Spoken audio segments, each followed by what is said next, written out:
Ma'am Vienna Fersas and Sir Leopoldo Ilago, your video is open. Video cam is open.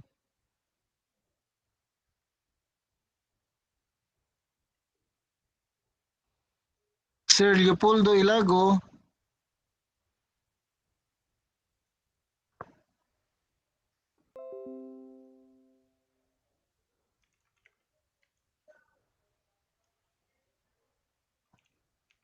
magpatawag yun siguro rin sila silang ngalan, no?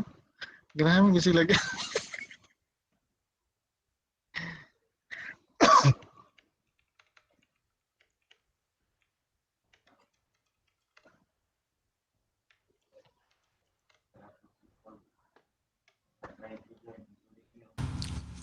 Hello, Sir Jong. Good morning. Apila po kong tawag diha.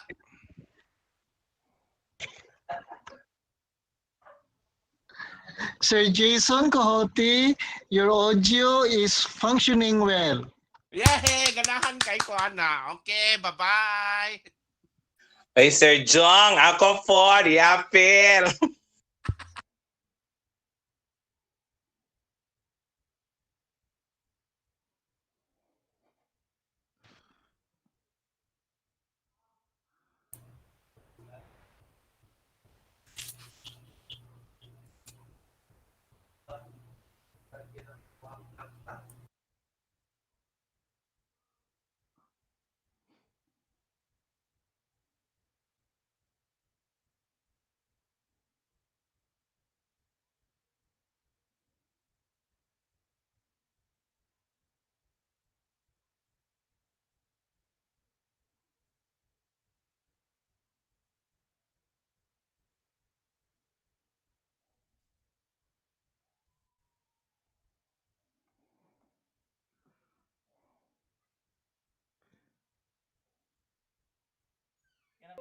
Ah, yun na.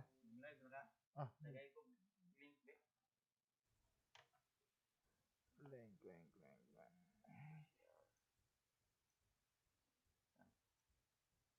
kada, sino na ka?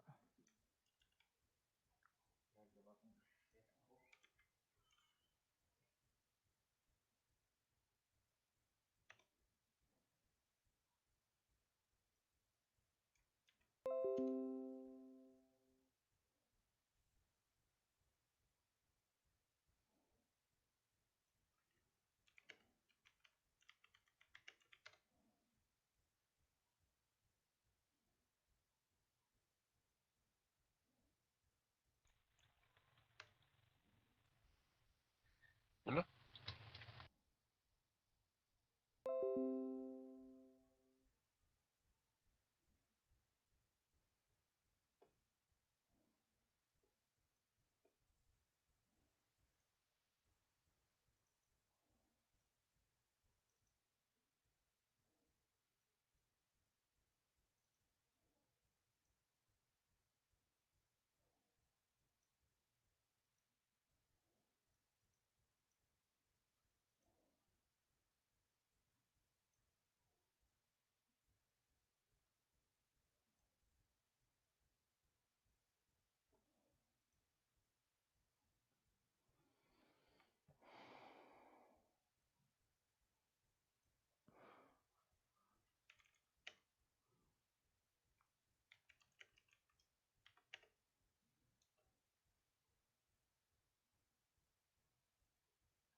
Sa tayo, Facebook mo, sir. Bala. Ganun. Ah, kani? Dili. Sir, ngalan si mong Facebook, walo. Walo pinta. Yan. Kani. Sige. Oo. Yan na. Maestro, ito sa linog. Kids. Hindi sa ito sa pera. Di ba sa mga maestro? Ano mo kakuha din? Ha? Hindi niya din. Gugma.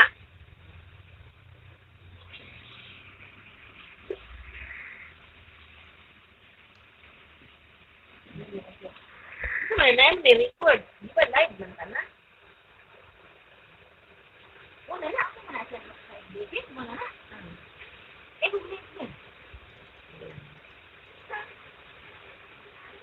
Dili ka kumina. Nakakampan ko.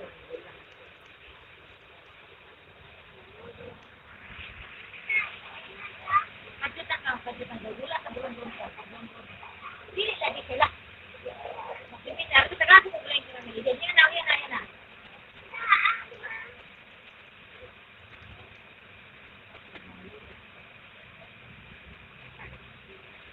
Lagi ka lang. Dula. Ang ilan. Pirmahan ang ulit. Moratorium. September. October. Para mo sa March? Yan ka nito. Ito ba pwede tayo sa refund? Ito na. Sige, kuha na rin. Pirmahan na yung September. Wala ka election sa September, October. Pirmahan na hapon. Ano ba? Mantro, hindi na tayo. Wala ko hindi tayo. Sabot ka na ito. Hindi tayo niya magamit. Isasahan ako ni Mami Dinugling. Lulong ba? Isasabot. Pinapapasang. Ginawa na ito. Sino siya? Ngayon, sir?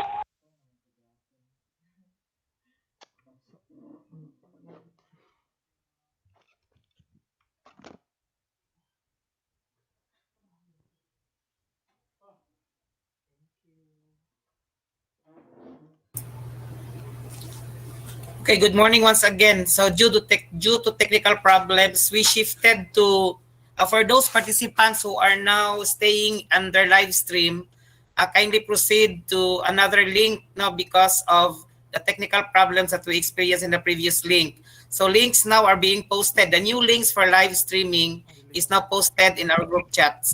Please be guided.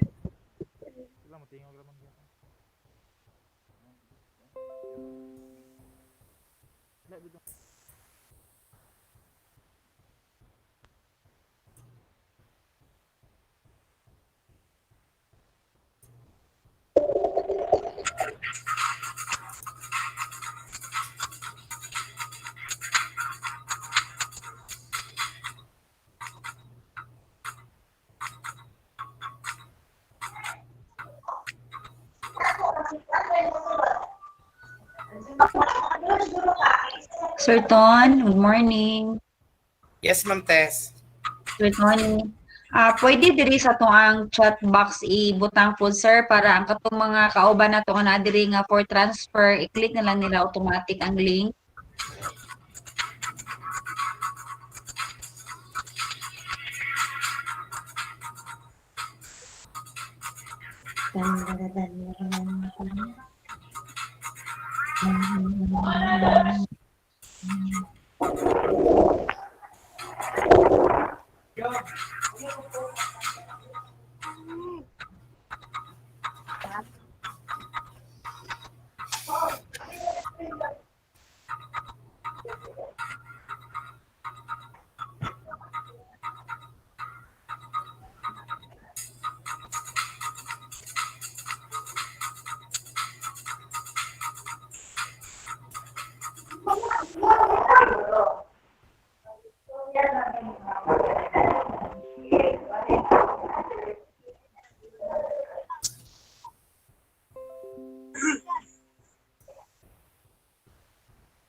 Good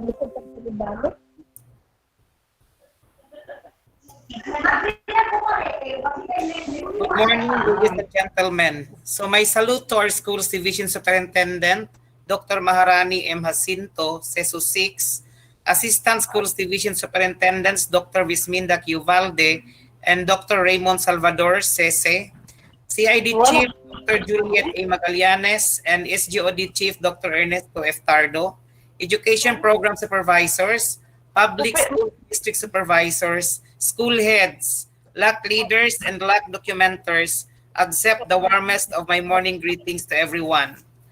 When the first COVID-19 case was recorded in March this year, the country was placed under a state of national emergency. COVID-19 ushered in a new normal in the way people conduct business and deal with each other. To prevent the further spread of infection among the populace, various measures were put in place, such as a ban on mass gatherings, restrictions on movement, social distancing, preventive practices like hand washing and wearing of masks, among others. In the face of this continuing health threat, the Department of Education formulated the Basic Education Learning Continuity Plan to put into motion the marching orders of the Secretary, ensure that learning continues while guaranteeing the health, safety, and well-being of all learners, teachers, and other DepEd employees. The LCP recognizes that DepEd must adopt alternative modes of delivering learning if it is to reach all learners regardless of who and where they are. Where school-based, face-to-face learning is not possible, the LCP identifies 3 learning delivery modalities that schools may implement: distance learning, blended learning, and homeschooling. LCP capacity building will have 2 streams.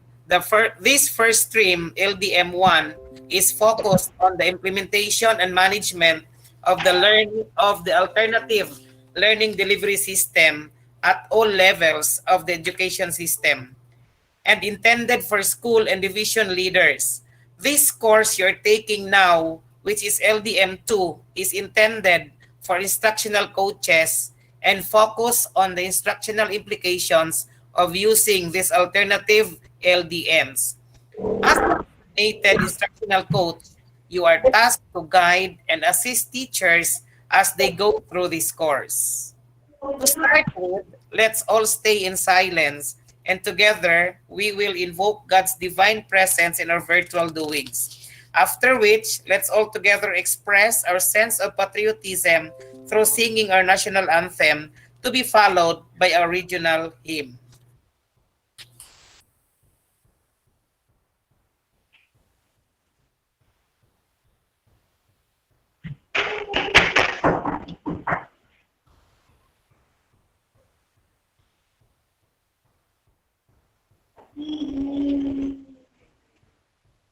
Ma'am! Ay, yung video ko yung doon. Ha? Affected sila. Yan, picture. Okay na. Ako na, ganyan. Picture mo. Ganyan mo na sa bawang boy. Yan yung sa pagkatanda. Oh, second. 1 hour yata lima. Kailangan din mag-isbiis na yun. Hindi ko na makusot.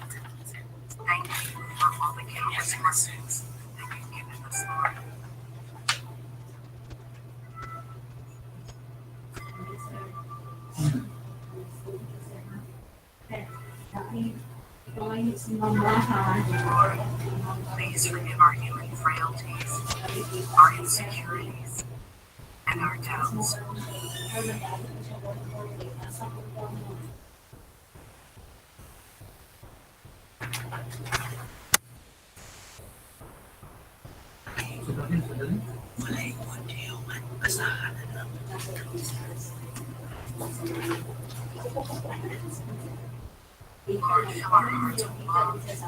And teach us how to share it with all those we encounter.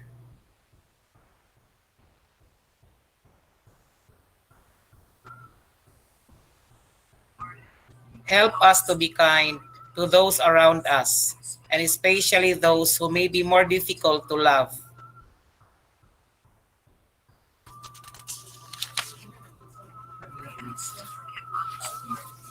As you have forgiven us.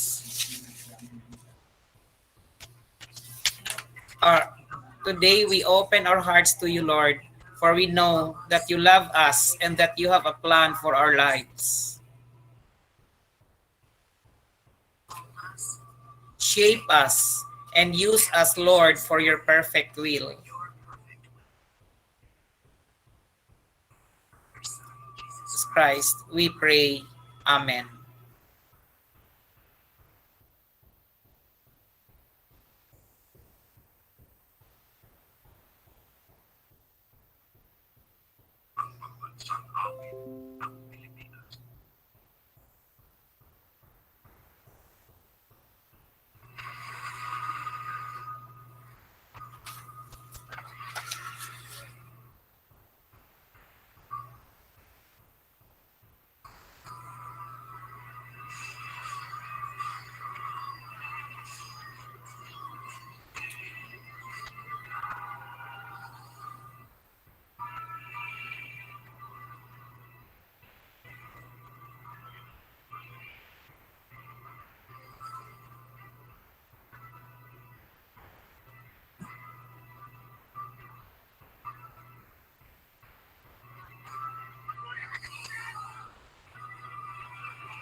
Okay, so before we will proceed with the singing of our regional hymn, I would like also to give equal recognition to the people from the regional office. We have in the virtual room the OIC Director, NEAP Region 9, Dr. Romeo Daligdig, and our regional coach in the person of Education Program Supervisor, Ma'am Susan Belido. So welcome, sir and ma'am, in this division orientation on the learning delivery modalities implementation in Zamboanga del Sur.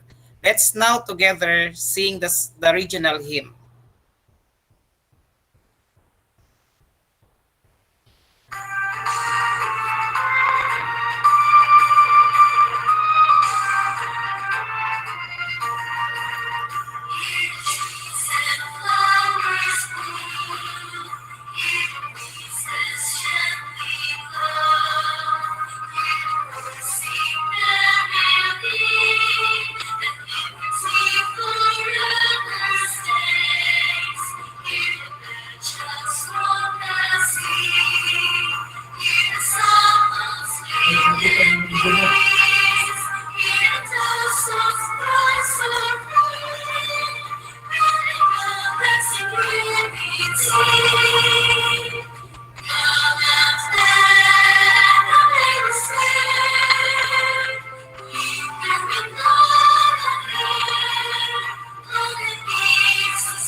Before stepping into the gist of our virtual doings this morning, we shall listen first to the message from the personalities in our top management.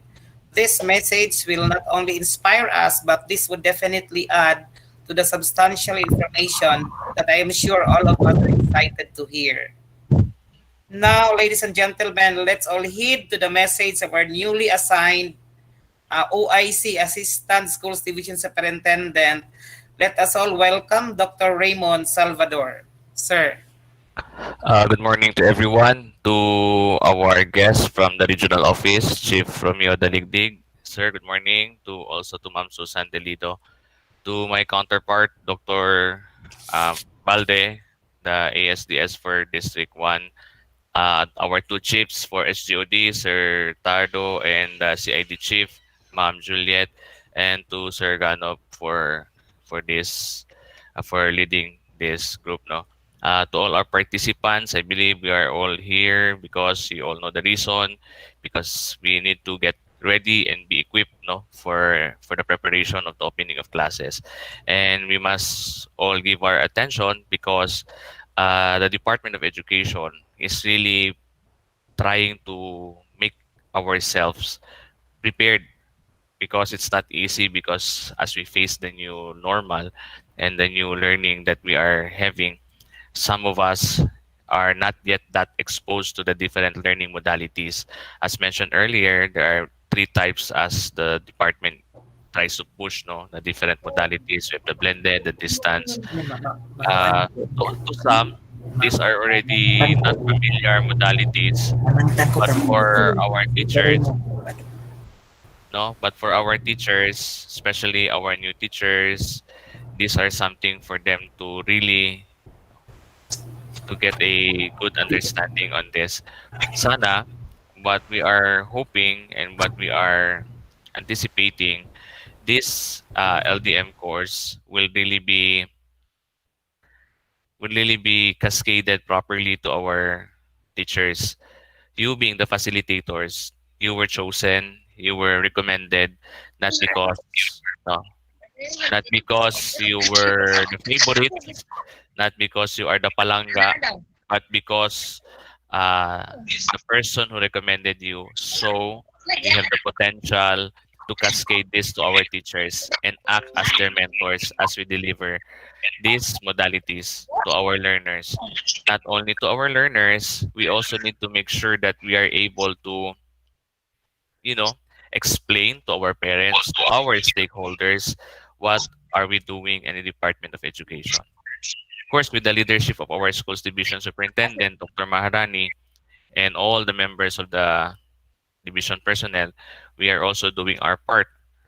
We are trying to provide all that is needed for each schools. No, all what is being asked, we are trying to look into that.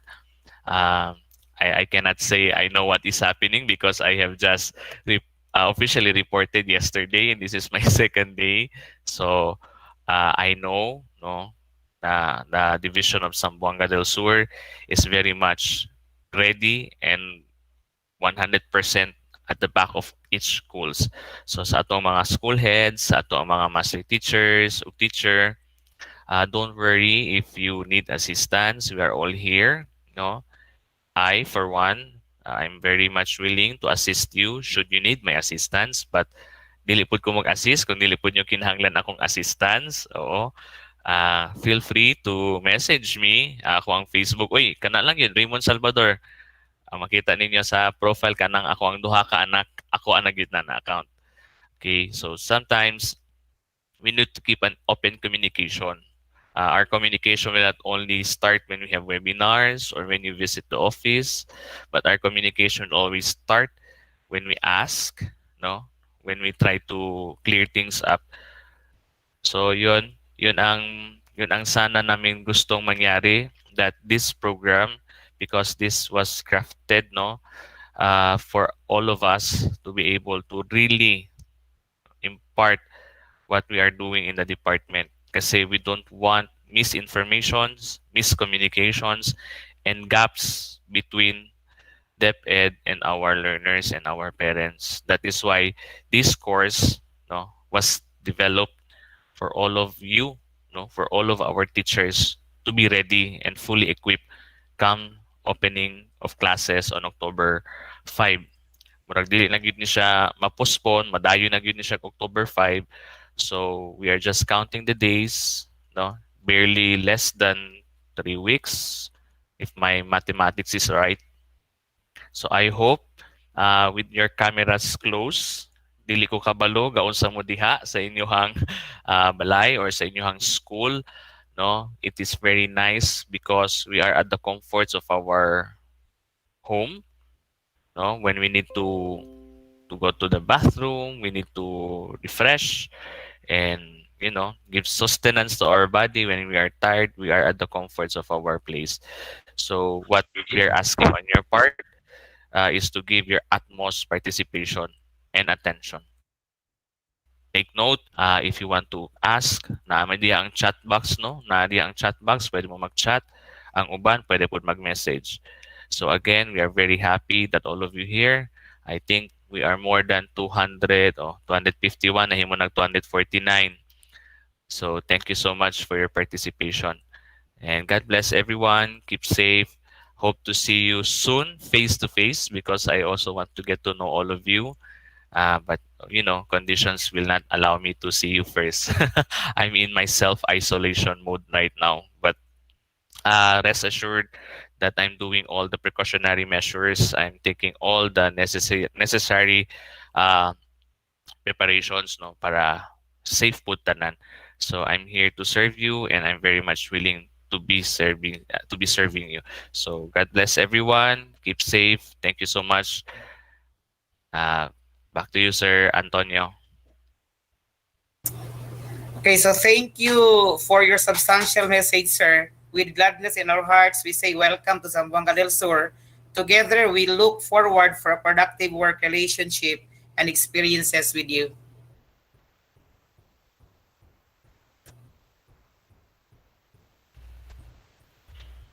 Yeah, sige, productive talaga.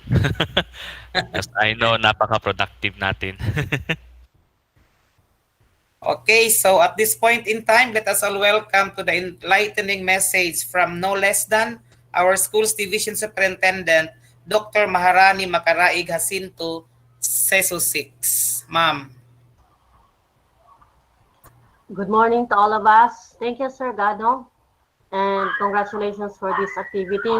This is a long-awaited activity, considering this plays an important role to be productive, especially in the ground level among our teachers. Everyone is well aware of the current trends in DepEd. We are asked to be innovative and resourceful enough to address the gap brought about by this pandemic COVID-19. And we are happy to note and grateful enough that DepEd is working very hard for us to be able to deliver our mandate as expected. This training on the delivery modalities simply a part of all the preparations that we've been doing. I am quite aware that everyone is working hard from top to bottom, from bottom to top, as we are coordinating with each other to be more productive with what we are doing. But please be reminded that this training is only a parcel of all the efforts that we've been doing. The success lies in our hands, as we have different duties and responsibilities to perform. One plays an important role in the success of this endeavor. Everyone is required to be serious, diligent, responsible, and accountable of its own action, as all actions will attribute to the delivery of quality education to our learners. We cannot afford that our learners will be lagging behind. That is why DepEd is having this effort despite the difficulty in mobility. This preparation would ensure that despite the absence of active engagement of our learners, wherein it will provide immediate feedback as well as socio-emotional development, we still can be able for the learners to grow with this kind of modality identified by the department to be effective in our situation. We are also aware that not all modalities can be implemented in DepEd Sambuanga. We are only catering this modular and RBI considering these are the available means for us to deliver our mandate. We value this much because this is the way we will be able to provide the learners the quality education that we are required to share with them. And the hope of this modality to be successful lies within our hands. It is so important for us to understand that despite the difficulties that we are experiencing at this point in time, there are a lot of people who believe in us, the parents, the learners, the officials in the different municipalities, and the officials of the Department of Education. So there is no reason that we will not believe in ourselves that we can do this, considering we have all the support that we are expecting from our counterparts. Therefore, we are accountable of the positive results of this endeavor. It is indeed an honor for us to be serving the people of Zamboanga del Sur because we are chosen from among the many to serve the learners and the community in the Department of Education, Zamboanga del Sur. Let's maximize this opportunity as we are passers-by. We come and we go. We will be replaced by the time for our services not to be needed. Aside from this effort, I would like also to encourage everyone that this effort of ours will be a way for others to replicate, to emulate, and maybe resonate to other entities that despite the challenges brought by pandemic COVID-19, we are standing and fighting to our best to deliver our core mandate. And I'm happy to know that employees teaching and non-teaching of DepEd Zamboanga del Sur is or are supporting this endeavor. This is once in a lifetime goal, considering we've been used to normal settings. And this time will put us to the test, to the limits of our abilities.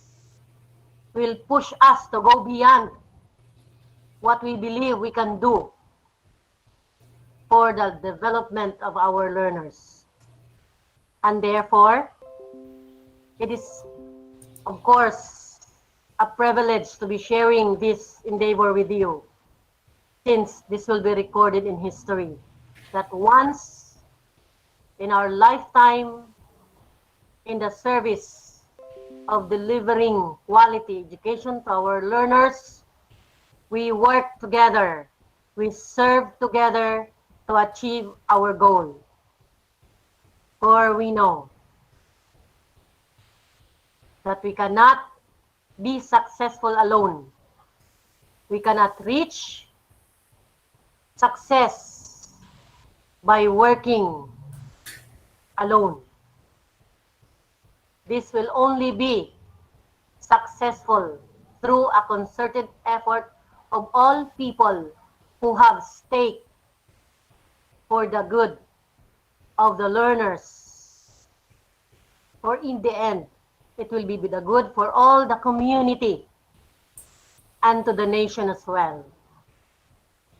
So let's honor ourselves because we are chosen to be a part of this endeavor. And with that, I am giving you my warmest congratulations for being there, for being very supportive and active in order for DepEd Sambucor to achieve its goal and provide support to the community, to the parents and the learners. Then with this, I am happy also to know that people in Zamboanga del Sur has these ideals to achieve more than enough, more than what is expected of them by participating in all activities, diligently delivering its duties and responsibilities.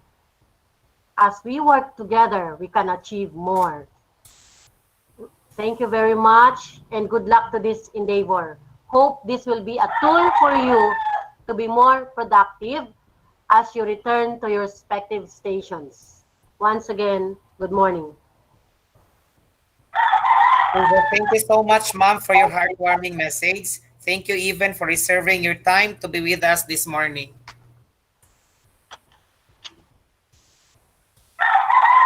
As we move on to the subsequent parts in our activity, allow me to recognize and introduce our participants from the different quality learning centers.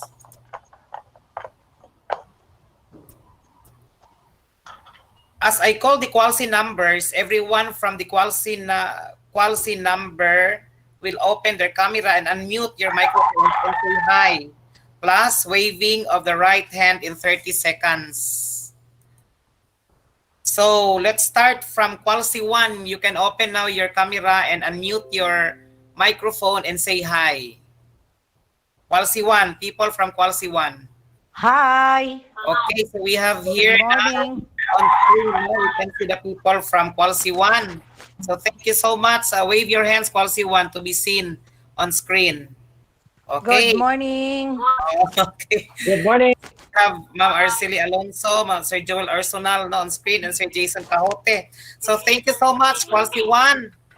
Let's now proceed. So kindly turn off your camera and unmute your microphone. Let's move on recognizing the participants from quality 2. Hello, good morning. Good morning. People from quality 2, the beautiful people from quality 2. Good morning, Ton. Okay. So thank you, quality 2 people. You can now turn off your camera and unmute your microphones. Let's now proceed to the people from quality 3. Quality 3 now. Good morning. Hello. Hello. Hi. Good morning. Okay, so good morning. Let's from quality 3 to turn off your camera to give way for the people from quality 4. Quality 4 now. Okay, we have Mr. Consolacion from quality 4. So welcome to our convergence this morning. Saying hi, quality 4. We have Sir Ronald Magallanes from Maguinao. And you can now turn off the camera and microphone. Let's now move on to the people or participants from quality 5.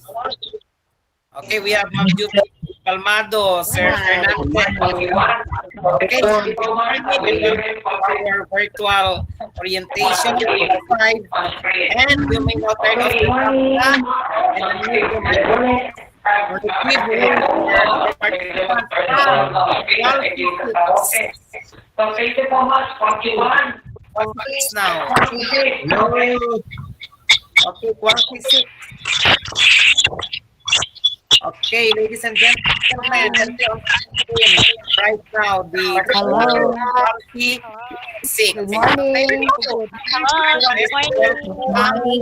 Let's move forward. Let's look forward. Good morning. Good morning. Okay.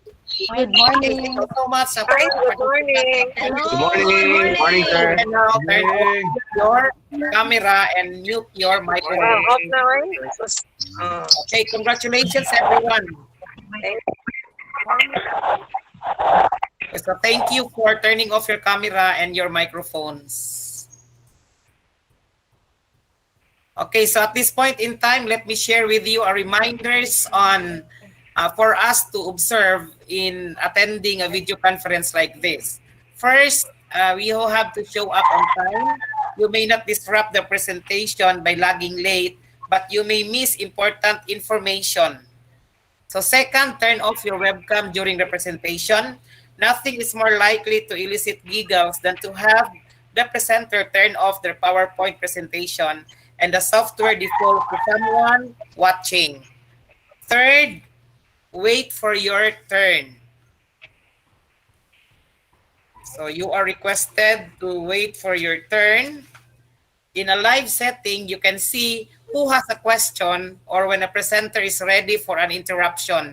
In webinars, especially when not everyone is on webcam, you may need to rely on cues such as hand-raising icons or questions posted in chats. Ask questions concisely. Be sure your questions are to avoid wasting time in lengthy introductions, and don't self-promote or spend a lot of time sharing your opinion before asking a question. If you have comments, ask yourself if they will help others before commenting. Fifth, we have don't use the chat room as your personal water cooler. Just like you would not stand in the back of the room gossiping with someone while a presenter was lecturing. Refrain from using the chat room just to socialize. Okay, so at this point in time, we will now proceed to the highlight in our convergence this morning. Instructional coaches, lot leaders, and documenters, let's fasten our seatbelt as we will now proceed to the highlight of our activity. Let us all welcome the OIC Director, NEA Region 9, Dr. Romeo Daligdig, for the course overview. Sir.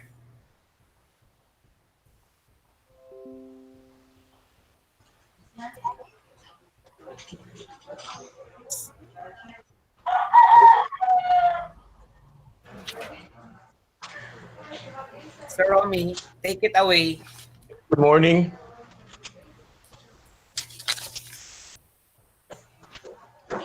Okay, is my slide displayed already?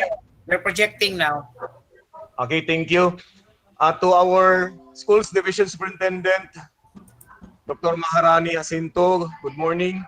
To our Assistant Schools Division Superintendent, Dr. Raymond Salvador, good morning. To the second SDS, not the second but rather equally competent SDS, Balde. Good morning, Mamin. To our two chiefs of the SGOD and CID, Ma'am Juliet and Sir Ernst. Good morning. To the division supervisors who will be also serving as division coaches. To our district supervisors who will also act as our district coaches. To the participants in this virtual orientation webinar, to my friends and ladies and gentlemen of the whole Zamboanga del Sur, good morning and welcome to this course overview. management of the LDM implementation of Zamboanga del Sur Division.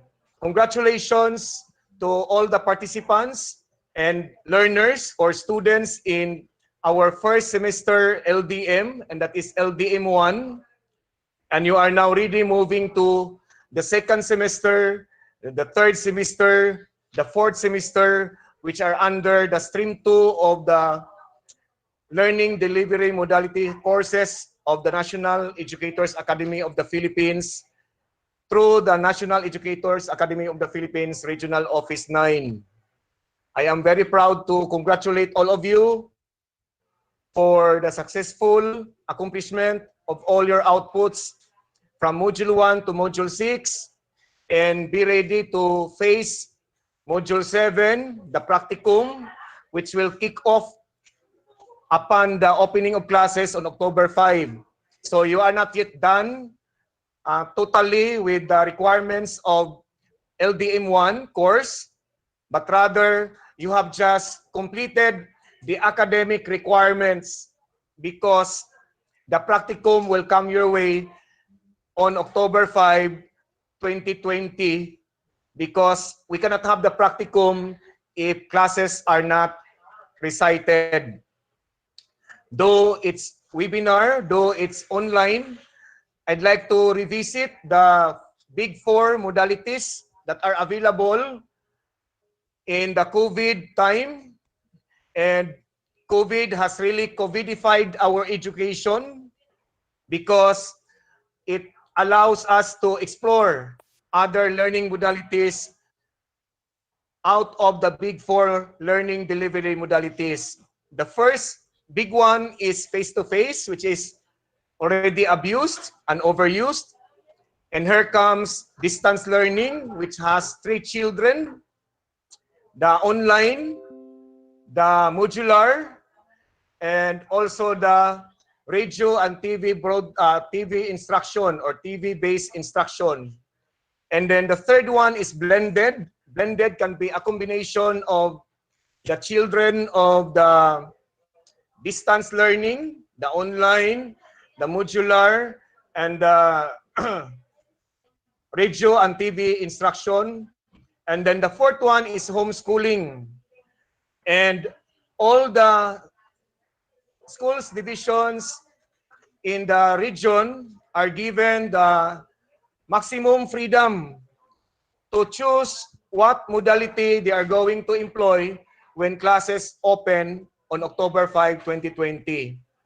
And we are happy that classes opening was moved to October 5 instead of August 24, because that will also give us more time to prepare to respond to the COVID environment that we are in now.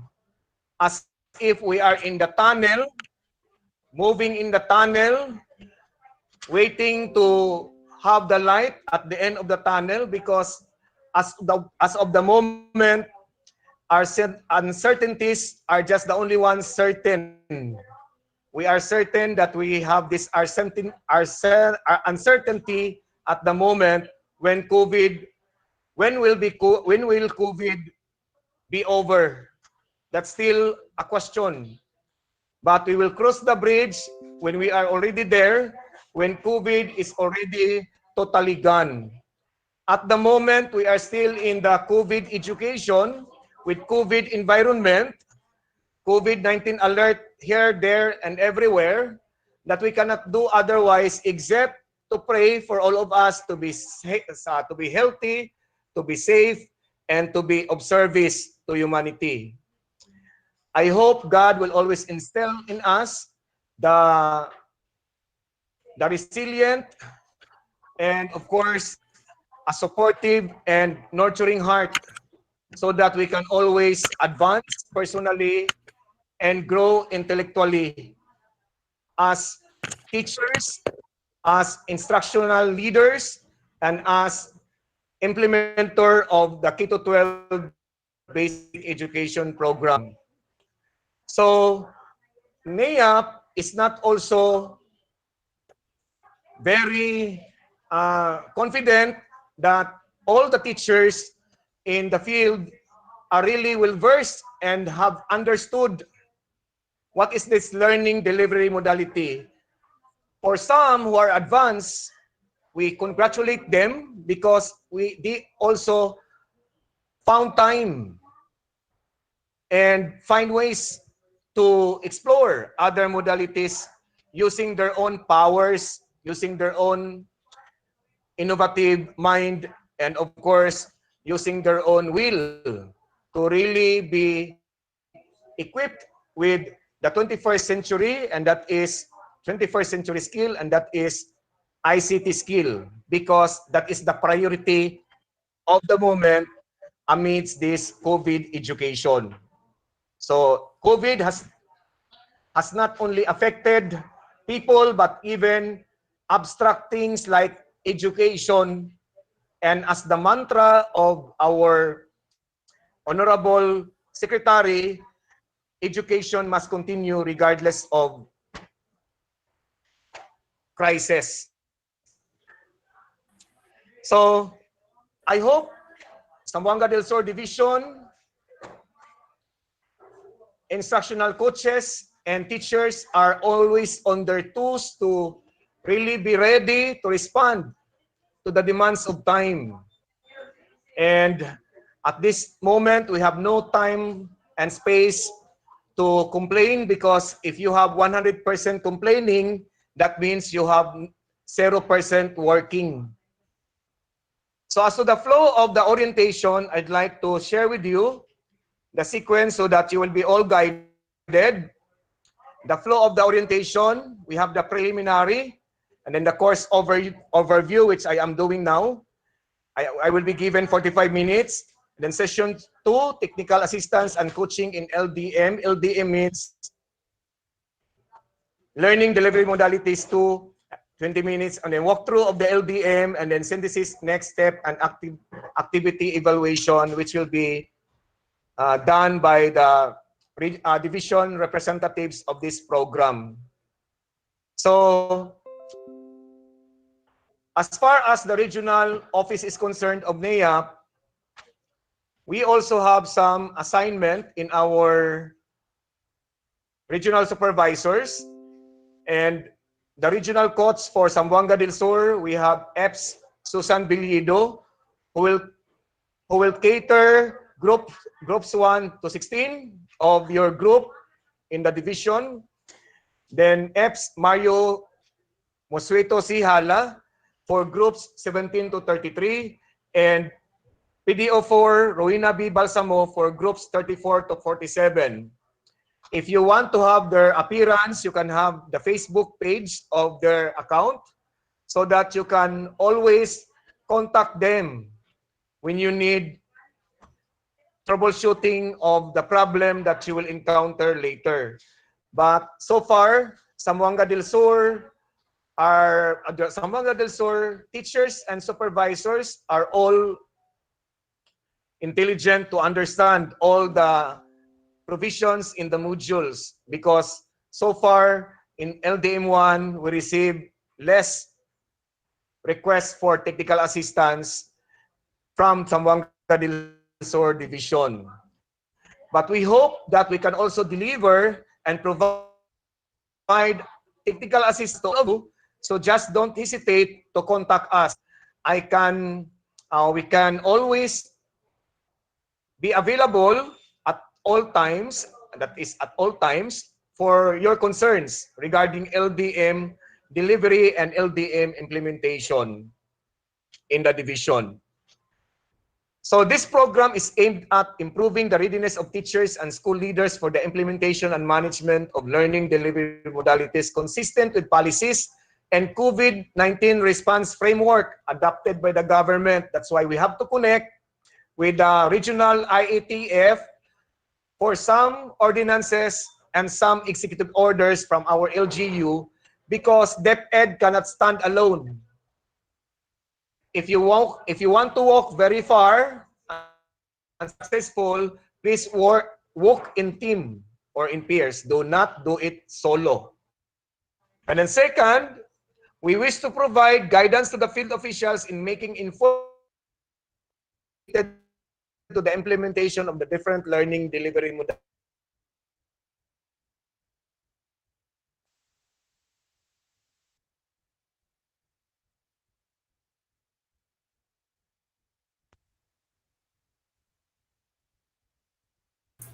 Sir Romy.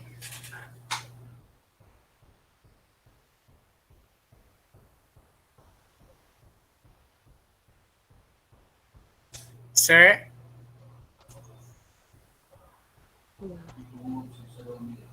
We lost him.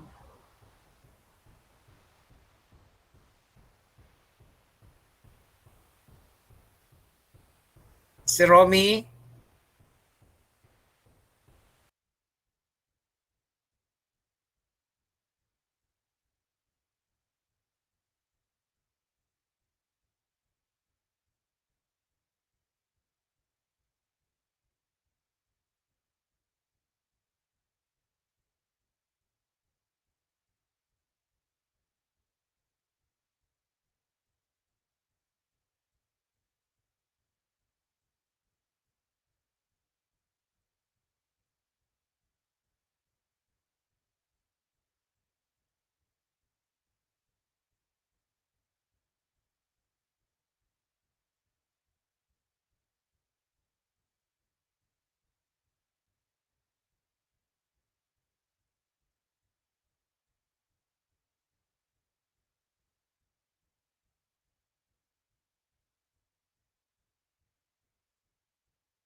Okay na ka, Sir Rom? Kita na ka? Go ahead. You may present back your sir, screen. Okay. Where did I stop in this slide? So next, sir, next slide. This one? Yeah, that one, Okay. sir, that one. So sorry, this is really a shortcoming of COVID modality. No, so we have COVID modality already. I hope this will be over soon. So we will just help one another to pray that all these things will just come to pass, and we will just cherish the beauty and the opportunities that COVID gave us, just like the ability to explore other learning delivery modalities possible for our learners in Zamboanga del Sur Division. Okay?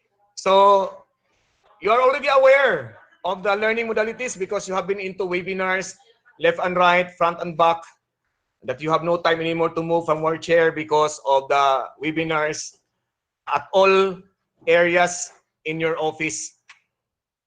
So LCP, Learning Continuity Plan, this is also the desire of DepEd Central Office to bring all of this within the reach of our teachers, not only within the reach of the supervisors, because it's also unfair that our knowledge will not also be shared to our teachers.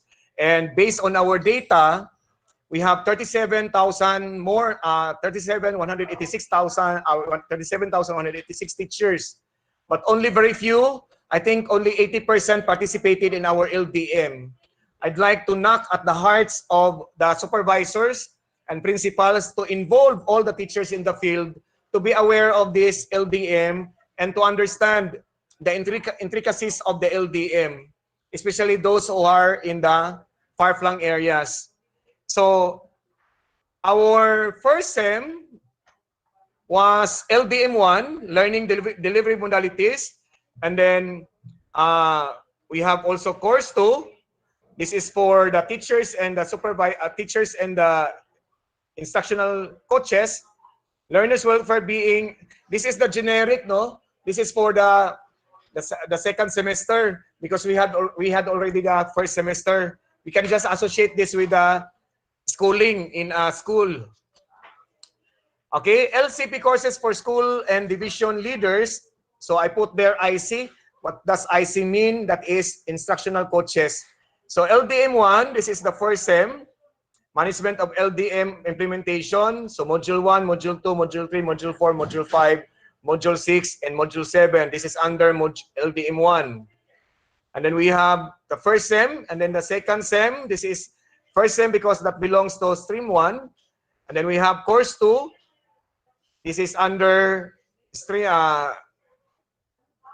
okay? So these are for the division and school leaders. So first SEM, second SEM, and third SEM for instructional coaches. And you belong to this group. And then we have LCP, Learning Continuity Plan courses for teachers. We have LDM2, Teaching in the Modalities What to Teach and How to Teach It. Then we have Course 2, and then Course 3. So Stream 2 is our second SEM. We have Subject 1, Course 1, Subject 2, Course 2, and Subject 3, Course 3. It's just like our masteral and doctoral that we have. Even in the undergrad, we have Gen Ed, and we have Prof Ed. So our Gen Ed is, we have the LDM1, Gen Ed, and then LDM2 can be also a Gen Ed, but Prof Ed will include Course 2 and Course 3. So we have these courses in the Learning Continuity Plan. Okay, for teachers, Course 2, Learners' Welfare and Well-Being. So we have these modules, not yet available. No matter how we wish to finish all these things before October 5, but when I contacted the central office, the other modules are not yet available. Only the course LDM2 for teachers and instructional coaches. Anyway, we are also willing to wait our order of these modules from central office NIAP. And then that's for course 2. We only have 3 modules. And then course 3, provision of psychosocial support and training on wellness. So just to maintain our well-being, that we can avoid the rush, we can avoid calandrasical dynamics. When we say calandrakas, no? Self-care and dimensions of wellness. And then module 2, physical wellness, module 3, spiritual wellness, module 4, emotional wellness, module 5, financial wellness, environmental wellness, and social and vocational wellness. All these are given by NIAP to ensure that all teachers are on the proper well-being and proactive, resilient, and of course, with a nurturing heart. So these are the subjects that are in store for all of us by NIAP, National Educators Academy of the Philippines.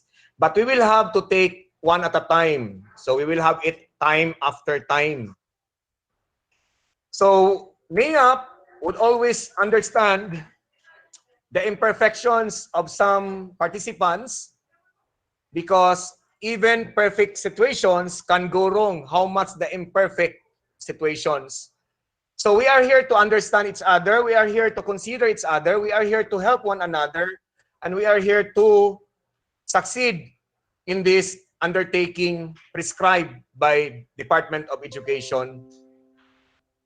So course 1, stream 2, we'll go back to, the title is Teaching in the Modalities. This is for the teachers, what to teach and how to teach it. So I flashed already the topics under here. And the topics are Module 1, Module 2, Module 3, Module 4. And these are the topics that we are going to take up as we continue our implementation of the LDM course, in which we are now in LDM2. So you can have your own meaning of the LDM. Laay, dili, makalihok, no? LDM, laay, dili, makalaag. Because of the LDM, that's our own version of the acronym. Learning Delivery Modality, that is a course for teachers and instructional coaches, but if you have to define it in your own context, you can have laay, dili, makalaag, because of LDM. I hope this LDM will not be converted to LBM. Let us pray that we will always be intact in cognitive, psychomotor, and in attitude. So module 4 is really heavy because there are several topics that you are going to finish. Okay? Learning delivery modalities for teachers or instructional coaches would focus on the different LDMs and platforms, their features, uses, and pedagogies. And then you have plan and execute an orientation of teachers for LDM2 courses. So after this, we will cascade this to our teachers. I hope the stamina of the school heads are still there, that the stamina was not exhausted during LDM1. So knowing that LDM1 was also taxing, that we cannot move somehow, we cannot anymore have our recreation because we have the last session everywhere.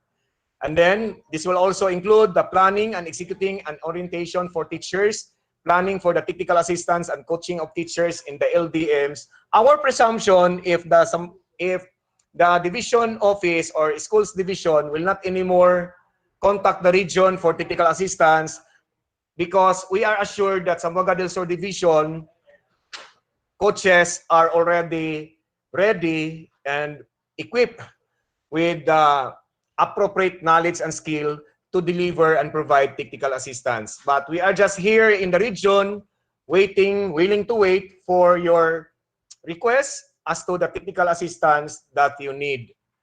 And then we should be always confident in performing our role as an instructional coach. Not just only confident, but also cautious and conscious in our role as instructional coaches for our teachers and principals. So I hope you still have the heart of serving the teachers amidst pandemic. So I hope your heart is still well. No heavy heart, no heavy part of the heart, but rather let us take this lightly and enjoy the moment. Because if you were able to share knowledge to all the teachers, I know your teachers will always be, will always treasure what you have done to them. Okay? When it comes to framework, so this is part of the DepEd priority or priorities through DepEd Memorandum Number 50 Series of 2020 plus COVID-19 response. Because COVID is around, I hope this is not totally around in Zamboanga Peninsula, but we can always troubleshoot. We can always troubleshoot. So first, we have design and implementation principles and guidelines. You have a copy of the guide, which you can also review so that you can deliver to the maximum and to the fullest what are really the expectations from the coaches at the side of the teachers. So LCP courses programs, we have the involvement of the supervisors, school heads, and teachers as our participants. And then regular professional development programs, that's PD, or courses that are in store. And we have so many activities lined up before COVID, but when COVID entered our area, so everything was realigned into webinar so that we can always deliver what is expected of us. So what are the expectations? Improve readiness for remote multimodal learning delivery, informed decision-making in choosing appropriate learning delivery modality. And all of you there did this one already because you already had your LCP for Zamboanga del Sur. And then the PD programs will help us improve pedagogical content, analysis, and assessment as part of the dimensions of the Philippine Professional Standards for Teachers. And then the output, quality instructional delivery in the new normal. I hope this ultimate goal of DepEd through NIAP will be achieved by all of you in Zamboanga del Sur Division. I have always the confidence and the trust to all the people in the division, especially the one leading this webinar, SGOD, CID, and also Sir Anton, Mr. Antonio Ganob. Thank you also for this opportunity. And all these are bound towards Solong Educalidad of Department of Education. And this is the brainchild of our secretary, Leonor Magtulis Briones. Okay, LDM delivery design. This is part of our objectives. Building expertise on the ground. Who are the people on the ground? Of course, district supervisors, principals, and teachers, because you have the immediate grasp of all your teachers in the field. So we can have this modality also on the part of the coaches and the teachers and the principals. You can apply self-learning. We are using here now self-learning module. So if you decide not to use webinar, which is synchronous, you can have asynchronous. Asynchronous. You can just allow your participants to read, understand the module, and accomplish the expected output, which is in the module. Outputs which are found in the module. And then independent study, we can encourage them. If synchronous gathering will not be feasible, we can have independent study. I know all the teachers in the division are bright. They can easily understand the content of the module and what is to be done. And then if there are concerns that the participants would like to address, I would like to know answers, would like to ask questions to the regional coaches or division coaches, we can do it through LAC session and coaching and peer learning. Two can be enough to be coaching each other through a learning action cell. So this is the learning delivery design. We are using self-learning module. We can allow independent study, and we can also venture into peer learning through learning action cell and coaching. So see, I know this modality in the delivery of this learning delivery program can be, these modalities are already familiar to all of you. As teachers, supervisors, we have the knowledge already. This is just a reminder that for us to be guided in the rollout of this LDM, we can use this delivery design also in our implementation. Blend of synchronous and asynchronous learning, video conference, module 1, synchronous peer learning, LAC, and coaching. What are the risks under synchronous? Maybe teachers do not have load. That's also one challenge that we need to also prepare. Teachers do not have time, especially common time among all the members in your LAC teams. So these are the enemies of synchronous: load of teachers, connectivity of teachers, electricity, availability of electricity, and of course, the time. One teacher is vacant in this time, and another teachers are not vacant. So that's also the risk that we have to consider. So it's up to you what learning modality or what learning design you are going to apply. In most cases, most teachers and LAC teams would go for synchronous, that they are just given a copy of the module and then study and then work out for the outputs. So synchronous, when you ask all your members to gather in online using a platform.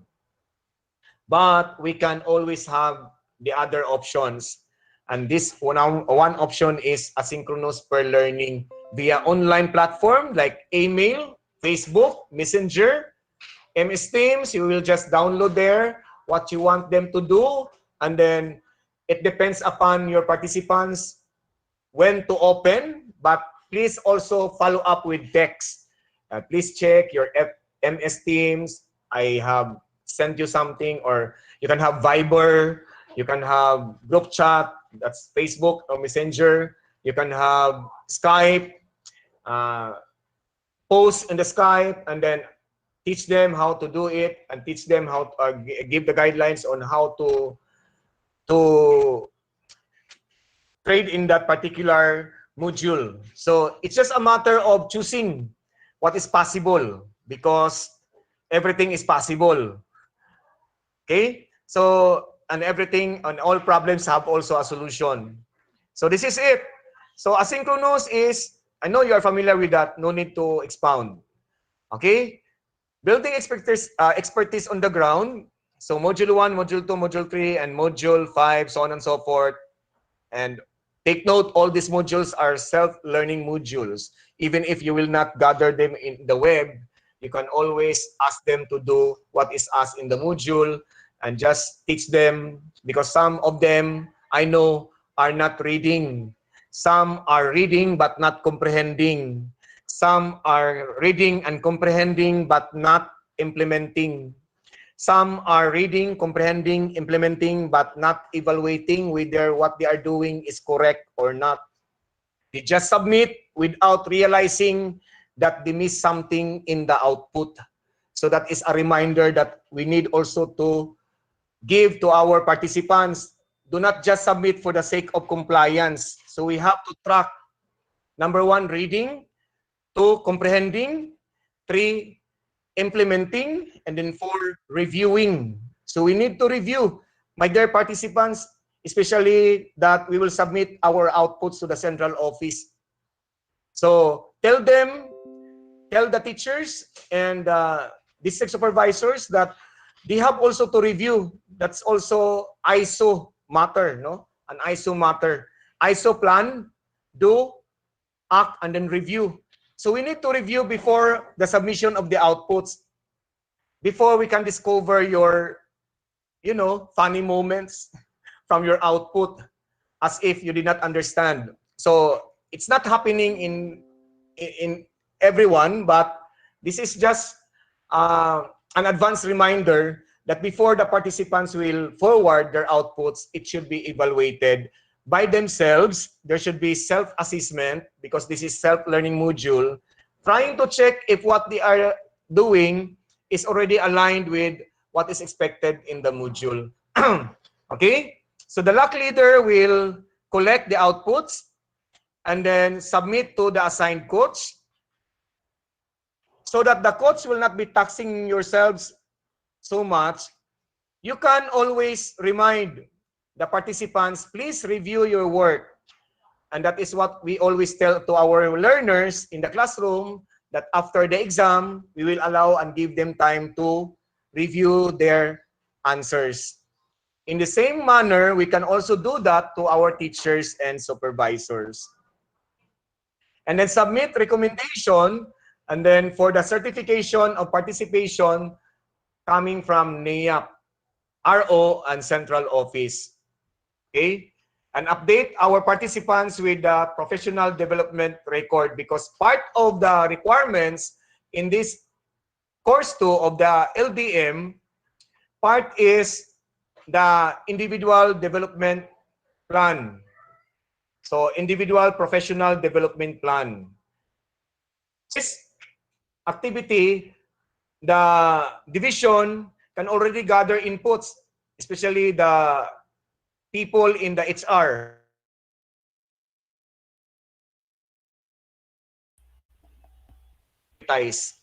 So this is also a big help.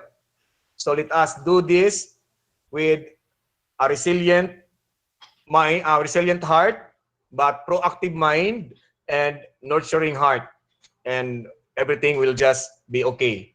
And if you recall, do your best and God will do the rest, but not rest and let God do the best. That is not good. So output evaluation, course engagement, independent study, and peer learning, module output submitted to the LAC leader, and the LAC leader will submit to the division coach, and then the module output evaluation will be done by the division coach, and then give recommendation for certification to regional and central office, and then issue certificate. So what is really interesting here is the issuance of certificate, because that will become part of our 201 file, and then we can also use that for promotion in the future. So I think this is all understood. Indicative implementation schedule and time allotment. So there is a memorandum disseminated. I think today will be out. Sorry, but I have already given this information to the concerned in the division. Training of coaches for LDM2, second week of September. And this is part of the training of coaches. And then LDM2, third week of September, 5 days. This is for the teachers. So I think we have already gone so far. I will just forego with this game time. This is to arrange the sequence to get a proper sheet of paper of sort, write the letters of your answer. Can we do this for a break? And this is my commercial. Okay, you can just write your answers on the chat box if you don't have paper. Okay, I will be checking your answers later. So I'm giving you 2 minutes to do that. What do you think is the proper sequence of the modules? I have repeated this one twice in my earlier presentation. So please do answer this game time. So let's check if you have captured my slide and then answer this in the chat box so that we can check whether you are really on the correct track or right track of my presentation. So time starts now. 2 minutes only, huh?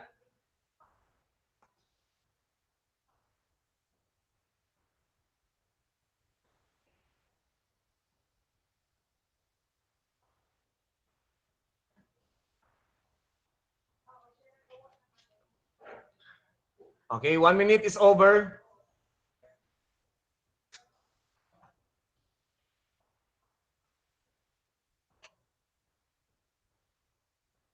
"30 seconds more to go."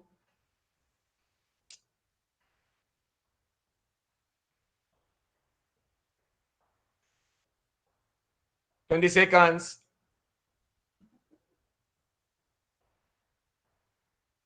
"10 seconds."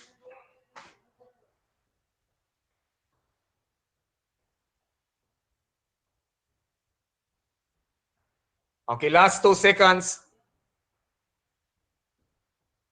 Okay, time is up. Let's check. I will ask a recorded video, a recorded webinar copy, Mr. Antonio, so that I could check. Yes, sir. Noted, sir. Noted. Those who are answering and those who are participating actively, not sleeping. Okay, thank you. So the answers are DBFAEC. So we have this answer. Letter D, the first one, BFAEC. So how did you feel about your score? Share it through emoticons. So I believe all of your scores are perfect. Okay, thank you and congratulations for those who got perfect in this game time. Okay, shall we continue? LDM2 course modules for coaches, instructional supervision, and technical assistance in the LDM. So for LDM2, for coaches, course 1, orientation, planning for the implementation of the LDM2 for teachers, that's 6 hours, lesson design, assessment in the modalities, 18 to 24 hours. So more or less, 62 hours all in all. So if you are going to divide that daily by 8 hours, we will spend only 7 days. 7 days based on the 8-hour round the clock activity.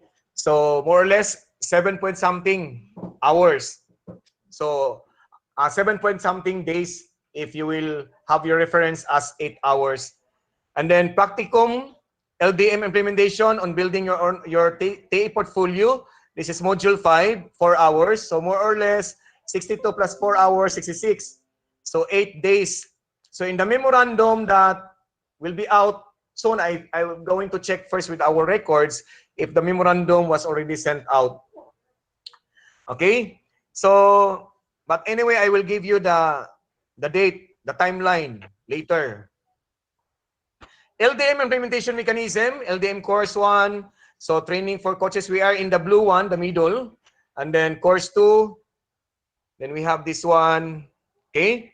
So the coaches are composed of division, district, and region.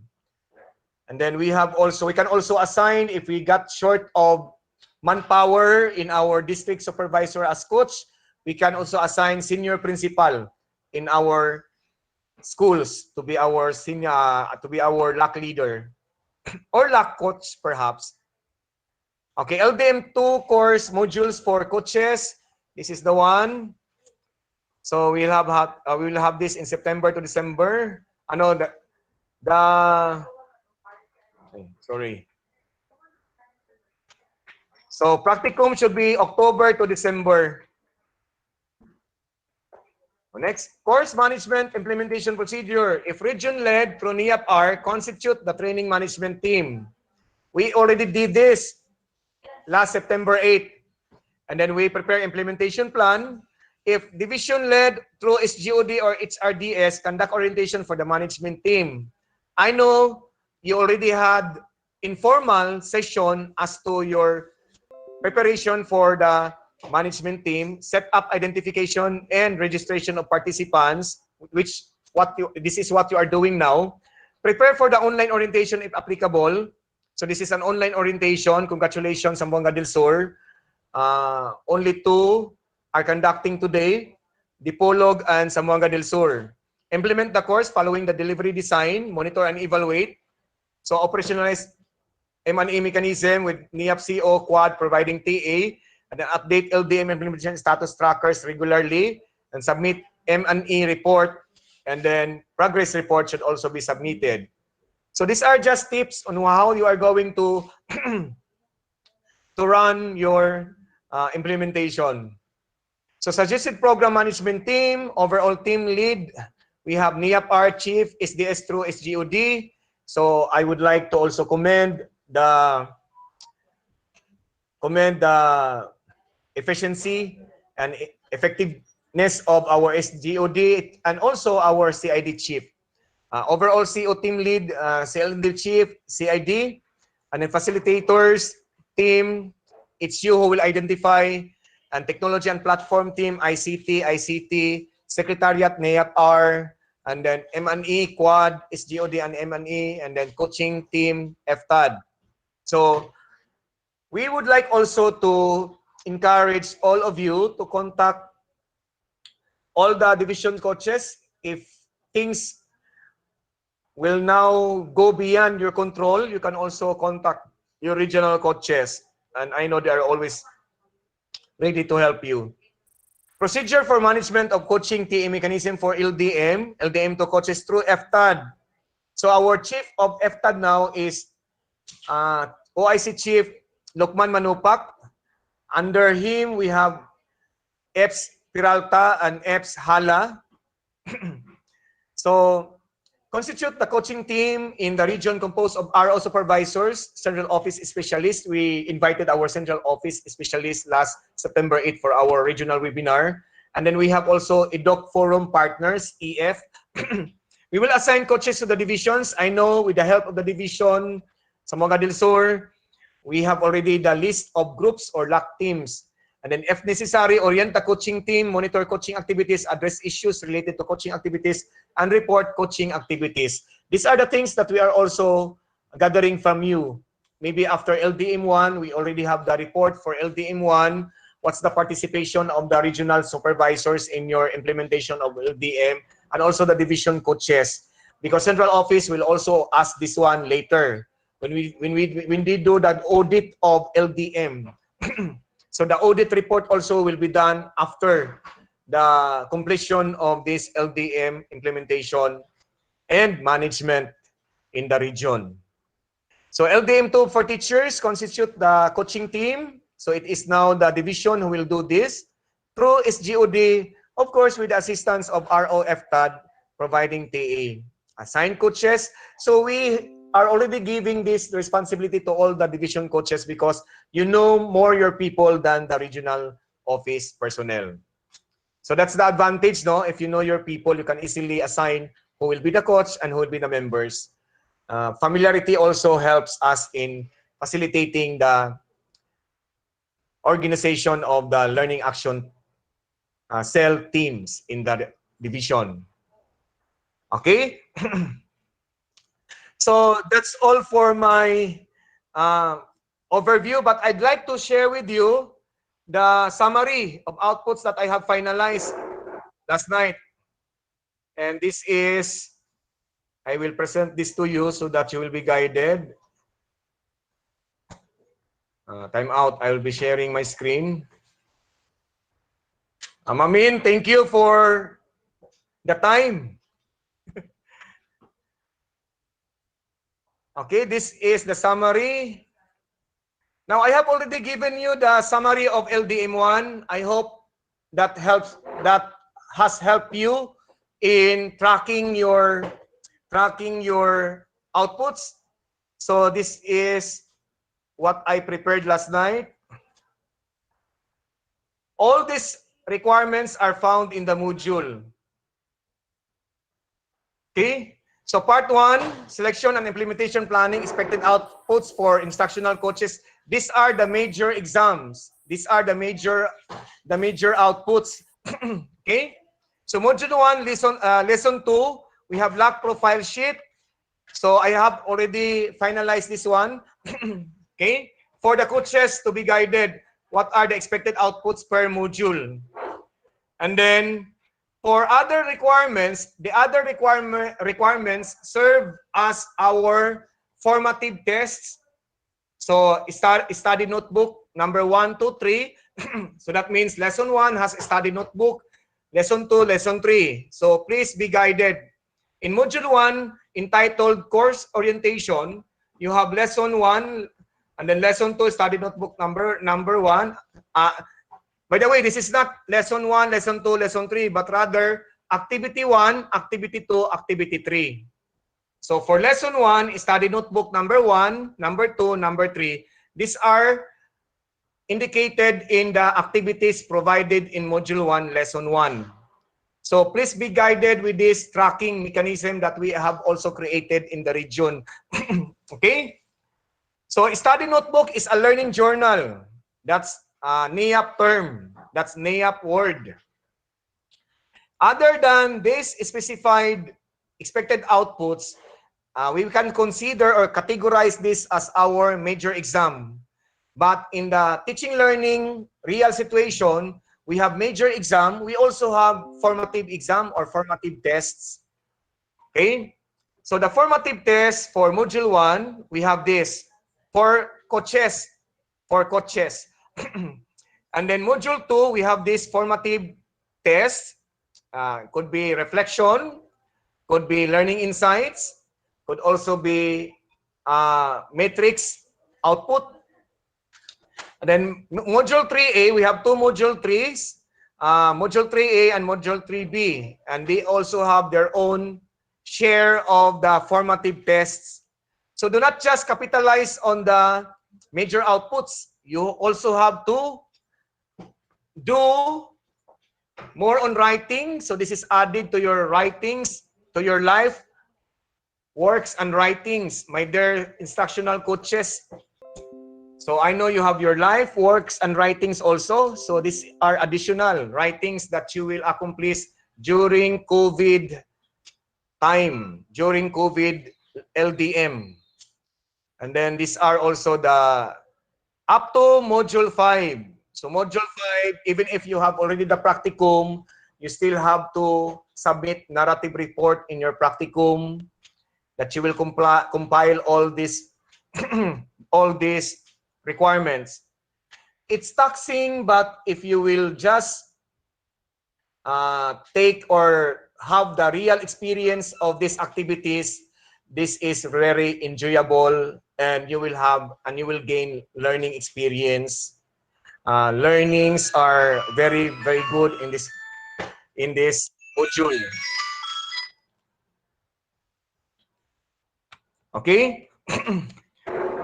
So you have part 1 also for the teachers, because you are going to present this to the teachers. We also have major exams for the teachers in the run of our LDM. These are the major exams, the first part. And the second part, these are the formative tests for the teachers. So I did not indicate anymore what module is this one, because this is also my assignment, my homework for all the coaches. Please discover in what particular module can we find the following. Number 1, number 2, number 3, number 4, number 5, up to number 10. So in what particular module of the teachers can we find and locate all these major outputs? I did already a sample for you, instructional coaches, and then kindly also check and review, because review is the buzzword at the moment before you forward your output to the region. Please also find time to review, find ways. COVID is not an excuse that we become inefficient and ineffective in our KRA, because there is always a time for everything. Okay? COVID is never an excuse that we cannot do this because of COVID. But accordingly, there is always a time for everything. We just have to find a way. We have to be BDO. Okay? So this is my assignment for all the coaches. Not that I do not know how to locate it, but intentionally, I did not really indicate the module number in each of these outputs, because I want you to also familiarize the modules that we will give to the teachers. Why? Because we need it. We need to also thread in our modules, because that's very important. That's very important that we will also familiarize the modules, because we cannot give what we do not have. We cannot explain what we do not understand. So that is a reality. So find time, or not find time, but make time. Make time to really journey with the modules, so that you will also feel you feel the rush and the tax that we are giving to our teachers. I'm sorry to use the word, but this is really our job, to familiarize and to master the lesson that we will teach. Okay? So other requirements for teachers, Module 1. Okay, I will highlight this one. Module 1, these are the formative tests for teachers, more on reflections. And then Module 2, Module 3A, Module 3B, Module 4, and Module 5. So this is a summary. I am giving you a copy if you wish to, so that you will be guided in your diary of requirements. Okay, another one that I would like to share with you is the memo. I have here the memo.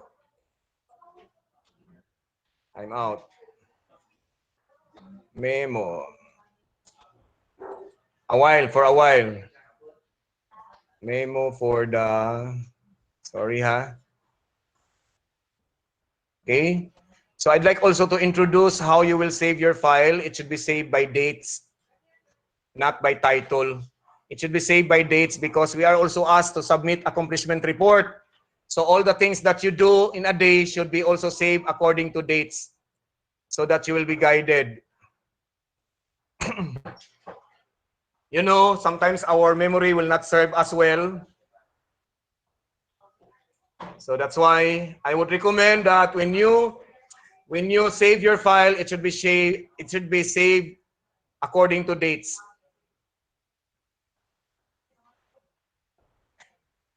Okay? This is not the one. Sorry ha, this is not the one. Where is it? Sorry, LDM. I think this is the one. Okay? I'm not sure if this is already out. Where is it?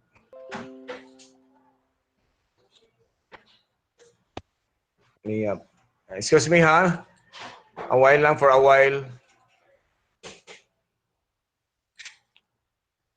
Where did I record it? Okay.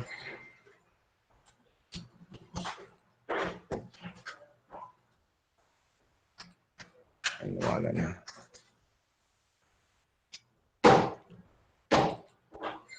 Memo form.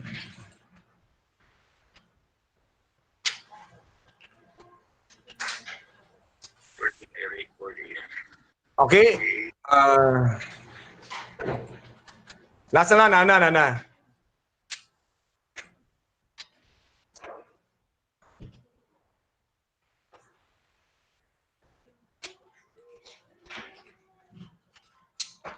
Okay, can you see in the screen the memo?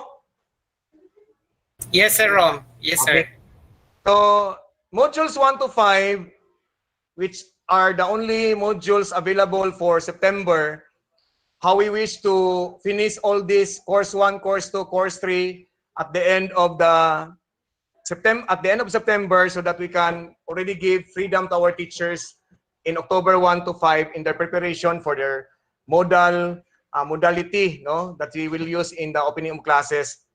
So this is the timeline: activities, division, cluster, district, webinar, orientation, pair, feedback from the field, webinar, division, orientation is scheduled this week. So you started 15 and others will also conduct 16. So this is the timeline. And the last session for instructional coaches, it could be synchronous or asynchronous, September 17 to 24. Asynchronous, you can email and then allow the teacher to answer it on their own time. So that is asynchronous. Emailing is asynchronous because you do not need to gather all of those people under you. Okay, September 17 to 24. So after September 16, so we are counting 7 days. 8 days in actual that we can finish all the coaches or instructional lock sessions. And then teachers, September 25 to October 2. So this is 3 days away from the opening of classes.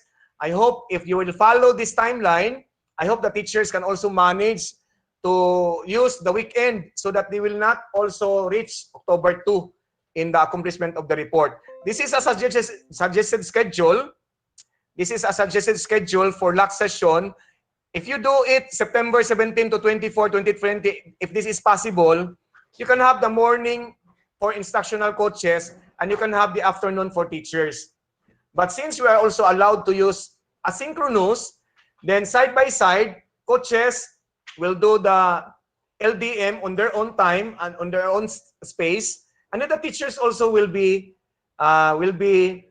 provided with the module so that they can also do the module on their own. That is also one possibility. So that by September 30, that's our wish, everything will be finished already, except for the practicum part. We need to wait for the October 5 for the practicum module. Okay, during the local webinar, the regional coaches shall attend to get updates and to share some technical assistance and coaching support other than establishing rapport with the participants in the division or district during the activity. So after today, expected that the district supervisors, being the instructional coach and division supervisors who are handling LAC teams, can also do their own webinar. You may invite, again, the regional people if you want, if you like, but if you do not like, it's up to you, as long as you can already cascade this through a webinar. Because it's also good that the orientation should be a webinar, not asynchronous, so that if there are questions, you can also answer. All participants are encouraged to create group chat for easy access of updates and important information and invite the assigned regional coach or division coach. If you are chief of CID or SGOD, I think you can already do the job in the provision of technical assistance and coaching support. So this is the timeline. This is just the one that I want you to also review if it is possible that you can have side-by-side instructional coaches module and then the teachers, so that all of us in the Zamboanga del Sur division can finish the job before September 30. We only need 8 days to finish all these modules. Anyway, the teachers can do it on their own time and on their own space. So I think this is a good sound suggestion that I could also give you, so that by October 1, all the teachers will be free from this LDM. and be ready to face the second subject, course 2, and then course 3, as we journey with the opening of classes up to closing time. So please hold on to your outputs. If you are keeping your LDM1 outputs, please hold on with that, because that will be asked by the central office when COVID is no longer in our midst. Okay? So, to all of you, my thanks and gratitude to our Superintendent, Assistant Superintendent, Maminda, I saw Maminda in the video, Sir Raymond, CID Chief, SGOD Chief, Division Coaches, District Supervisors who are serving as coaches, to the project management team of this webinar led by Mr. Ganob.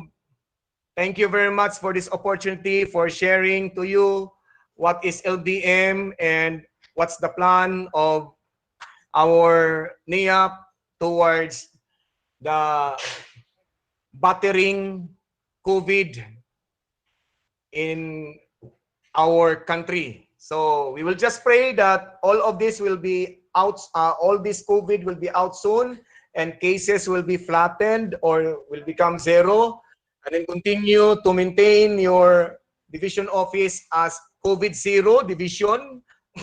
I want to hear it, that it's COVID zero, so that we can always deliver what is expected of us, despite of the fattening of cases of COVID in other parts of the country and even parts of the world. So we will pray, we will work hand in hand. We have no space and time for argument. We have no space and time for blaming each other. We have no space and time for boxing in front of each other, but rather we have to solve issues and concerns that can be done within our powers, within our influence, and within our jurisdictions. So, to all of you, God bless you all. Keep safe and stay healthy. We are just here in the region to provide technical assistance as mandated, and division coaches, district supervisor coaches, please let us support one another. So, thank you and God bless us all. Thank you, Sir Romy, for taking part in laying down the details of this course to our participants. Thank you even more for the time spent with us today. From the bottom of our hearts, accept our gesture of gratitude. Looking forward for more working opportunities with you, sir. God bless you, Sir Romy. Okay, it's always a pleasure serving you, my dear Zamboanga del Sur. Sure na, for sure. Thank you again, sir. Anytime I can be of service to you, I will always be making myself available. I love all of you in the division. I love your superintendent and assistant superintendent. I love you all. I am always of service to all of you. Thank you. It's very rewarding to hear that statement from you, sir. Can I already exit? I still have so many things to do and to attend to. Sir, you may. If you have some questions, just text me and I will make my video open. Okay, sir. Anytime. Okay, so to give life on the contents of session 2, let us all welcome our education program supervisor in kindergarten, the vibrant and always ready Dr. Gay Asugas Abduhan. Ma'am, it is now your time.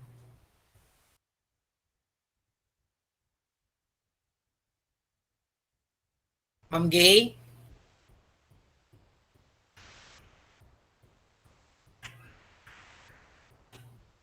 Ma'am Gay? Hello, Sir Ton. Can I be heard now? Take your time now, ma'am. Okay.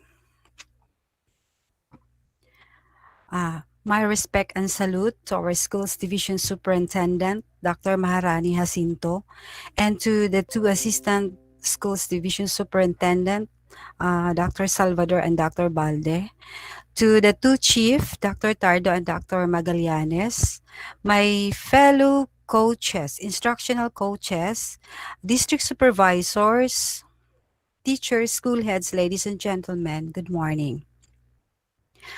At the outset, I would like to thank our Heavenly Father for giving us the opportunity to gather here this morning. And to each one of you also, thank you so much for making this hour as top of your priorities.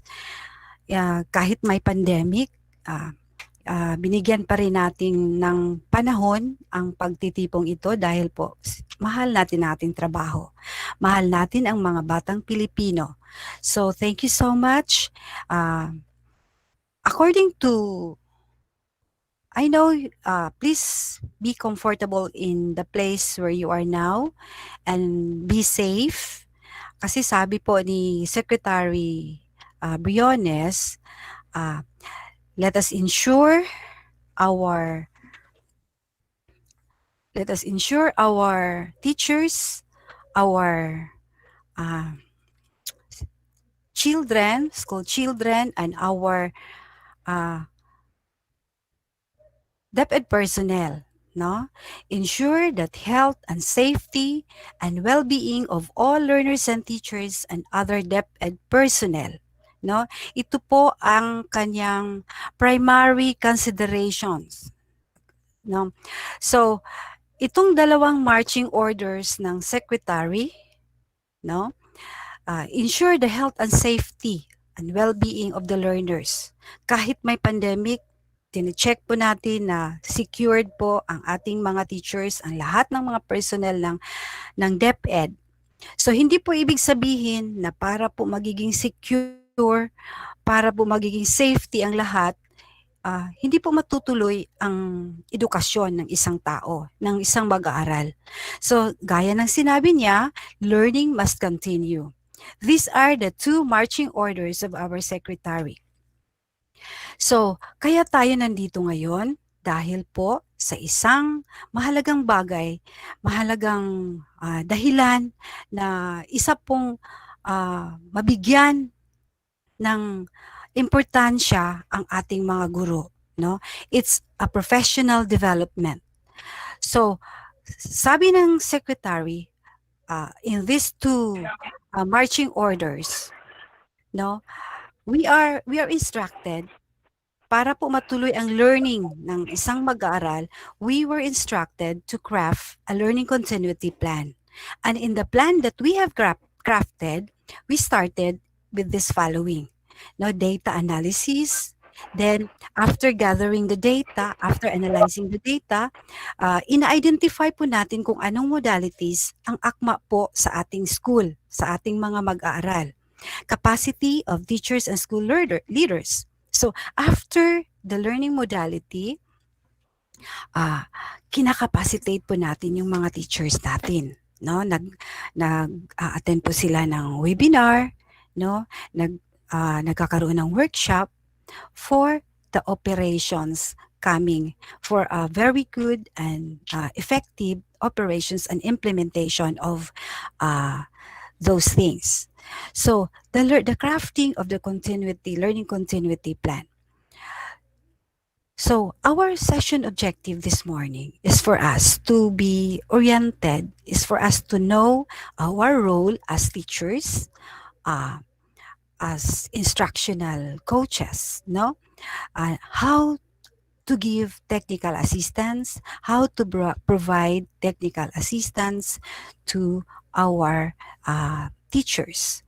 So this LAC session is isa po itong paraan para po matulungan natin ang ating mga teachers sa kanilang problema, no? Sabi nga ang LAC session is knowing the problem of the solution in the classroom, no? So magkakaroon po tayo ng malalaman po natin dito ang process flow of technical assistance and coaching, no? So ito po ang flow. But before going further, let us know first, what is technical assistance? What is TA? It is any form of professional help guidance, or support to be more effective in the performance of their functions. So, LDM coaching arrangement for LDM2. Ito po, nag-uumpisa po, LDM coaches, TAPS means Technical Assistance Provider. From the central office. So, yung mga specialists from the central office, the educational forum partners, so sila po ay i-assign sa isang region to assist the region. No? From the central office, po, meron po silang mga assignment sa bawat region na naka-assign sa kanila. Then, after the region, pagkatapos po sa region, ang region will constitute the regional technical assistance or coaching team. No? Through FTAD manages and assigned coaches, the top to schools division. And let us consider the size of the division. Kung small ba siya, large, or medium ba siya ang size po ng division office. So from the regional office, no, 15 na rin mo. Kasal niya sa 17. Halimbawa, pag malaki po ang division office, pag malaki po ang isang division office, marami pong i-create niyang grupo, no, ng LAC community. Depende po yan. I-consider po natin ang size ng isang division. So, sa isang LAC session, sa isang community, meron pong isang instructional coach na naka-assign. Sa ating region po, sa ating division po, nakakalimutan ko po, ang naka-assign po from the central office para sa ating Region 9 ay si Miss Joanne Capos Javier. Siya po ang NIAP from the central office na naka-assign sa region 9. Sa sa ating division po, the personnel assigned from the regional office, no, the LAC instructional coach po para po sa ating division ay si Ma'am Bilyedo, si Mr. Hala at saka si Ma'am Balsamo. Sila po ang instructional coaches na naka-assign po para dito sa ating division. Diyan, sa nakikita nyo po sa aking slides, sa isang LAC community po, meron pong tinatawag nating coach. No, siya po ang district supervisor o di kaya division supervisor. Then, the LAC leader. Sino po ang LAC leader dyan? Ang school head or ang principal o di kaya isang department head o di kaya head teacher. No? Or di kaya subject head kung ang grouping po natin ay isang by learning area. So, ang subject head po ang magiging leader. Then, the members are the LAC teachers. Okay. Sa presentation po na ito ay assigned NIAP coach, no? National, regional, or education forum, no? Or technical assistance providers, no? Sa LAC leader 1, district supervisor, ito po sa field na po natin ito sa district supervisor po ang coach, ang LAC leader, then LAC members niya, district supervisors kung marami, division supervisors ba, LAC members, no? Dito din sa ating division. Halimbawa, based on division memorandum na in-issue po sa atin na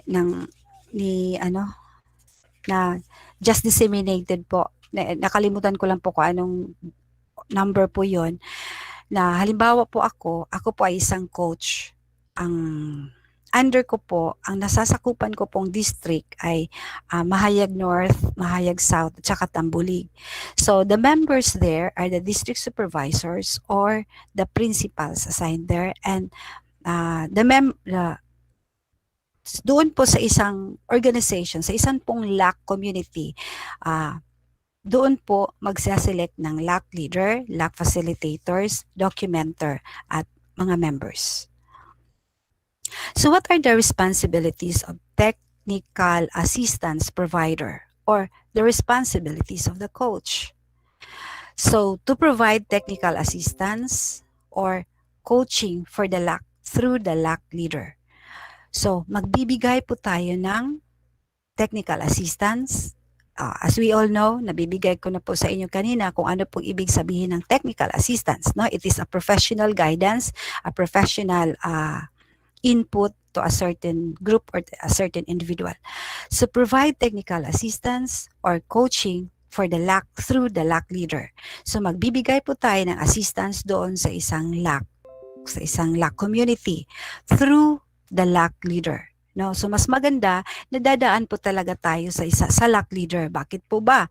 Kasi po hindi po tayo palaging andyan sa cell, no?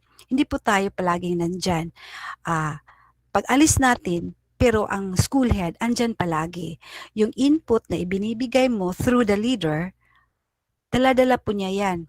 No? Makokonik palagi niya yan sa kanyang pakikipag-encounter ng mga LAC members.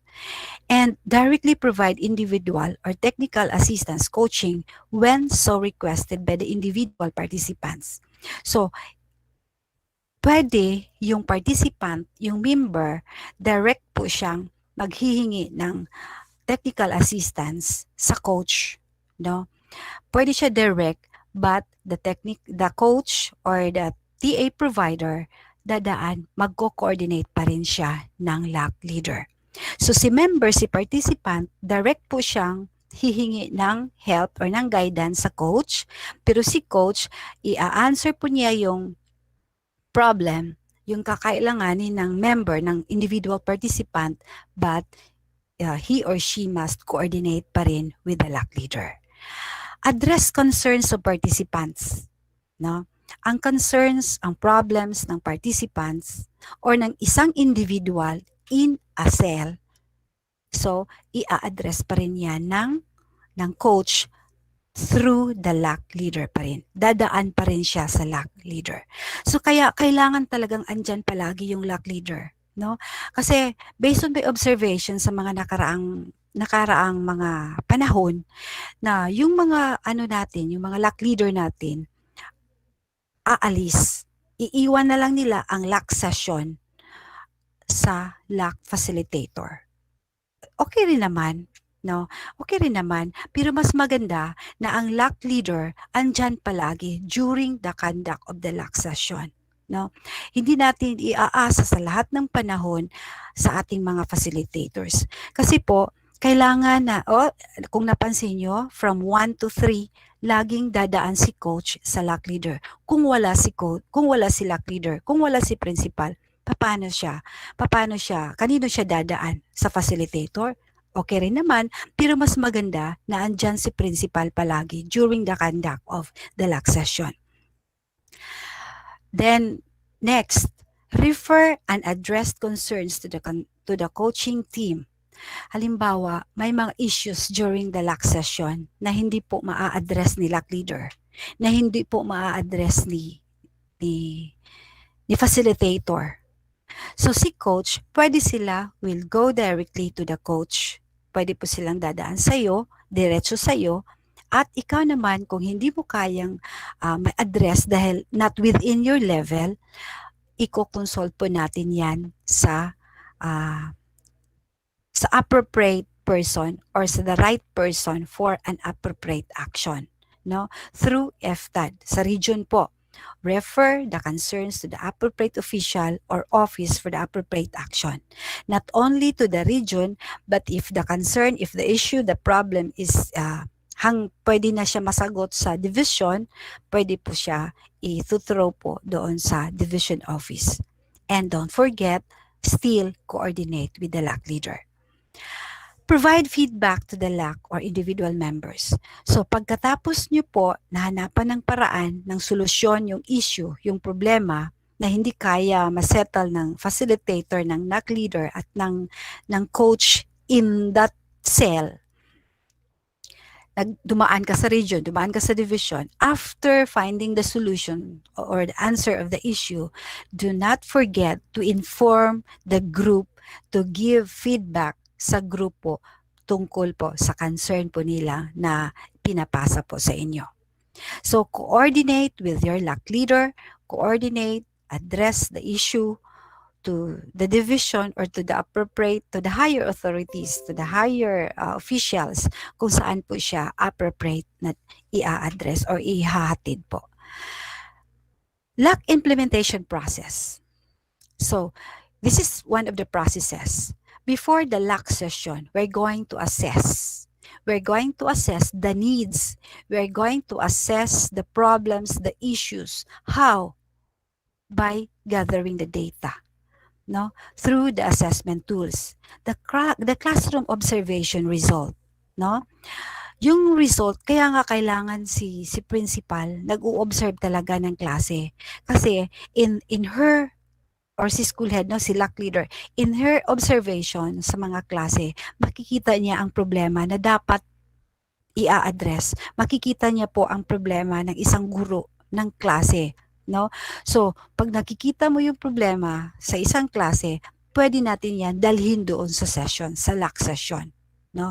Doon natin yan pag-usapan at hahanapan ng solusyon upang matulungan ang isang guro sa kanyang pagtuturo sa kanyang mga mag-aaral. Prioritization of topics or agenda. Yes, napakaraming topic. No? Napakaraming topic lalong-lalo na ngayon. No? So, hindi lang ang topic ng LAC session ay tungkol about ICT. No? Kasi napakarami kasi pong nakikita at nababasa kong LAC plan na ang issue ay tungkol about ICT. Not only ICT. No? Meron tayong maraming problema sa content, sa pedagogy, no, sa linkage, sa partnership ng parent at saka teacher tungkol sa bata, no? So napakaraming issue, napakaraming problema na encounter ng teacher inside the classroom, and we need to prioritize. We need to prioritize the topic. We need to prioritize the agenda, no? Maraming agenda na dapat pag-usapan sa LAC session, pero we need to prioritize which is urgent, no? Which is important. Then, formation of the LAC. So, hindi naman siguro pwede na ang LAC session natin after, yan, chika-chikahan lang, after flag raising ceremony, o di kaya during recess time, no? Let's have a formation of LAC first, no? Kailangan i-organize muna yung LAC session. Every teacher must be a part of the LAC. Dapat participant, member, ang lahat ng teachers. One LAC could be composed of 5 or 15 members. By the way, my presentation is based on DepEd Order number 35 series of 2016. Minimary ko po yung DepEd Order number 35 at saka yung input galing from the YAP Central Office po. So one LAC could be composed of 5 to 15 members. So what if more than 15 po kami sa school, ma'am? No? You will create another group, another cell, no? So, kung nilapas mo, more than 15 po kayo, so you can create two or more cells in the school. Each LAC should have a leader, a facilitator, a documenter, and a member. Sino po ang LAC leader? Si principal, si school head. Okay? Siya po ang LAC leader, and I am encouraging you that during the conduct of the LAC, the leader must be present. Suspend, cancel all your transactions like liquidation, meeting with the LGU, with others, no, allied services. Pag nakaschedule ang LAC session, yung ibang appointments nyo, please cancel muna o di kaya i-reset. You make LAC session as top of your priorities. Bakit nga ba? No? Huwag natin gawing relax session ang LAC. Make this as top of your priorities. Bakit po? This is a professional development. This is a professional growth of our teachers. Kasi kapag hindi po natin sila tinutulungan, manatili po silang nandyan, ginagamit ang kanilang practice na sa palagay mo, hindi po siya naaayon sa sitwasyon na ito. Lalong-lalo na we are facing pandemic. So LAC leader is very po important. Kayo po, nasa kamay nyo po, LAC leader, ng principal, ng school head, ang success ng LAC session. LAC facilitator, sino po sila? Sometimes ang LAC ang principal, si school head, ay magiging LAC facilitators. Not only sometimes, all the time po. Lalong-lalo na kapag wala yung, hindi dumating yung assigned facilitator for that scheduled time. So si principal po ay andyan palagi, being the leader. Ano po niya, musalo na siya kung wala si facilitator. Kaya, hindi lang si facilitator ang mag-ready, pati rin si principal. No? The LAC documenter, any po within the member. Diba po, sa 15, andyan po si LAC leader, si facilitator, si documenter, at saka member. Saan po kayo kukuha ng LAC documenter? Sa member. Sa member ng 15, sa member ng group. The LAC members are teachers. The LAC resource persons, external po. No? Hindi po siya from within your school. Pwede po kayong mag-invite from the outside. And pwede rin sa internal within the department. So, the LAC resource persons or the LAC facilitators. These are the composition of the Learning Action Cell. Before the LAC session, bago po mag-uumpisa yung LAC session natin, bakit ko ba ito sinasali? Dahil it's in the topic, the responsibilities of the members, the technical assistance provider, the coach, the responsibilities, and the flow. No? Andyan po, kasali po ito kasi dapat po kasi nating malaman ang flow ng LAC session. So before the LAC session, identification of appropriate intervention. Ano po ang dapat nating i-intervene? Ano po ang dapat nating solusyon? Ano po ang dapat nating gawin para po mabibigyang lunas, mabibigyan ng solusyon ang problema ni teacher sa kanyang pagtuturo? So interventions could be in the form of learning materials, instructional development, IM's development, instructional materials, equipments, facilities, strategies in teaching, modality in teaching, no? Modality in teaching. So lalong-lalo na ngayon, dapat sila facilitator, sila leader, alam niya po ang lahat ng modalities, no? Alam niya po ang lahat ng modalities at paano po 'yan maaabot doon sa learner, no? Di kaya baka ano bang modality na pinapractice sa school na yan? Ewan ko, nalimot ko, module-module man to, no?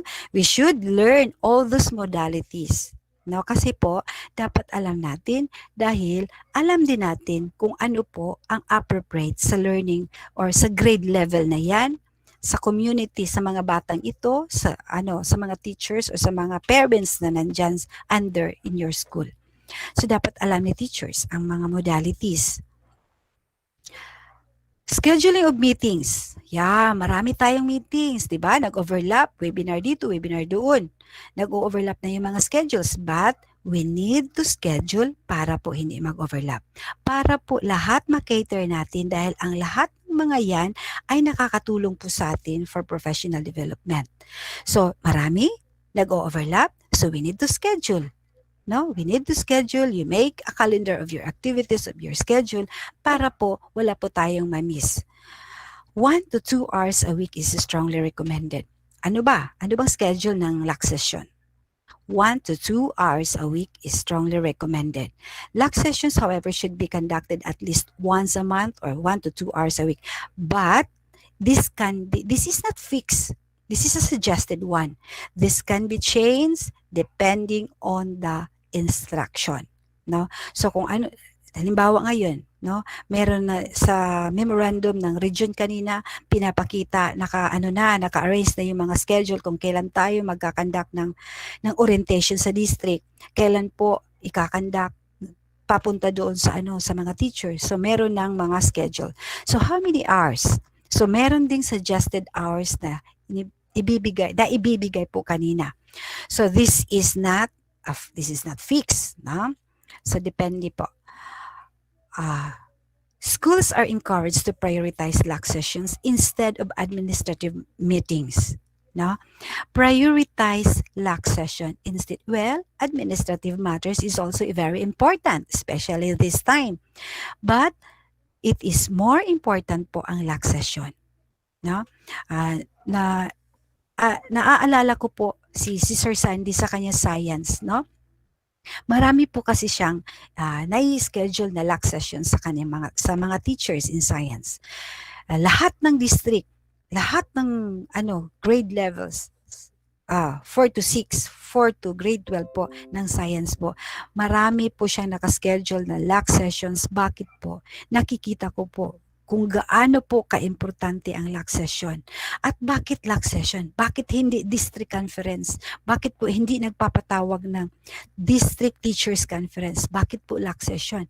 Kasi po, LAC session is a small community. Kaya nga tinatawag siya ng cell dahil small community.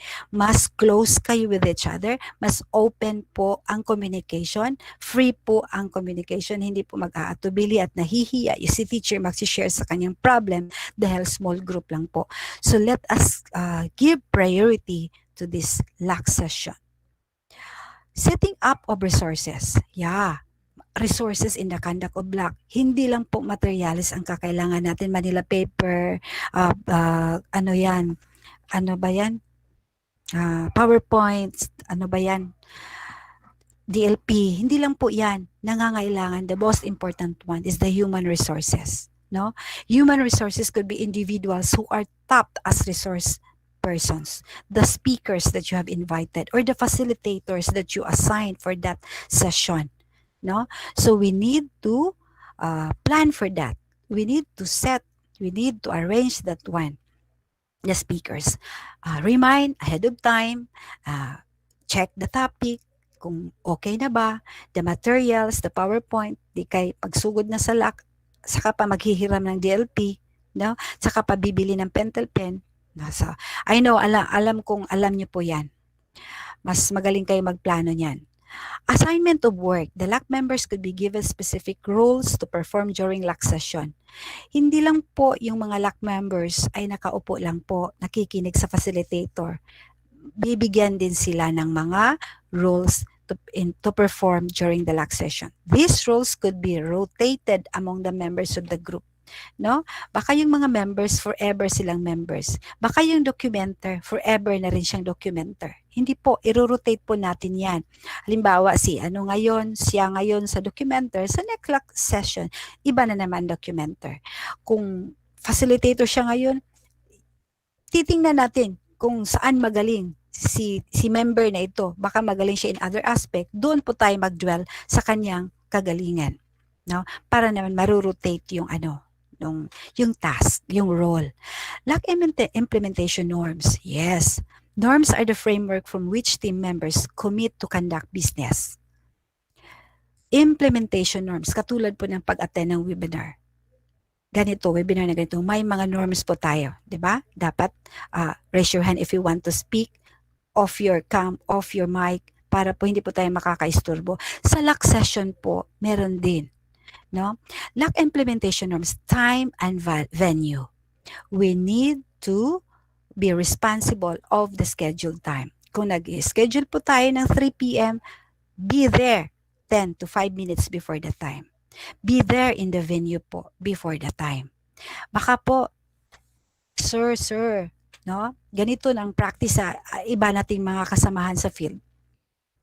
Ma'am, pwede po mo excuse, pwede po mag-undertime mamaya. LAC session lang naman mamaya, ma'am.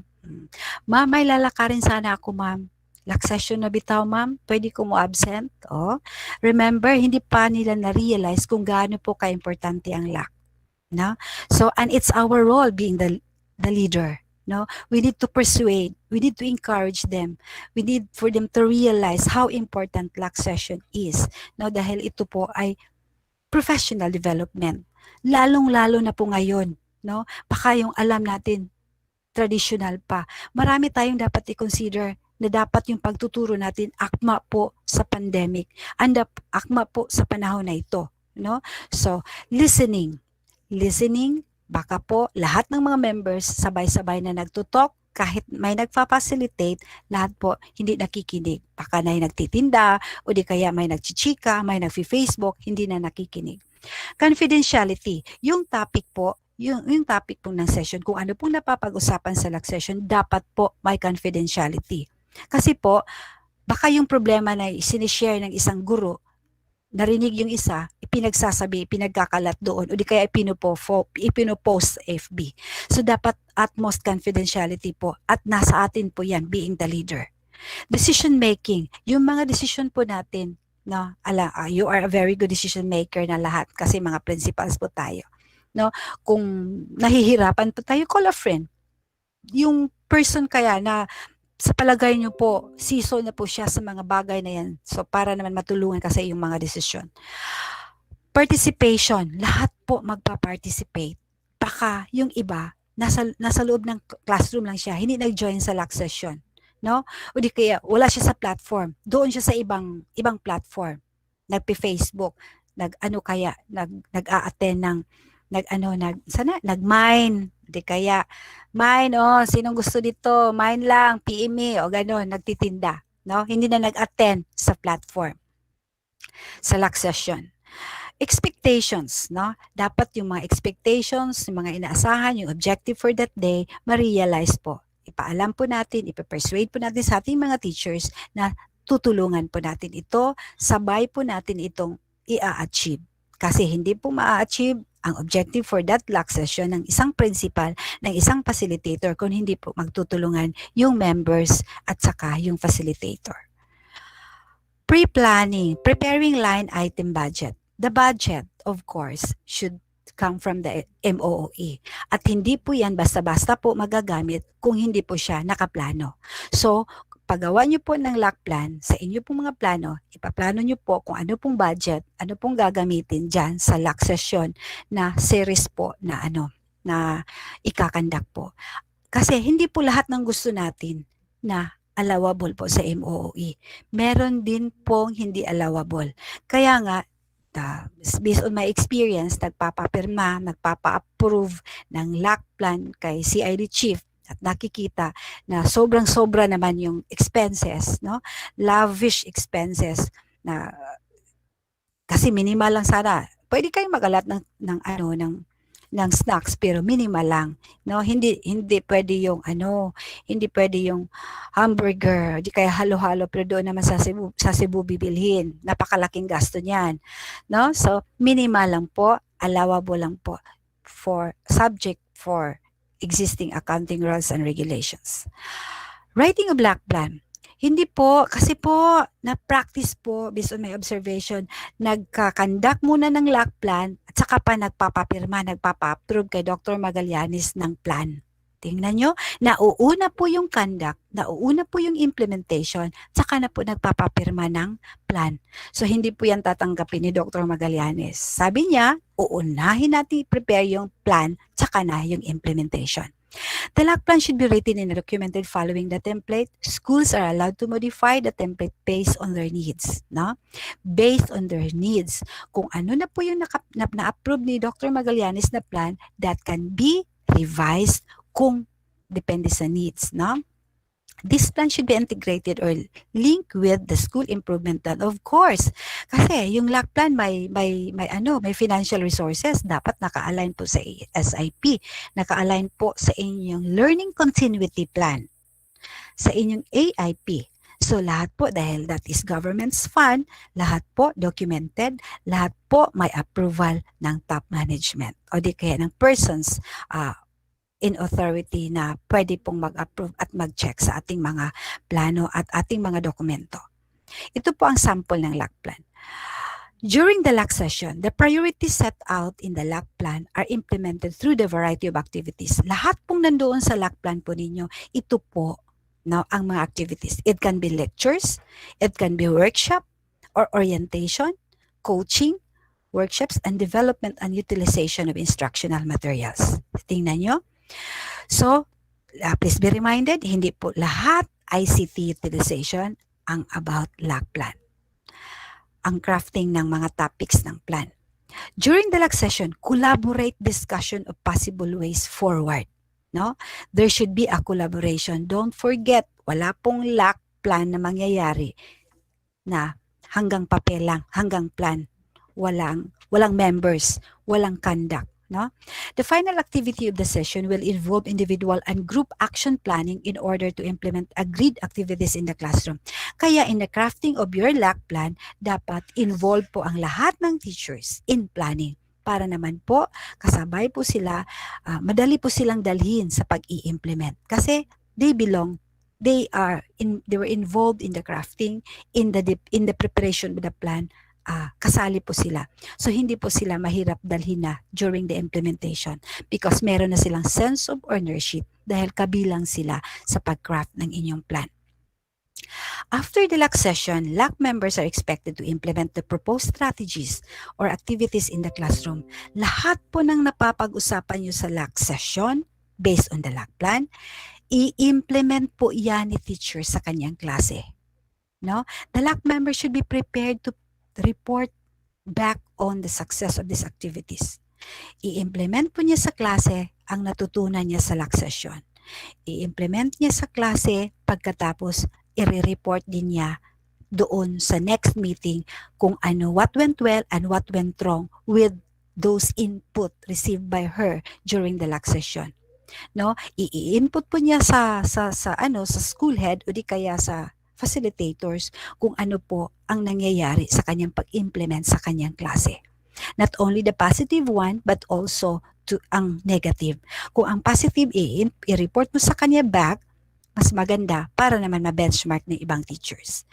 Kung hindi magandang nangyayari, i-report pa rin niya para naman mahanapang ng solusyon, paraan para sa susunod magiging maganda na siya ang effect. After the LAC session, the LAC facilitators and the LAC leaders should monitor these activities. Who is the LAC facilitators? Yung nag-discuss ng topic, yung LAC leader, yung principal, should monitor these activities and evaluate how far they are contributing to improve outcomes. No? Silang dalawa po ang mag-monitor kung ano po ang nagiging kontribusyon sa issue na yan, sa learning outcome ng ating mga mag-aaral. Kung nakakatulong ba yung na-discuss nyo sa LAC session sa mga bata o hindi, imo-monitor po yan ni LAC leader. Imo-monitor po yan ni LAC facilitators para alam ni LAC facilitators kung effective ba siya sa kanyang pina-facilitate doon sa kanyang members. Para alam ng LAC leader kung may saysay ba, may kabuluhan ba ang nangyayaring LAC session sa pamamagitan ng kanyang pagmomonitor. The school heads or principal should support the LACs by doing class observation. Kaya nga, mag-o-observe siya kung ano yung napapag-uusapan, ano yung na-discuss sa LAC session, i-observe niya kung na-implement, kung wasto ba ang pagka-implement ng teacher, hindi ba align ba siya sa discussion during the LAC session, no? Kung hindi, dalhon po na siya sa LAC session nga next meeting para naman ma-correct, ma-straighten kung ano yung mga pagkukulang during the implementation, and to continually improve instruction so that students will learn. So in the school level, rules and responsibilities of various DepEd offices sa school level po. Si school head, so yung nasabi ko kanina, yun ang process. Ngayon naman, ang responsibilities ng bawat isa, ng school, ng division, at saka ng region. So ang school level po, ang responsibilities po ay isa. Ito, the school head lead in the organization of the LAC and in ensuring that the practice of holding regular LAC session is established. I-ensure po ni principal, ni LAC leader, ni school head, kung may sustainability ba po ang conduct ng LAC session. Baka po, after this webinar, after this meeting, magla-LAC session na. Nafa-follow yung schedule within the month. But for the next month, nawawala. Unti-unting namamatay yung LAC session. Hindi na napapatuloy. At yan po ay dapat i-look forward ng LAC leader. No, dapat po, yan po ay i-ensure ng LAC leader kung ang practice, ang holding of regular LAC session na-maintain ba po ng school head, ng LAC facility leader. The school head should take the lead in monitoring the school LAC activities, not just ensuring the regular conduct of LAC, but the school head, the LAC leader, will also monitor and evaluate their impact. Ano po ang impact ng LAC session sa buhay ng isang guro? Sa buhay ng isang bata? May impact ba? O di kaya baka impacto ang nangyayari? No? So dapat may impact ba? Nakakatulong ba sa kanyang pagtuturo? Nakatutulong ba yan sa isang bata na natuto siya sa kanyang lesson? So yan po ay isa sa titingnan ng LAC leader. Sino po ang LAC leader? Yung school head, yung principal. Ano pa po? In the school level, the school head should lead in organizing the LAC and in ensuring that the practice of holding regular LAC sessions is established and maintained and sustained po. Ito kasi ang mahirap sa atin. Wala tayong sustainability. After receiving the memorandum, implement. But sa ngadto-ngadto, nawawala. Walang sustainability. That was long ago. Alam ko, hindi na yan mangyayari ngayon. School heads or principals will be vital in facilitating and implementing effective LACs within their school. No? It should be vital. We should be vital in facilitating and implementing effective LAC session in our respective school. The school heads will be providing administrative support and academic leadership to the LACs. No? Administrative support, what are those supports? Like the materials they need, no? The human resource, the facilitators, the speakers, no? So mas maganda kung si LAC leader tutulong din sa paghahanap ng mga experts na makakatulong to discuss these issues to their members, no? Trabaho talaga yan ni school head. Napakarami po nating trabaho school head. Alam ko po yan, napifeel ko po yan. Pero daanin na lang po natin ito sa sa positive way. Kasi po, mas maganda ngayon, meron tayong trabaho. Yung iba, walang mga trabaho, no? Natanggal sa trabaho, nag-redundant, no? Pero tayo, napakaswerte tayo dahil meron tayong inaatupag. So, school head will be providing administrative support and academic leadership, no? So, yung trabaho natin, hindi lang po mag-liquidate, hindi lang po but we need to have academic leadership, no? Kaya nga tinatawag technical assistance.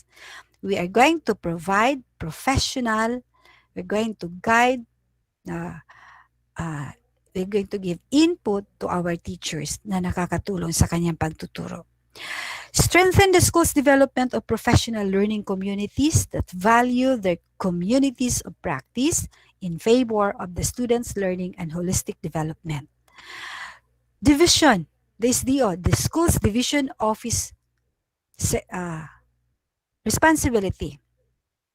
It is the responsibility of the curriculum CID ato kini CID Implementation Division should support the schools in establishing, no? Baka may mga school heads, may mga LAC leader na nahihirapan o di kaya nakakalimot na kung paano i-organize ang LAC, no? Tutulungan natin sila kung paano mag-organize ng LAC session. Not only in organizing the LAC session, but we need to encourage them para ma-maintain ang organization ng LAC and sustain their LAC practice. Let's make a constant follow-up kung buhay pa ba yung LAC session, yung LAC. And aside from making a follow-up, let's also encourage them. Kasi po, ngayon, dapat magbuhi-buhi na lang dyan ta. Let us encourage each other, no?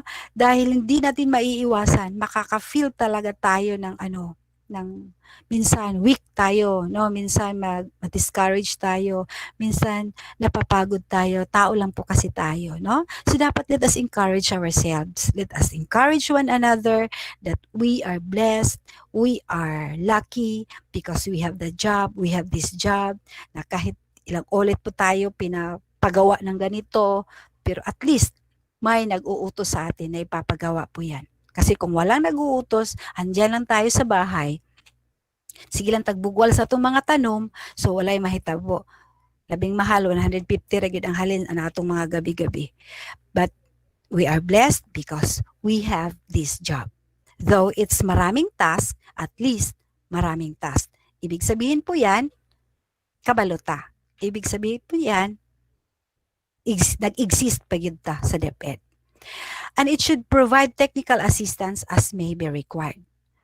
The SDO personnel are expected to provide TA to schools and conduct systematic monitoring so that good teaching happens in all classrooms throughout the country. It should also find ways to encourage the schools to conduct action research. O ayan, alam ko encourage na ngayon, motivated, inspired ang ating mga teachers in the field. Alam niyo ba kung bakit? Ang daming gumagawa ng research. No? So, mas may mga idea sila o di kaya nasa puso na nila ang paggawa ng research. Maraming nagsasabit. To support students' learning, holistic development. And schools division level pa rin. We organize LAC sessions at this level. District and school division level LAC may also be constructed flexible. O ayan, no? Constructed flexible but could include any of the following. Teachers, district supervisors, division supervisors, ayan po. Region, ito po ang responsibilities ng region. Through the CLMD should provide more explicit guidance to SDO. Not just guidance, but it is explicit guidance to SDO and schools regarding the conduct of LAC session. So, pinapagaan nila sa pamamagitan ng explicit guidance para po sa atin. So, the RO should monitor school data over time and see if LAC sessions are effectively improving teaching and learning process. When organizing LAC sessions at this level, the membership may be constructed flexibly depending on the purpose of the LAC and the strategy agreed upon. The central office, so the role or the responsibilities of CO, shall review the policy and its implementation in the light of the feedback gathered. So kung may policy na, DepEd Order 35, kung may policy na regarding on the LAC ang CO, so pwede din nila itong i-review based on the feedback gathered from us, no? From the field. The CO through the Office of the Undersecretary for Curriculum and Instruction shall coordinate efforts at the central and field offices to ensure that the support system and mechanism to sustain LAC practice. Establish and responsive such as putting in place reward system and allocating funds for the program. Reward system and allocating funds for the program. When organizing LAC sessions at this level, the membership may be constructed flexibly depending on the purpose of the LAC and the strategy agreed upon. That's the end of my share given to me. So if you have questions, baka kinakain ko ng marami inyong oras. Kung may question kayo, pwede nyo iti-text sa akin para masasagot ko. Thank you so much for listening. Good morning once again. Okay, so thank you and congratulations Dr. Gay Abduhan for swinging out the contents of session 2 in a very detailed manner yet full of substance. Thank you and congratulations once again. So let's move forward to the next session to bring us all in walking through of the LDM2 modules for instructional coaches. Join me to welcome our CID Chief, Dr. Juliet A. Magallanes. Ma'am Chief. Thank you, Don. Time check, it's already 11:43. I know that many of you will be taking your lunch, but please share a little of your time for this session. Good morning, everyone. To realize the implementation of the Basic Education Learning Continuity Plan, the school's governance and Operations Division through the Human Resource leads the conduct of this learning delivery modalities, Course 2. This is being conducted to capacitate both instructional managers and learning facilitators on the learning delivery modalities that will be implemented in our respective schools and to provide technical assistance whenever possible so that quality of basic education can be attained amidst COVID-19 crisis. So in this trying time, we need to strengthen the community of practice through the conduct of learning action cell to assist one another and build a strong bond of healthy educational exchange for the sharing of best practices and addressing each other's needs for the betterment of our learners. Per orientation that was conducted and of course facilitated by the representative of the National Educators Academy of the Philippines through the regional NAIOP. These LDM courses have two streams, and in fact, this were also being mentioned earlier by Supervisor Ganup. The first one is the management stream, which is intended for division and school leaders. And that is why our 32 district supervisors and educational supervisors or education program supervisors are here with us because you have this very important task to perform, which is to lead the implementation as well as manage the processes that ensure access with all learners to quality education in the new normal. Now, another is the instructional stream, which is to equip teachers with the general principles of teaching and learning delivery of the new modalities. Aside from these important streams, it has also two major components. The first is the theoretical component, which involves the implementation of the modules containing the inputs and learning activities that will lead towards achieving the desired learning outcomes. And the other component is the practicum side, because it's considered as one module which involves after training activities. That was also part of the discussion as presented by Sir Romy at the regional office. So this leads towards building the portfolio as demonstration of the desired learning outcomes of the participants relevant to their professional standards. The portfolio may be used as means of verification in the results-based performance management system. I know that our teachers are still in a quandary as to when to start working on the respective portfolio, thinking that they are not properly oriented on what are those vital documents that they need to include in the portfolio, considering that the classroom observation tool, or the COT, which is considered as one of the major artifacts, is not possible due to the absence of face-to-face instruction. So with this learning delivery modality courses, they will be properly steered to the right direction with the help of our instructional managers tasked to provide technical assistance. Ma'am Chief. Yes? You're not presenting. Yes, later. Oh. I'm still having my intro, my dear. Oh, okay, sorry.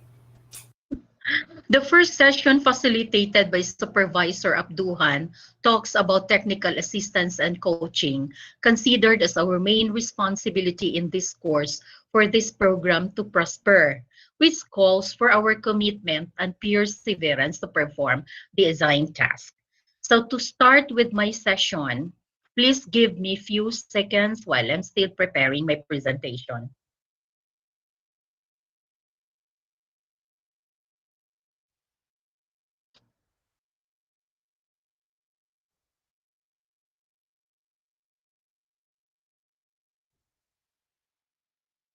Hello, Ton. Ma'am Chief? I cannot. I cannot connect kasi ang nakalagay dito, turn on captions. Ay, Sir Jong.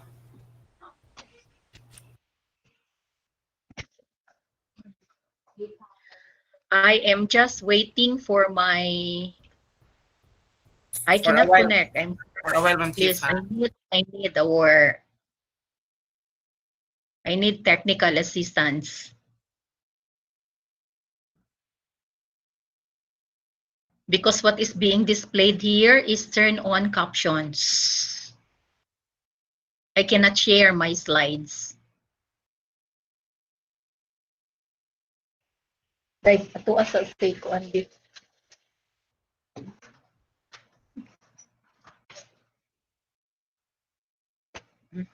Turn on. Huh?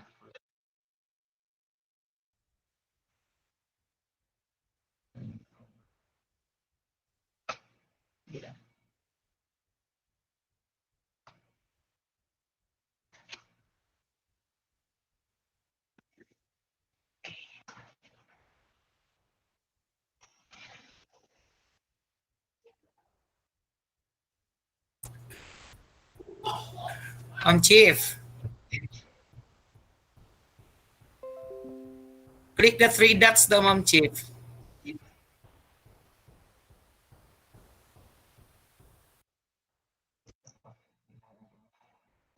Hello, Ton. Wait sa, hinay kayo ato ang kuan signal. Okay, ma'am.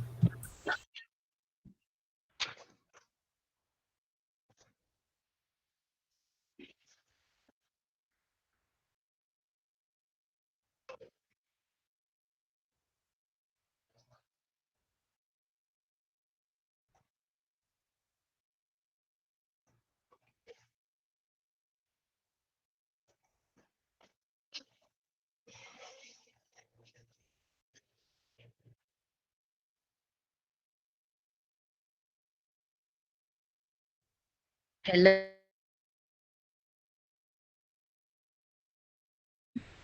Hello. Ton, okay na? Yes, Ma'am Chief, you're projecting now. Okay, so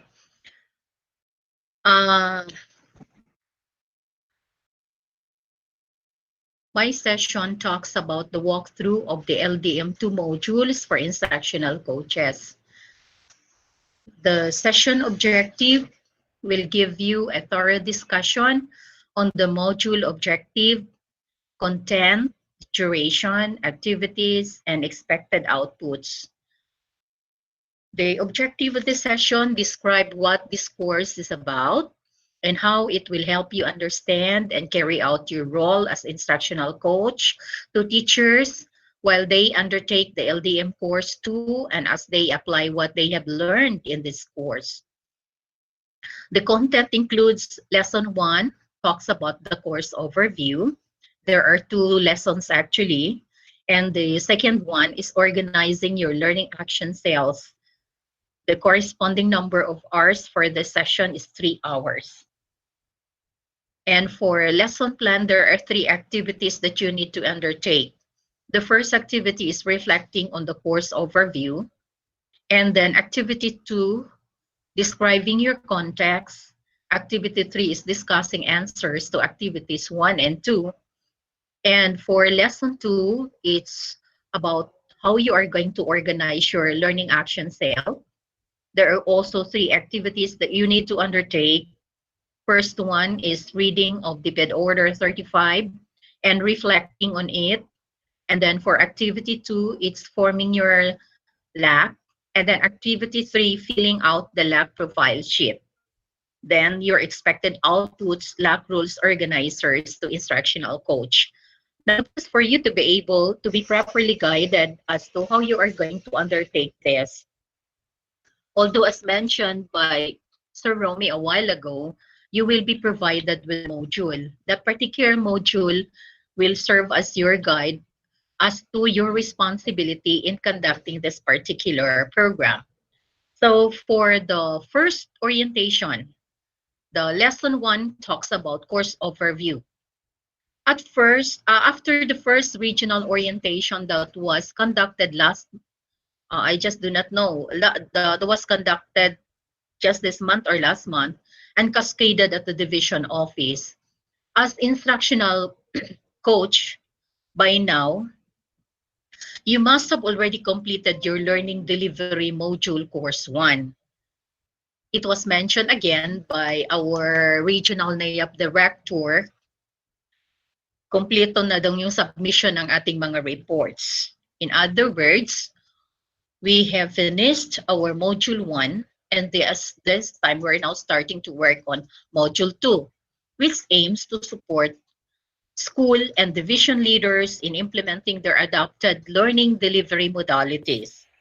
And then here in our division, we as mentioned also by our schools division superintendent, and as reflected in our respective learning continuity roadmap, we embrace the distance learning and radio-based instruction, although there are other learning modalities.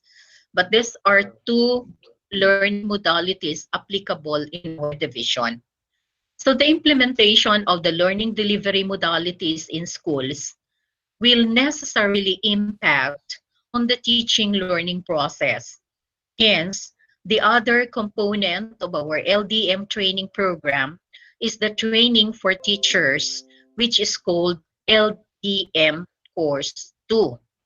So you are currently in a very riveting and vital position to support our teachers as they navigate this new teaching arrangement.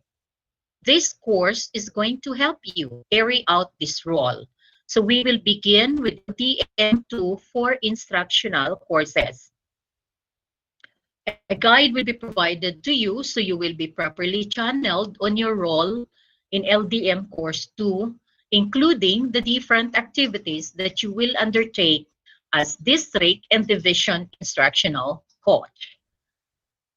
In LDM1, you were able to explore your role as a LAC leader by providing technical assistance to school heads who have to deal with and consider the diverse contexts and needs in choosing the most appropriate learning delivery modalities for their schools. In fact, we conducted also simulation and orientation to all schools, but not all schools conducted the simulation. Only those with modules, those who can afford to print the modules.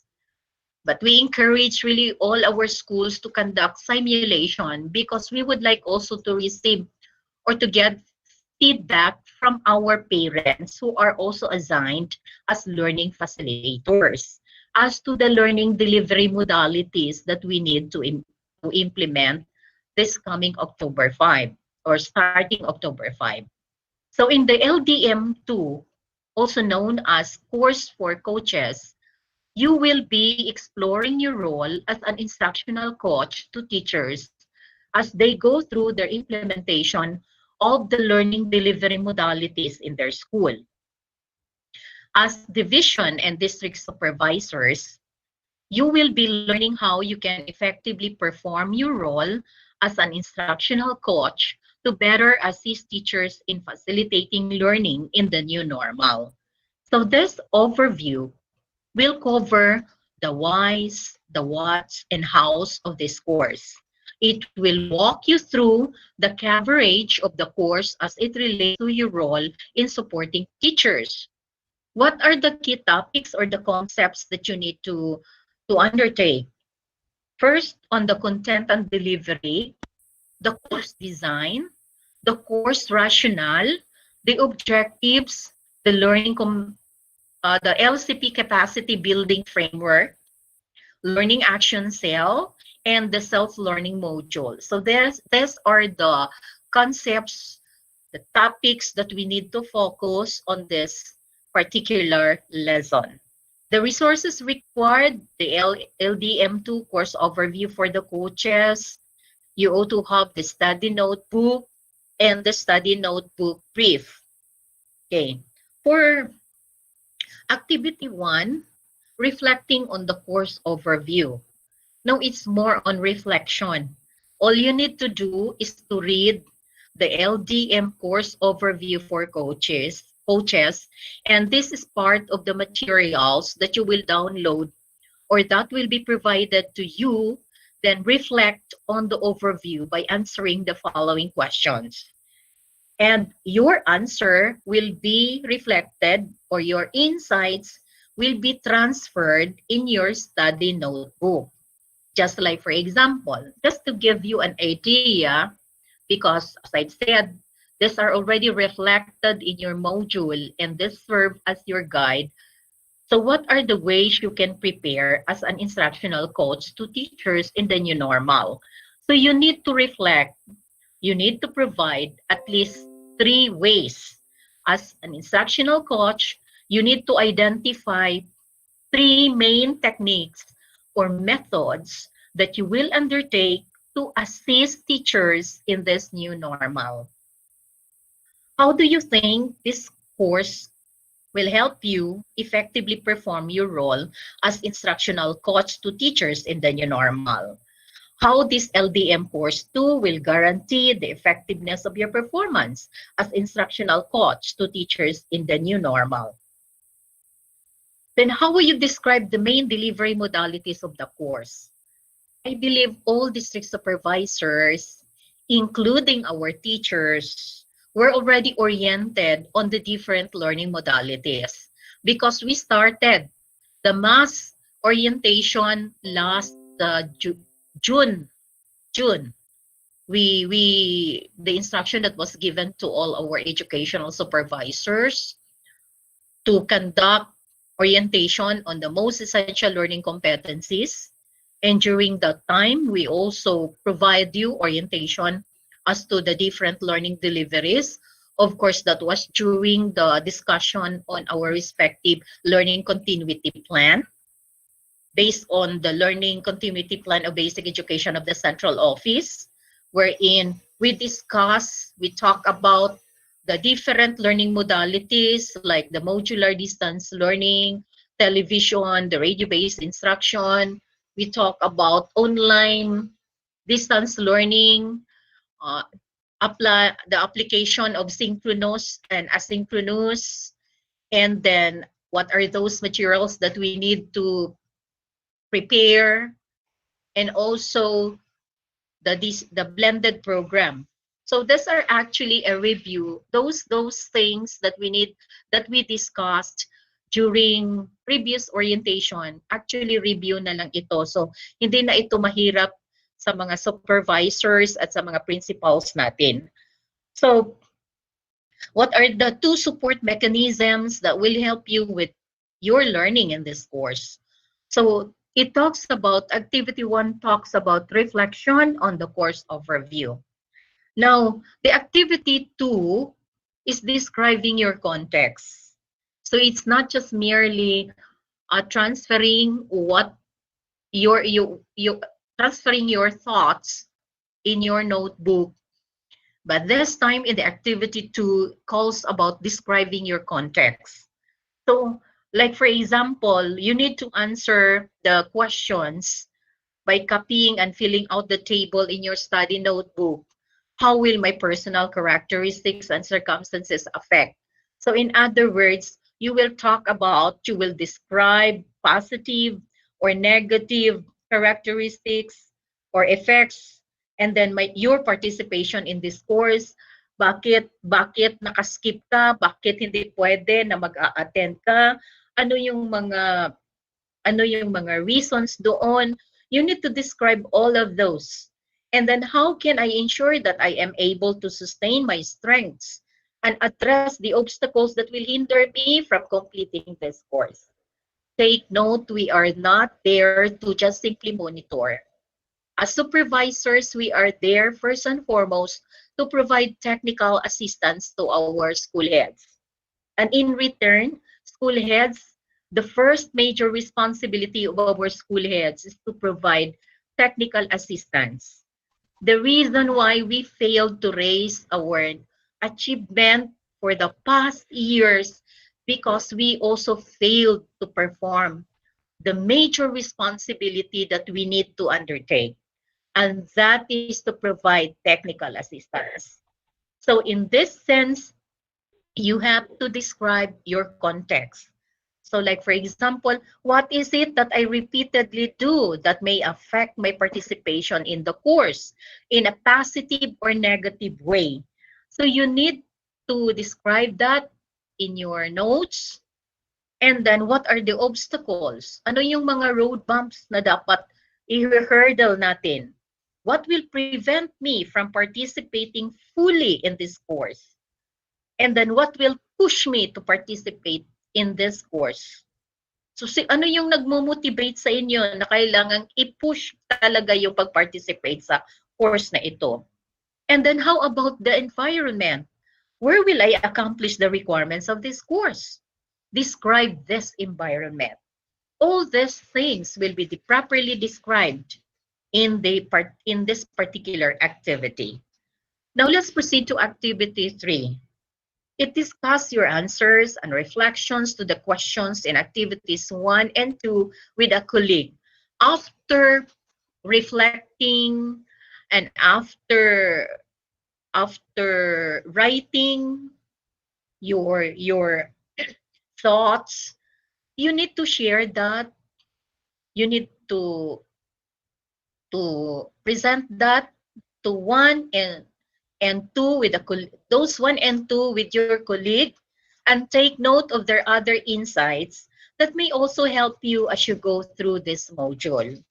You do not just simply reflect and write your reflection in your notebook.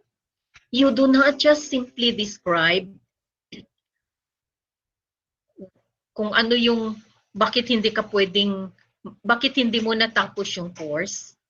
But then you need to also discuss this with your colleague. So lesson 2 talks about organizing your learning action cells. Now this lesson will help you set up your learning action cell and prepare for the activities in the succeeding modules. Now, itong policy na ito, last year, I remember 2007, 2006, 2007, 2008, 2009, pabalik-balik lang yung lecture natin tungkol sa LAC. In fact, meron tayong slide deck, yung PowerPoint presentation natin na shinare natin sa mga supervisors. In fact, we even enumerated what are those specific topics that we need to handle during our LAC session. But I doubt kung talagang ginawa natin. Kasi kanina yung nakikinig ako kay Gay, yung observation natin, because you ought to provide us report as to what happened to your LAC session. But only very few schools, take note of that. Iilan lang yung mga schools yung nag-submit ng report as to the LAC activities conducted in their school. They even scheduled their LAC session during Fridays. Kasi Fridays actually ay fly days din ng mga teachers. So ginawa yung LAC session Friday kasi yun din yung time na lalabas tayo, magpa-fly tayo anywhere. Kaya wala tayong na-produce na report. I hope that lesson 2, you will focus on lesson 2 because this is more on the organization of learning action cell. And your reference, DepEd Order 35 series of 2016. The Learning Action Cell as a K-12 basic education program, school-based continuing professional development strategy for the improvement of the teaching and learning. And then a part of this lesson is setting protocols and norms for the conduct of LAC sessions. Of course, there are norms that you need to follow. Now, if you want to set your local norms, it's up to you then as LAC leaders. But you don't need to think and you don't need to conduct research for you to be able to come up with your protocol. All you need to do is just to get a copy of this DepEd order and you will be guided as to how you are going to set your protocols. And then accomplish the required LAC forms. Again, nag-i-effort talaga tayo sa paggawa ng slides natin. Nag-i-effort talaga tayo. Inilagay natin kung ano yung mga required LAC forms na isasubmit natin at gawin nating reference. So, the key topics for this lesson 2, the concepts, yung LAC forms, the LAC rules and responsibilities, resources, yung DepEd Order 35/2016, the school-based continuing professional development strategy for the improvement of teaching and learning, LAC session guide, yung LAC profile, LAC facilitator information sheet, all those LAC form, LAC session report, and LAC engagement report, and your study notebook.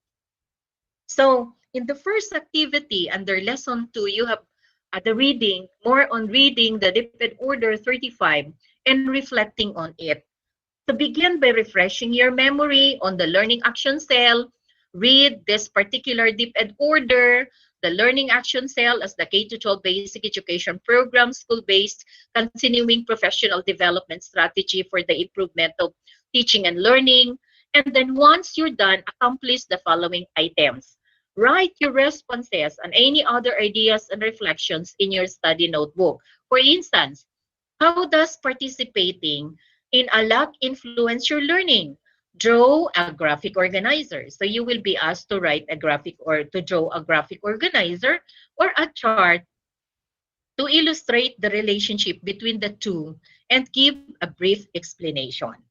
And then reflect on the objectives for conducting the LAC sessions as listed in DO 35 Series 2016. Rank the following objectives from easiest to the most difficult to achieve. Okay, like to improve the teaching learning process, improve learning among students, to nurture successful teachers, to enable teachers to support each other, to continuously improve their content and pedagogical knowledge, practice, skills, and attitudes, to foster a professional collaborative spirit among school heads, teachers, and the community as a whole. Then what are the top 3 challenges to having a successful LAC? List them down, raise these concerns, and discuss mitigating actions at your first LAC session. So after thorough reflection, after reading the policy, DO 35 series of 2016, and after a series of reflection, then you have to at least identify 3 challenges. You discuss what are those concerns and the mitigating actions that you need to undertake during your first session.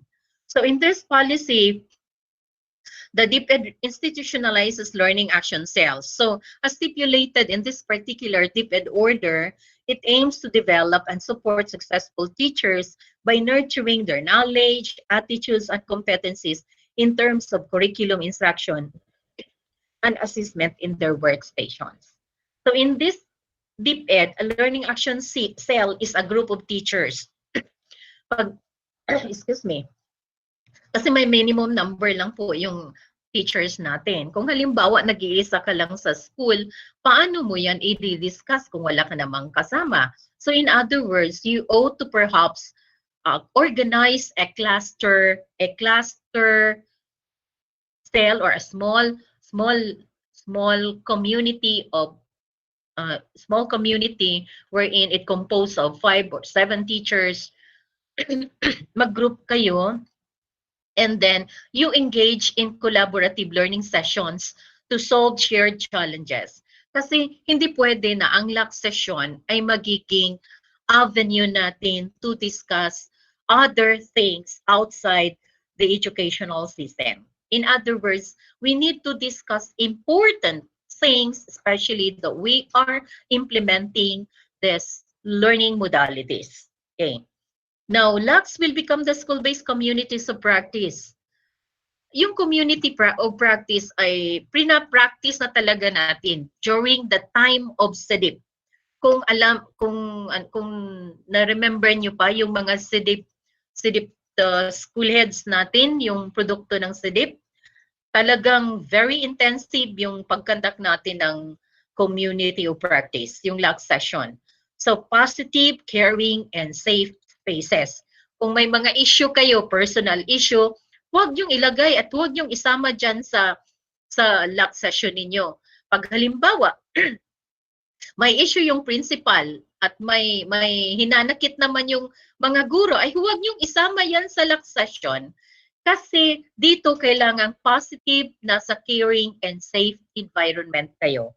So the key aspects of the process are ongoing, collaborative learning, problem solving within a shared domain of professional interest, self-directed learning, reflective practice, leading to action and self-evaluation and collective competence. So the formation of LAC, in the first activity, forming your LAC, every teacher must be part of a LAC. So LACs could be formed based on the prioritized needs and depending on the number of teachers in every school or cluster of schools. However, these groupings are flexible according to the need and context. One LAC could be composed of 5 to 15 members. As I've said, if you are only 1 or 2 in a group, you may perhaps look for another cluster and you joined in another cluster for you to be able to have one LAC group, okay, or one LAC. So a school may organize as many LACs as may be deemed necessary depending on the identified needs of the school.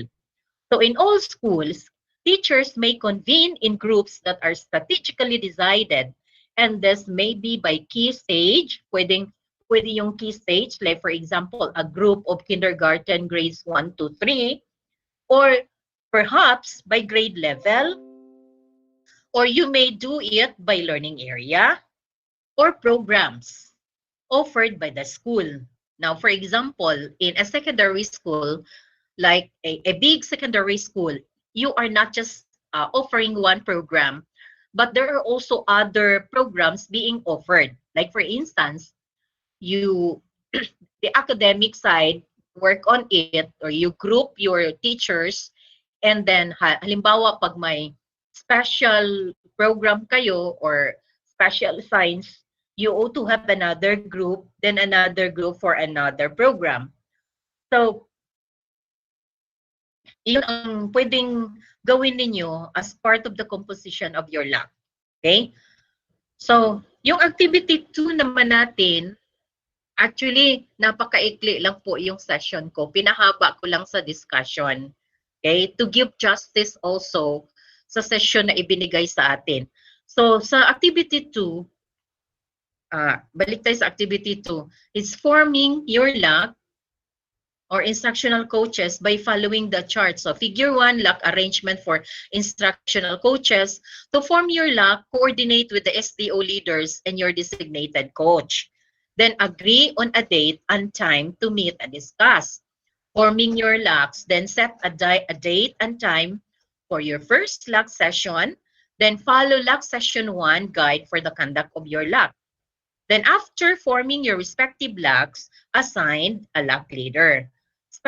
In stipulated in DepEd order, ang talagang leader ng LAC ay yung principal. But you can also assign master teachers to become your facilitators or your leaders if in case kulang tayo ng mga principals or school heads. So decide on the assignment of other roles in the LAC, such as LAC facilitator, documenter, etc. Complete the Form 1, then LAC profile sheet and the other forms as instructed. Connect with your designated coach through the LAC leader for guidance and way forward. So in the activity 3, filling out the LAC profile sheet. List down the members of your learning action cell and their respective roles in your study notebook. Then submit the Form 1, the LAC profile sheet for instructional coaches, to your designated coach from the division office, the regional office, and don't forget to keep a copy for yourself. ang nangyari kasi pag nag-monitor kami, pag hinahanapan natin ng lack report yung principal, sasabihin nila, ma'am, wait muna kasi wala dito yung learning facilitator. Nasa kanya yung kopya ng aming report. As school heads, you ought to have a copy of your report. You ought to have a copy of every document because though you delegated your function, but it's really your as part of or actually command of responsibility, hindi pwede na mag-antay pa tayo ng ating mga facilitator kasi nandoon sa kanila yung report. Okay? So don't forget to keep a copy for yourself. Then for expected outputs, ito na, LAC rules, organizers, o instructional coach, and thank you for listening. So ganito kahaba yung ating session. Good noon, everyone.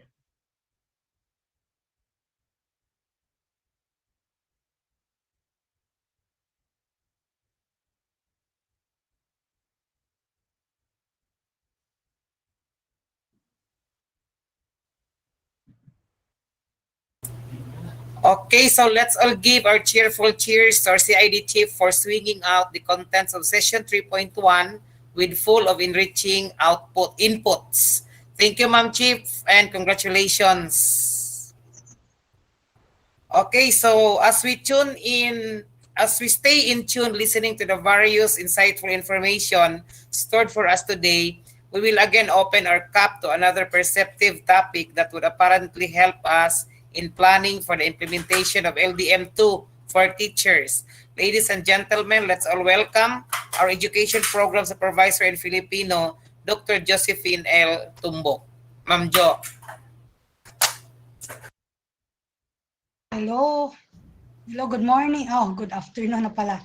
Good afternoon po sa lahat. My respect to our schools division superintendent, our 2 assistant schools division superintendent, our 2 chiefs, my fellow instructional coaches, and to all the participants in this webinar orientation. Good afternoon, everyone. Isang maulan na hapon. It's me, your friend Joe. Welcome to session 3.2 of this learning delivery modalities 2. So I will present now, Ton. Yes, Ma'am Jo.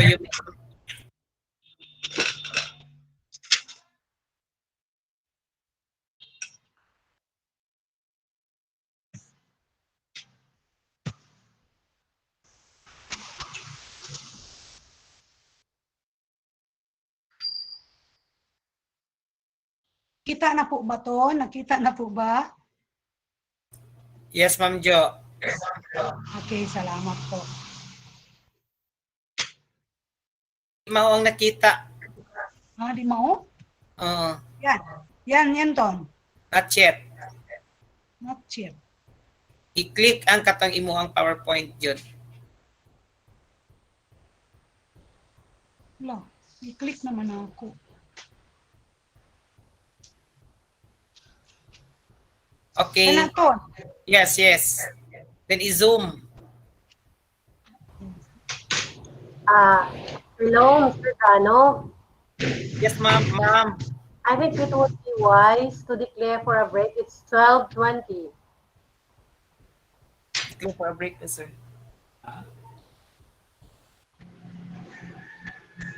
Hello po, Ton. Nakita na po, Ton. Yes, ma'am. Ma'am Maharani. Hello. Hello, Ma'am Maharani. Magpapatuloy na lang po tayo, Ma'am, kasi may webinar po tayo mamaya sa DAP. Hello, Ton? Magpatuloy na po ba ako? Yes, ma'am. According to Sir Tardo, we will proceed na lang daw with the sessions because they still have another webinar at 2 o'clock. Yes. Okay, so again, welcome to session 3.2 for instructional coaches, module 2, which is planning for the implementation of LDM2 for teachers. So if we are going to look into our checklist of module requirements We are now on Module 2, which is planning for the implementation of LDM for teachers. We only have these 4 objectives in this module. Carry out your plan for building the capacity of teachers in the implementation of LDMs and your respective schools. Familiarize yourself with the LDM2 course design, planning, templates, and steps in planning. And number 3 is develop a plan for the orientation activity on LDM2. And 4, organize the teachers' block assigned to you. So to attain these objectives, we have this content on lesson 1, which is activity 1 and activity 2. Lesson 1 is all about the course design for LDM course 2 for teachers, more on reflection. And this was shared to us by Ma'am Joliet. And for lesson 2, we have planning for the implementation of LDM2 course orientation activity. We have 3 activities under lesson 2. So we will go to lesson 1. For lesson 1, this is the activity 1 for lesson 1. They are going to read the LDM2 course overview for teachers and reflect on the design of the course. So as I have said a while ago, it's more on reflection. Then they are going to answer the following questions by copying the questions below in their study notebook. You need study notebooks. No? The LAC members need the study notebook. So what do you think will help the teachers, not only the LAC members, but also the instructional coaches? Because these are the questions that we need to answer as coaches. What do you think will help the teachers in completing the course? What will hinder them from doing well? What will facilitate the teachers in helping them complete the course? What are the challenges that may hinder teachers from completing the course? So it's more part of our reflections is to answer these questions. At least we could answer at least 3 answers of the following, of those questions I mean. So as an instructional coach for teachers, what can you do to help them overcome the challenges that you listed under those questions stated above, no? So you're going to copy and accomplish this in your study notebook. We have what are those challenges and how can you help on those challenges. So that would be part of your study notebook. For activity 2, in your LAC session, share and discuss your answers to the questions in activity 1. So if they already have the answers for the activity 1, you share it in the LAC session with the teachers. Remember to write down insights from your colleagues in your study notebook. So you must have your study notebook. Then for lesson 2. So lesson 2, we have activity 1 for lesson 2. So together with the division management team, led by our schools division office through the NIAP and the assigned coach from RO, from CO, decide whether the orientation will be division lead. So we are now having our division lead orientation to all our instructional coach. So if you wish also, if our PSDS in the district level wish also to have their orientation, you may also have your orientation led by the PSDS. So the division lead orientation training team arrangement consists of instructional coaches. So we are now all here instructional coaches. So accomplish the LDM2 training team assignments, then provide guidance and monitors orientation completion. For activity 2 under lesson 2, depending on who will manage the orientation activity. So organize and assign the respective roles of the members of the orientation training team. So this will be part of our orientation or your orientation if you wish to have in your district. You also have to organize and assign respective roles of the members of the orientation training team. Like what our STOD have done, led by our chief, through the help of Sir Tony. They were also assigning facilitators to be part of this orientation today. Okay, accomplish the risk management plan for the orientation by answering and discussing the following questions.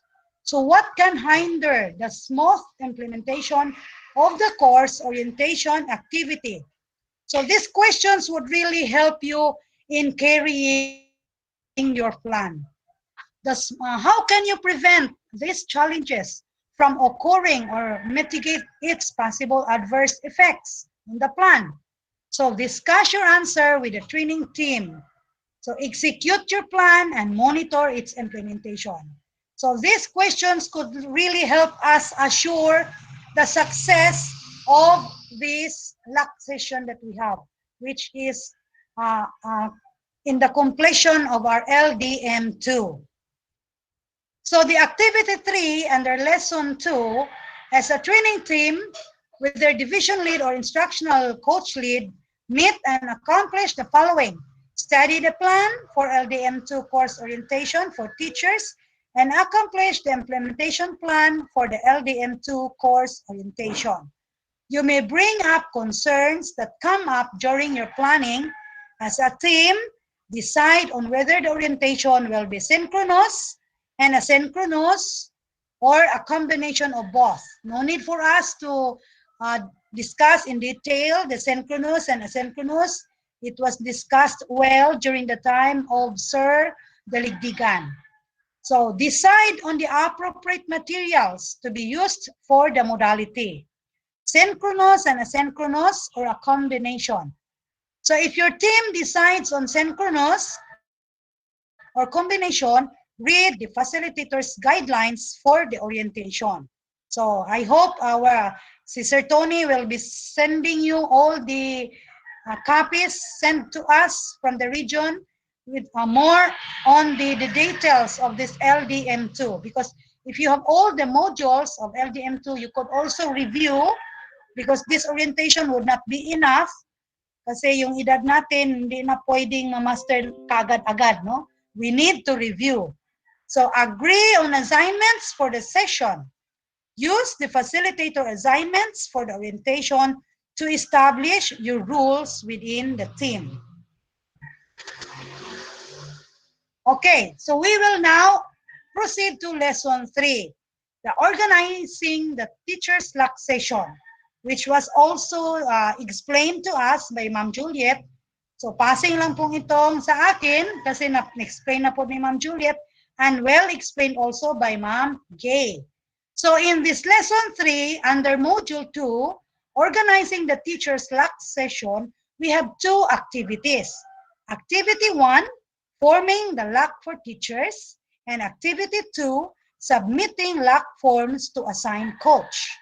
So our expected outputs in this module 2 are the following: the LAC rules organizer for teachers and the list of assigned school. So if you could see the checklist of modules requirements, may kaugnay rin yan na mga expected output. So kinuha ko ang kaugnay ng expected output sa module 2 ay 2 lang ang na-list dito sa ating module requirements. Ito lang pong 2, LAC rules, organizer for teachers, and list of assigned schools. Kasi yung mga binanggit po kanina ay kasali yan or bahagi yan sa tinatawag nating notebook, no, yung mga study notebook ninyo. Pero kung pag-usapan natin ang expected outputs, ito lang pong LAC rules, organizer for teachers, and list of assigned schools. Okay, proceed tayo. So itong activity 1, if you could remember activity 1 and activity 2 po ang lesson 3. So punta tayo sa activity 1. So itong activity 1 na na-discuss na po ni Ma'am Juliet kanina, it's more according to DepEd Order 35 series of 2016, a LAC should have no less than 2 but not more than 15 members each. So get in touch with your designated instructional coach and or your overall instructional coach. So, ang mga coming from the division team, education program supervisors, they are called the overall instructional coach because your instructional coach in the district is your PSDS. And if the PSDS found nga hindi niya kaya na siya lang mag-isa, pwede rin siyang mag-top ng mga senior principals. At kung hindi pa rin kaya ng senior principals, pwede pa rin makatop ng mga senior master teachers. So matatawag na ang senior master teachers na natap, ang PSDS, at kami rin taga-division, mga education program supervisors, lahat tayo ay matatawag na ng mga instructional coaches. Pero ang sa division lang, sila ang pinaka-overall na instructional coach. No, kasi ang taga-division ay nagdadala ng mga 3 o 2 district sila.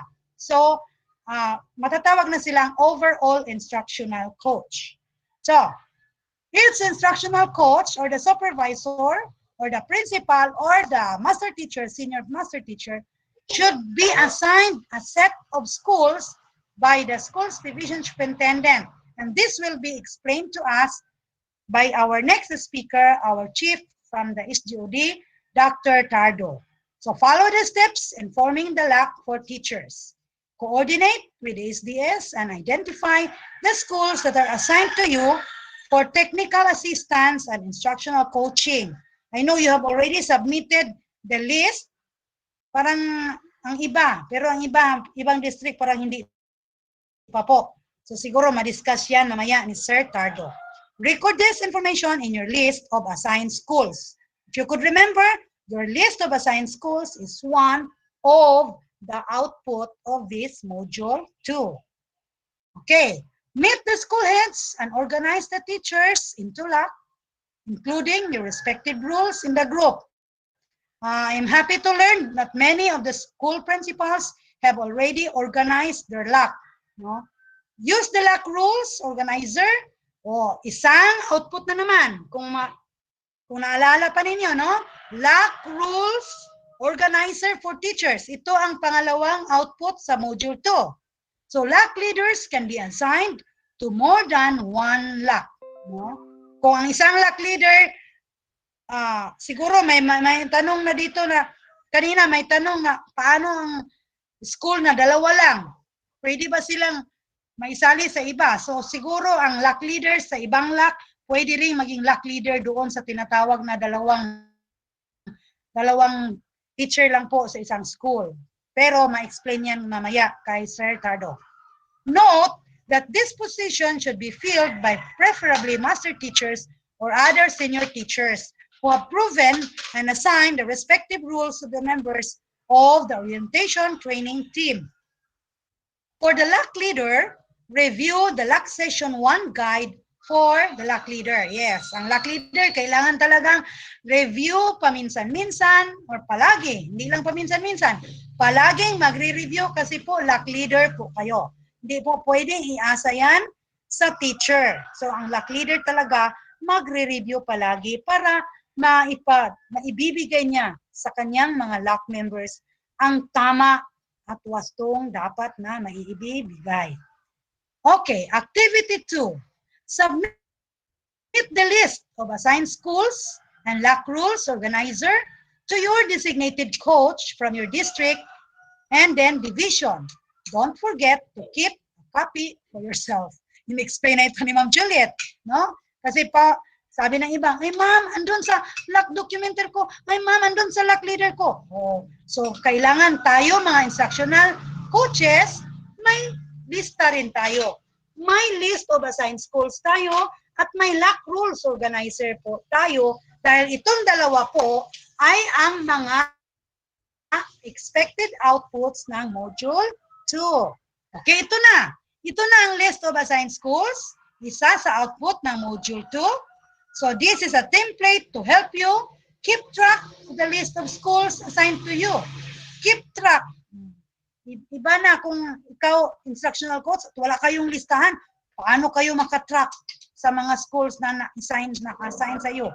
Paano kayo makabigay ng technical assistance? Listahan nga, wala kayo.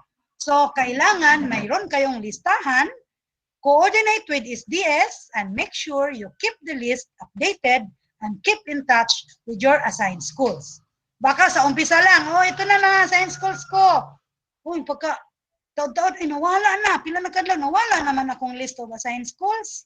Patay, kabawa. So, kailangan talaga may list tayo. Keep track. So, sa unang column, mga schools yan.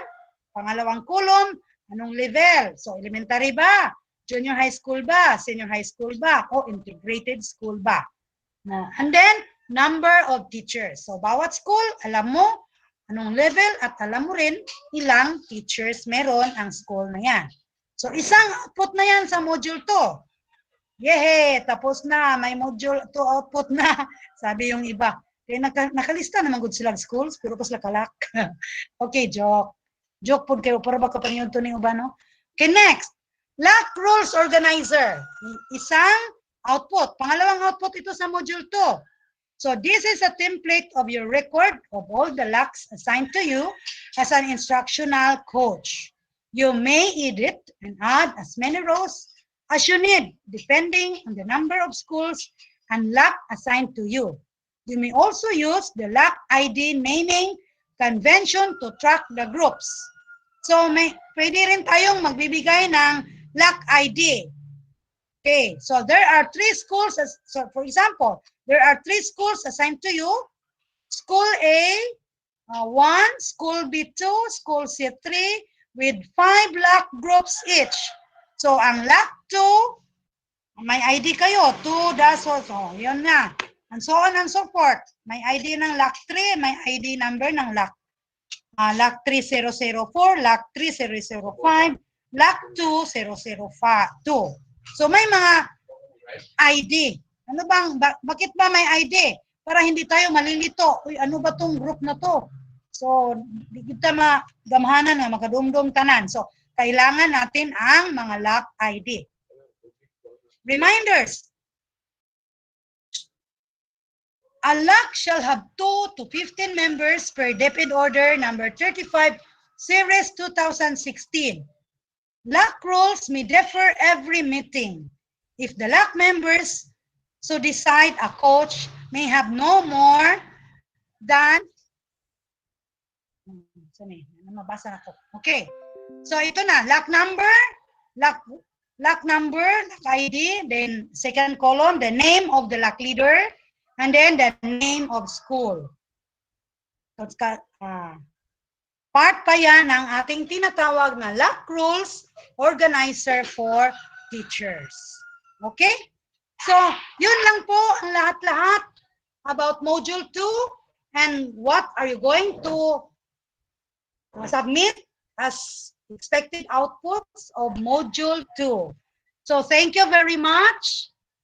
Sir Tony, tapos na po ang Module 2 ko. Yun lang po ang mga outputs na kakailanganin po sa Module 2. Maraming salamat po sa lahat. Okay, so thank you so much, Dr. Tumbok, for successfully facilitating the topic. I am pretty sure that our participants are already having an idea on how to do the planning for the implementation of LDM2 for teachers. Again, congratulations and thank you, Dr. Josephine Tumbok. So after being adept with the things relevant to do planning for LDM2 implementation, we will now move forward to learning on matters congruent to the lesson design and assessment in the modalities. Ladies and gentlemen, let's all welcome our SGOD Chief, Dr. Ernesto F. Tardo. Isa, sir.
Excuse me, Sir Tony. I think Sir Tardo is being muted.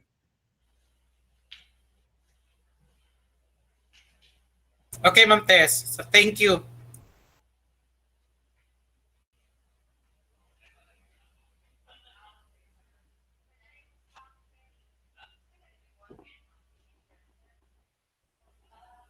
Yeah.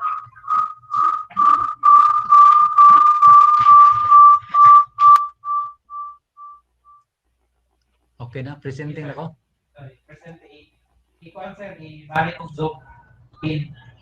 Okay, sorry no, I was not able to on my mic. Once again, welcome to our next session. This is all about lesson design and assessment in the modalities. So, for our objectives of this session, differentiate between the LDMs prescribed in the LCP and between the different types of distance learning modalities. Then number 2, apply the lesson design and assessment consideration for distance learning in light to the COVID-19 crisis. Number 3, create weekly home learning plan to guide your learners as they do in independent study at home. Then number 4, individual learning monitoring plan to keep track on the progress of learners who lag behind in implementing the prescribed learning tasks. So in this session, we have 3 lessons to consider. Number 1, understanding the different learning modalities. Number 2, designing lessons and assessment in different learning modalities. Number 3, guiding and monitoring learners in different learning modalities. So in terms of our learning modalities, this is just a review and for familiarization, because we believe in the saying that the more you are, the more repetition will be given to us, the more it will be familiarized with us.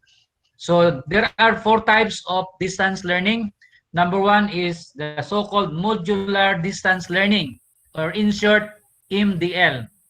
This refers to the learning delivery that is in the form of individualized instruction where learners use self-learning modules in print or in digital format, whichever is applicable in the context of the learners, in the guidance of any members of the family or other stakeholders in the community trained to serve as learning facilitators.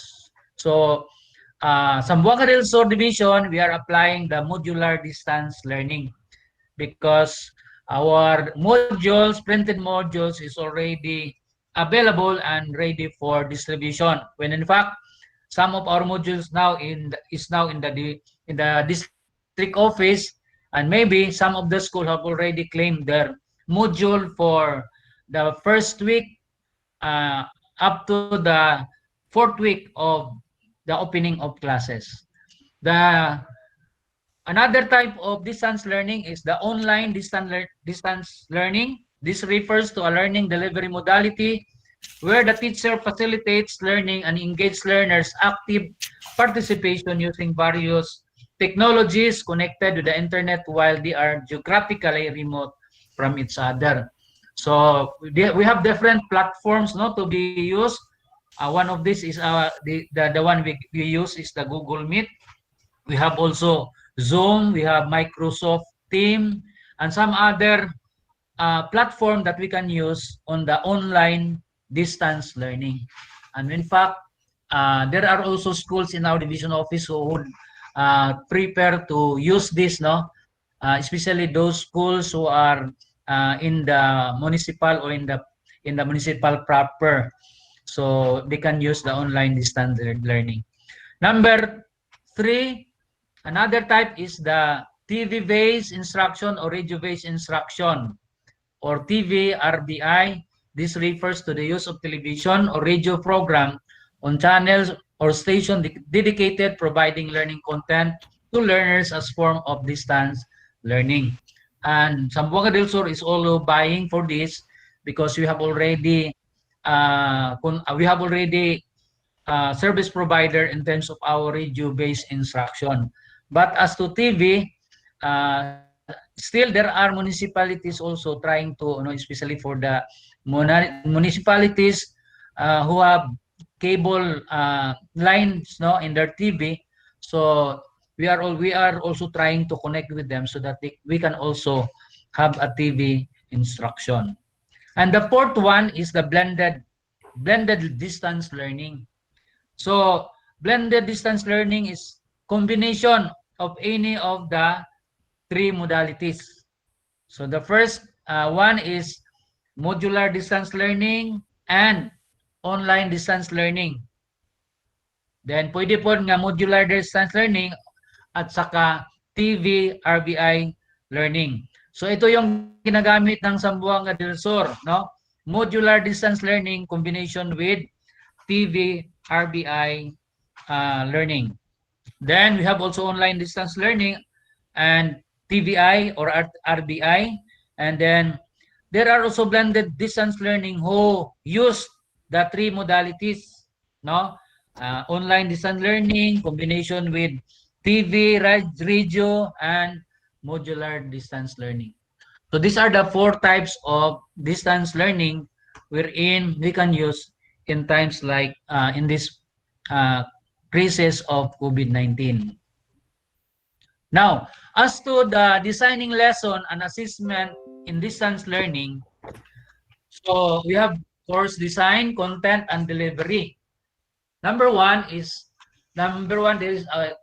key component one is gathering lesson objectives from MELC, no? So it is expected that and in this moment we are guided by our MELC in terms of choosing our competencies as well as in formulating our objectives. So the lesson objective should be clearly communicated. It provides the students direction so that they can go through the materials and activities with these goals in mind.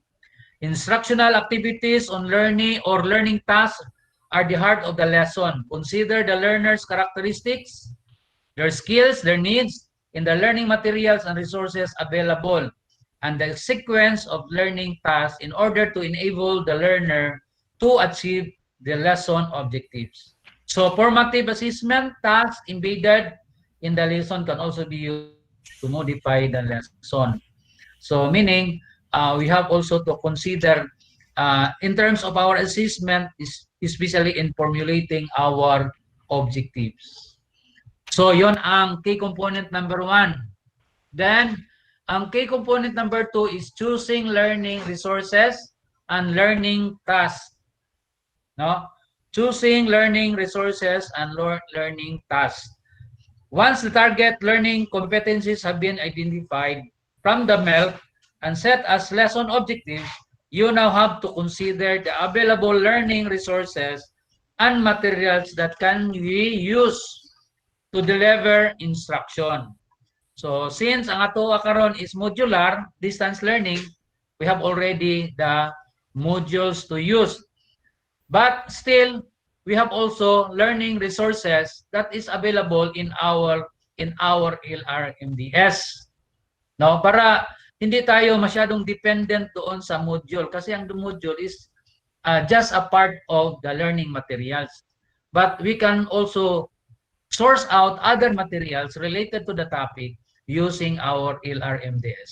So the digital format of the self-learning module shall be made available through the learning resource portal. Pwede din sa DepEd Commons. Mayroon tayong mga self-learning modules available in our DepEd Commons. So the following alternative mode, learning standard, and are designed to provide ample time to mastery and sufficient practice to ensure that target MELC are achieved. So aside from the self-learning modules, other supplemental learning materials and resources can be used to help deliver the lesson. This includes but not limited to other printed materials. Textbooks, we can still use our textbooks, no? Di ibig sabihin mayroon na tayong we have already the learning modules, but still we can use our textbooks, no? to be given to our students. And then we can also choose learning materials and resources. It will depend largely on what your learners can access or use more comfortably. So importante that we need also to consider the learners, considering their ages and capabilities. It is recommended that teachers present lessons is more than one format in order to address the diverse learning profile of learners when it comes to understanding and perceiving information. Even learners who have synchronous online learning session with the teachers, for example, can benefit from having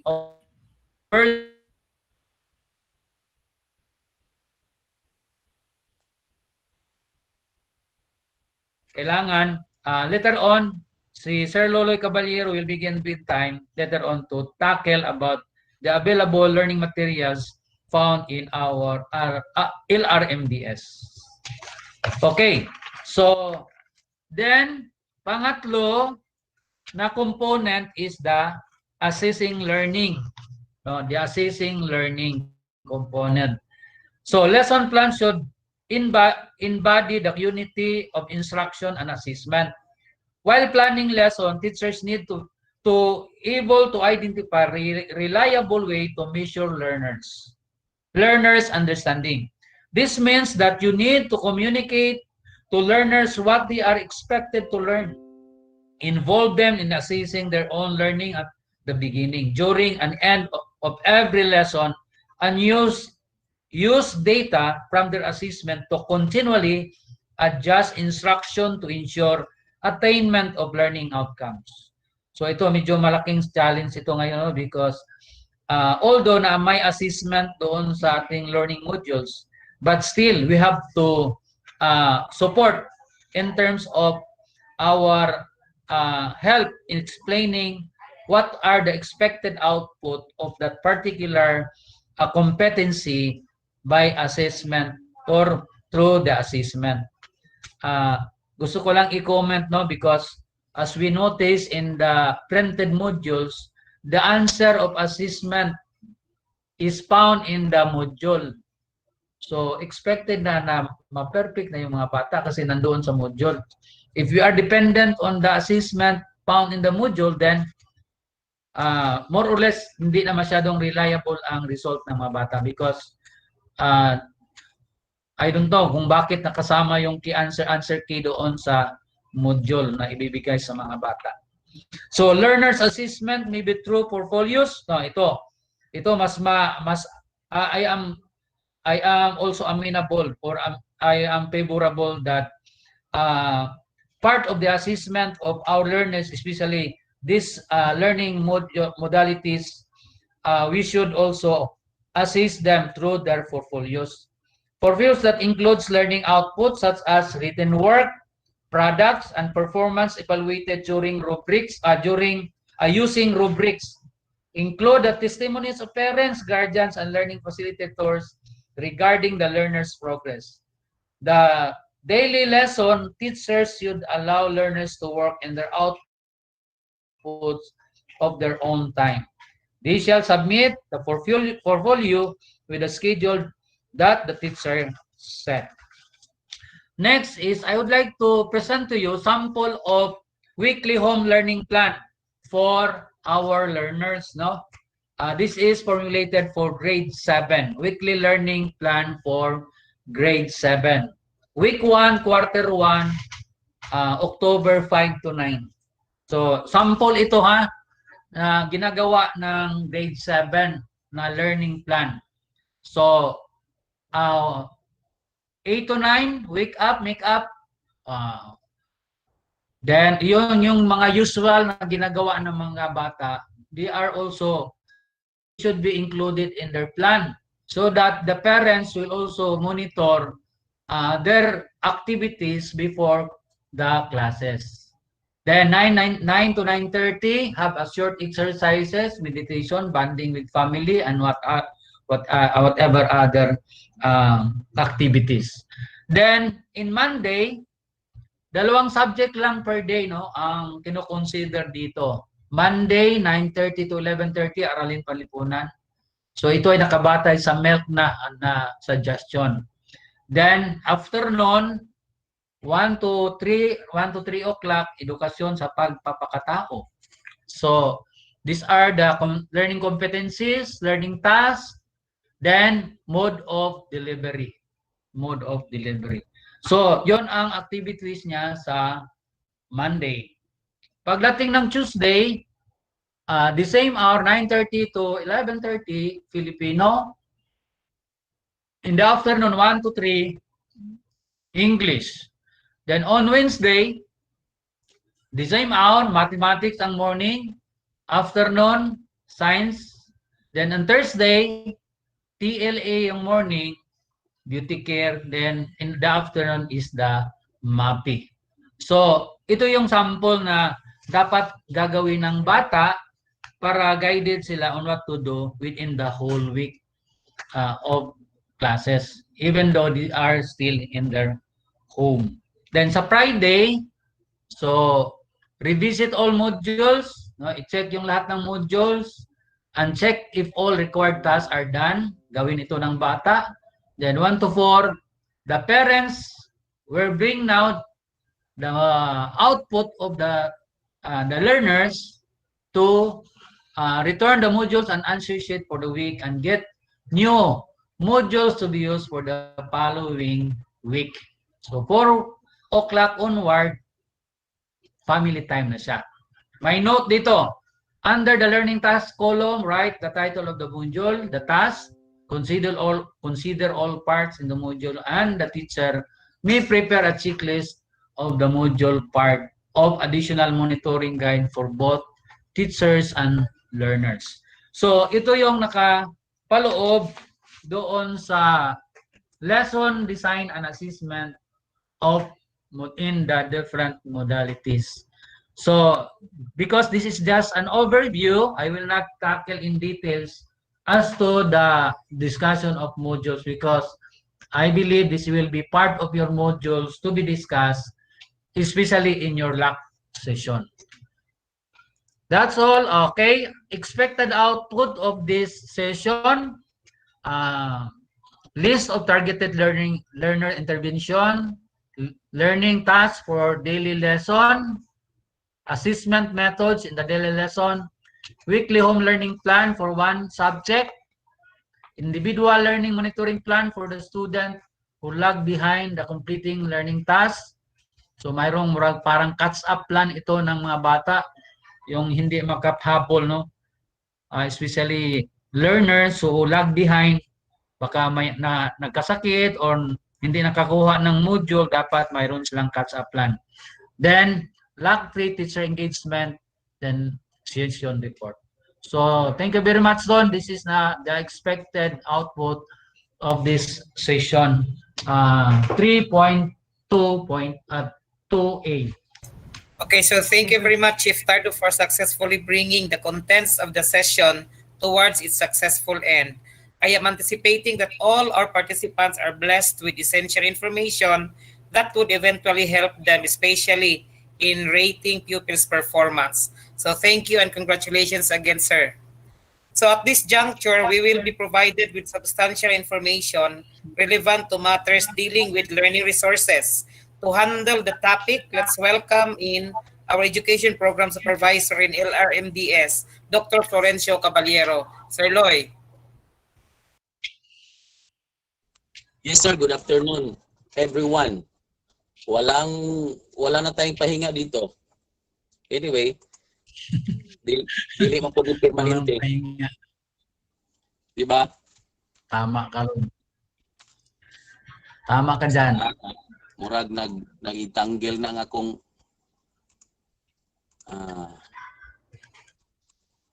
okay, sige.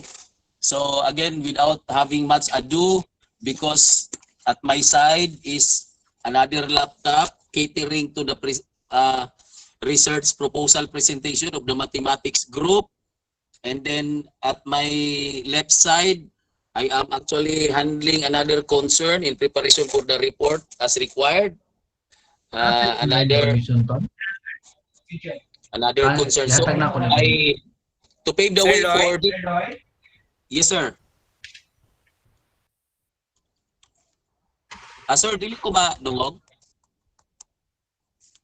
Hello. Loud and clear ka, Sir Loloy. Okay. Thank you, Mami Tess. Sige, may I go ahead now? The topic assigned to me is Module 3.2B, which is on learning resources. Okay. So, allow me to share to you the presentation that will somehow... Yes, Sir Tony. Yes, Sir Ton. Sir Tony. May I go ahead, Sir Tony?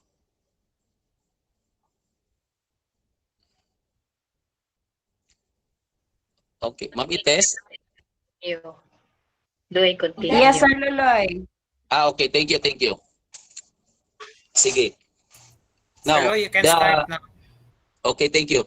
The topic that I will be sharing to you now is on learning resources, and I will be using this PowerPoint presentation that will somehow guide you all in going through module 3.2, session 3.2B. This is module, basta I could not remember exactly the number of module.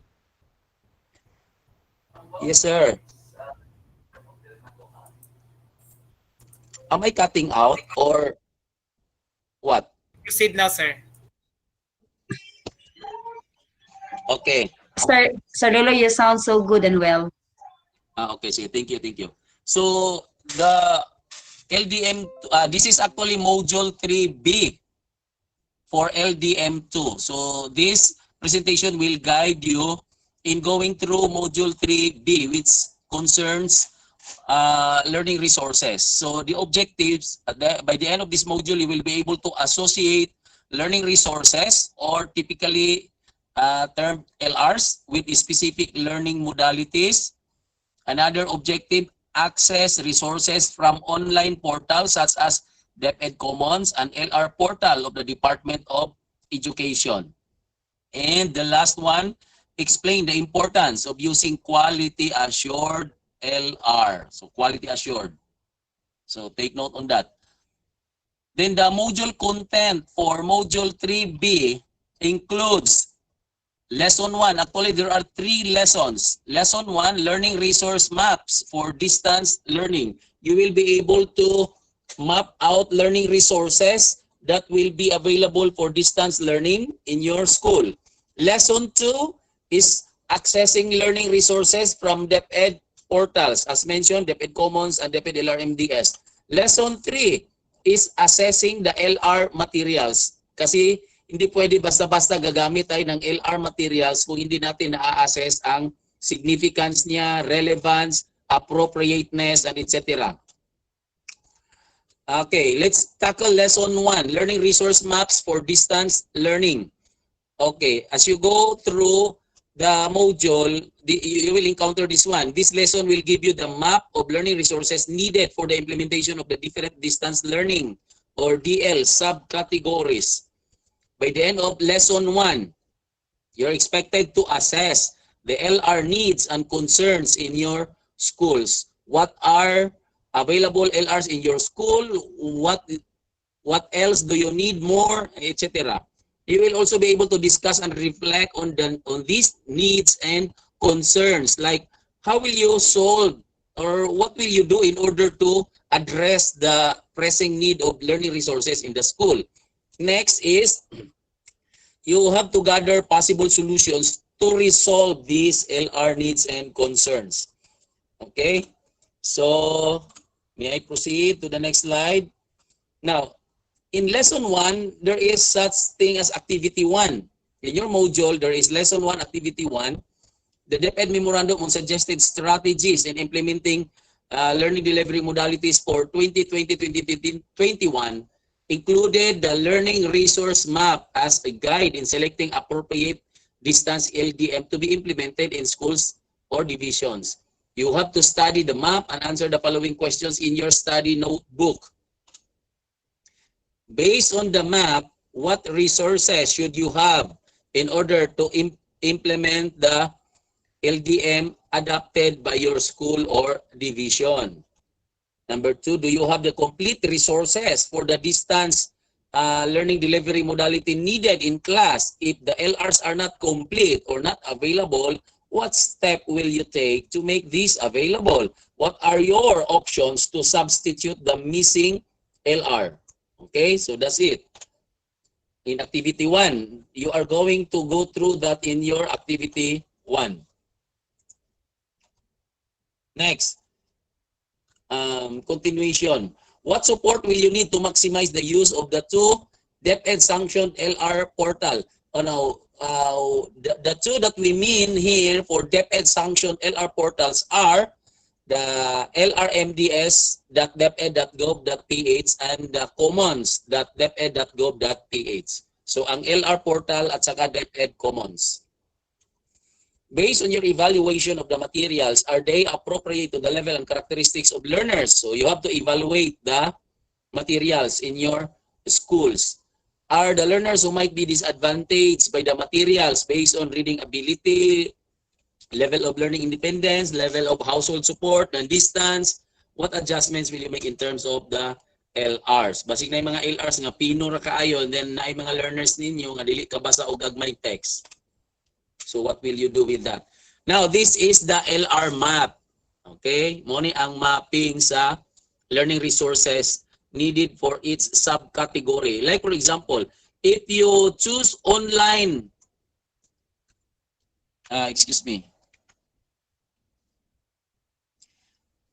if you choose this one, online delivery, DL, online, wala na ko, what is DL? Online delivery. Yeah, okay. Delivery of learning. Online distance learning. Sorry, thank you. Online distance. Kadagan sa concerns. Okay, online distance learning. If you opt to choose online distance learning, then these are the learning resources required. Online self-learning module, online activities, exercises. And if you choose modular distance learning, then you have these subcategories. What type of modular? Digital or printed?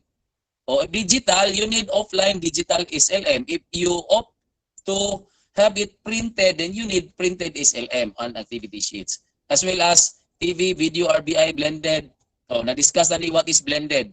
Dili na ko mag-discuss pa ni, kay kanang blended, mura nag 3-in-1. Okay. Activity 2 of Lesson 1 in Module 3B. In your last session, share and discuss your answers from the previous activity. What support can you provide to your colleagues? And what support can you get from them in terms of the learning resources, issues, concerns, etc. Take note of the insights that you can gather from your colleagues and write them in your study notebook. Okay, so you are done with Lesson 1. Let's proceed to Lesson 2.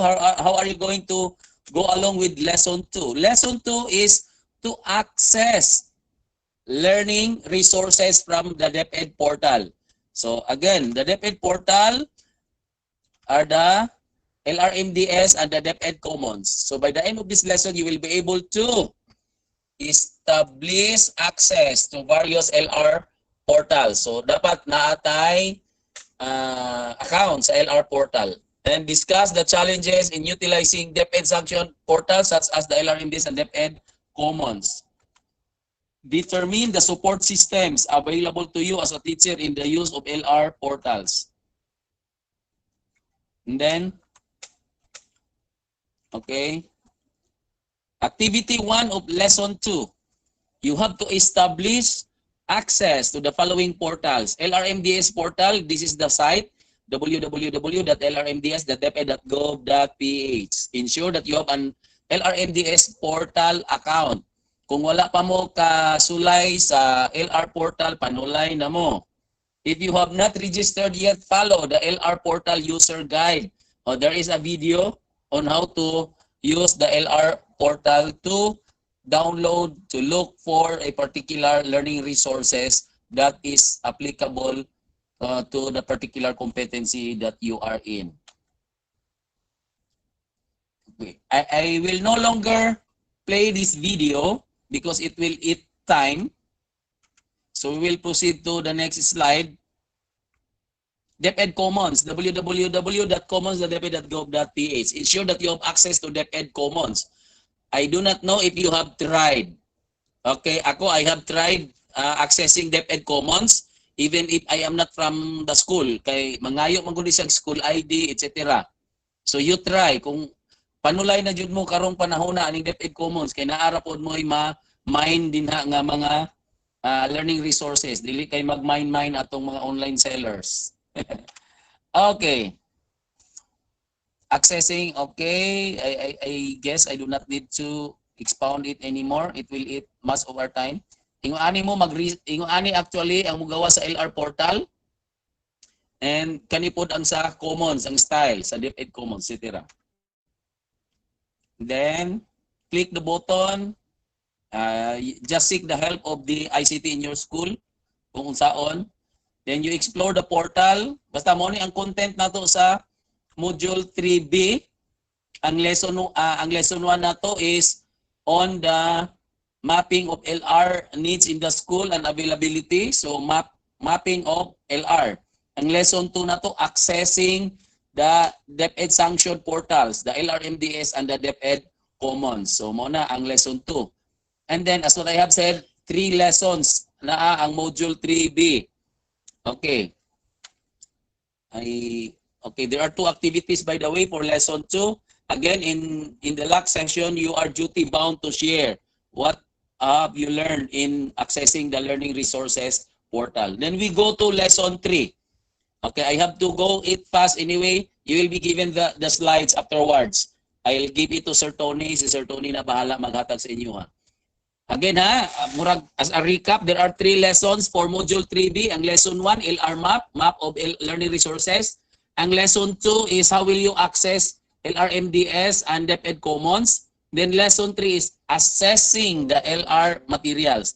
Dili basta-basta ang makuha na ito nga materials sa DepEd Commons and the portal ato dayong gamiton without assessing them kung relevant ba siya, appropriate ba siya sa ato ang school, applicable ba siya sa context ato ang learners. So that is why there is really a need to assess. Important. So now that you're familiar with the LR portals and the resources that are available for you and your learners, while the resources may have undergone a quality assurance process, you may still need to assess the LRs in terms of the relevance to your lessons and to your learners. In this module, you will be introduced to some steps that you can take to ensure the relevance and usefulness of each LR as well as other issues that can come with the learning resources. By the end of the lesson, you will be able to assess the quality of the LR materials from both DepEd and non-DepEd portal using the LR rapid assessment tool. Naputay tool, rapid assessment, rapid testing, rapid assessment tool for the LR. And of course, we have to discuss the insights and realization about these LRs. Where can we discuss? At what avenue we can discuss the insights that we have learned during the conduct of rapid assessment tool? It is during the lab. Okay. Select and improve quality assured LRs that are appropriate for your teaching learning needs. Again, number 3, it entails contextualization. Never that we have a one-size-fits-all LRs. Though it passes through series of quality assurance, yet there is always a need for us to contextualize, okay, for appropriateness to our learners. So, kana, importante yun siya. And okay, topics. Activity 1 of lesson 3, study the rapid assessment tool. Download an LR from either DepEd Commons or LR portal and assess the materials using the tool. Answer the following questions in your study notebook. Even the COSLMs, you might want to assess them using the rapid assessment tool because our CO modules are assigned to a particular divisions.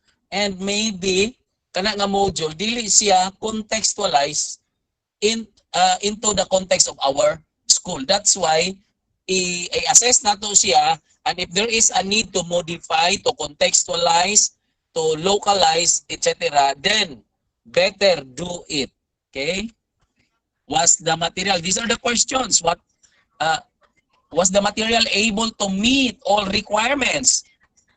2, were there any questions in the assessment tool where you answered no or cannot be determined? What decision will you make on the LR materials and why? Are there aspects of the material not covered by the tool? If there is any, then you can specify and add them in the item of the rapid assessment tool. Next, how does this exercise help you in picking the right and appropriate LRs for your lesson and your learners? So you are very much guided in the selection of learning materials in assessing them as well. What else? Okay, ito na nga po ang rapid assessment tool for assessing the LR materials. Number 1, connected and relevant to the MELC. So ang material ba, connected ba sa current MELC natin? Yes, no, or cannot be determined. Number 2, appropriate to the grade level and learners' characteristics in terms of language and activities. Yes or no? So ano na, yes, no, na. And then, if there are items, areas, concerns that you might want to add in your rapid assessment learning resources, you are not prevented from adding it because the purpose is to make the relevance, is to ensure the relevance of the LRs that we are using. Reflection questions. Was the material able to meet all the requirements? Actually, your answers will be written in your study notebook. Okay? I will not read anymore the questions kay mga in English po na tanan. Activity 2. For lesson 3 in assessing the LR materials, explore other non-DepEd LR portals. Naatay daghan nga mga non-DepEd LR portals. Example, slideshare.net. That's non-DepEd LR portal. Yet we can still get learning resources from them. We just have to assess them and see to it the appropriateness and relevance of the material to a particular competency and its alignment as well to the MELC. Based on the assessment tool, how does the material from a non-DepEd portal compare with the LR from DepEd portal? Okay, so unsa man, predictable ba ang answer? Sige. Based on the results of the assessment tool, what improvements do the materials both from DepEd and non-DepEd portals still need? Di ba? Ingon ko, naagyoy, dapat i-contextualize nato. How does this exercise help you in picking the right and appropriate LRs for your lesson? Sige. Think of it. The answer is dependent on your line of thinking. Activity 3 of lesson 3. Choose one of the LR materials that you have developed. Okay. Mga locally developed LR materials in the school. Naidaghan ang mga teachers niyo, gasulat-sulat na sila og mga modules. Then you try to assess the material using the rapid assessment tool. And then answer the following questions in your study notebook. Lami kay ni siya nga exercise no kay mura sa daan ni og mga membros purpose. Kumahaw paniud to panihapon ug uban pang pi. How does your material compare with the ones that are obtained from the online portals? So, which is better, the one from CO or the one from your school? Hanging ang question. What improvements do you still need to make your developed material? Okay, these are guide questions. Activity 4, dugaya mahuman ng lesson 3. Oy, kaupat ng activity. Share and discuss. Amo na lami, chika. Chika minute. Activity 4, chika minute during your LAC session. And you will be asked to submit a reflection, your reflection after that LAC session. And congratulations, you are now done with Module 3B. You may now proceed to Module 4. And that's the end of my presentation. Any violent reaction? Thank you. Thank you, Sir Lloyd, for the detailed presentation on how to access the learning resources necessary in implementing this Okay. LDM2. Okay, so thank you, Sir Congratulations. Ton. I-forward na ako sa imuha ang PowerPoint presentation. Okay, sir, sure. Thank you. And once again, good afternoon, good luck. I will be proceeding to the next and other concerns. Thank you. Bye-bye. Okay, so to put premium on discussing the essential topics dealing with technical assistance and coaching in learning LDM2, I am taking the pride to introduce our education program supervisor in English, Dr. Belen Cuevas. Ma'am.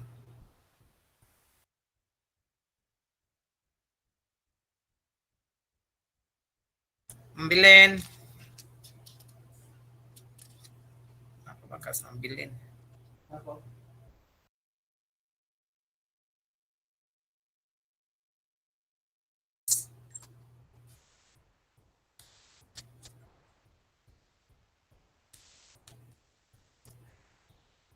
Ma'am Belen?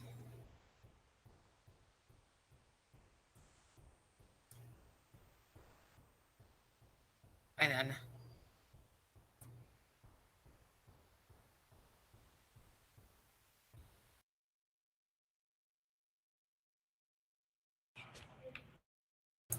Ma'am Belen, you are now, it's now your time Am I to heard? do the... Yes. Yes, ma'am, you're Am I heard now. heard? Loud and clear. Hi, thank you so much. Okay. Good afternoon, everyone. Allow me to present my slides for a while.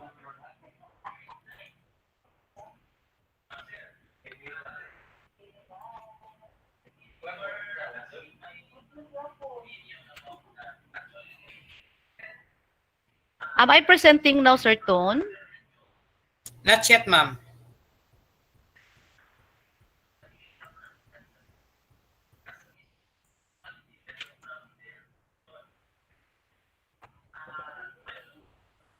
What about it?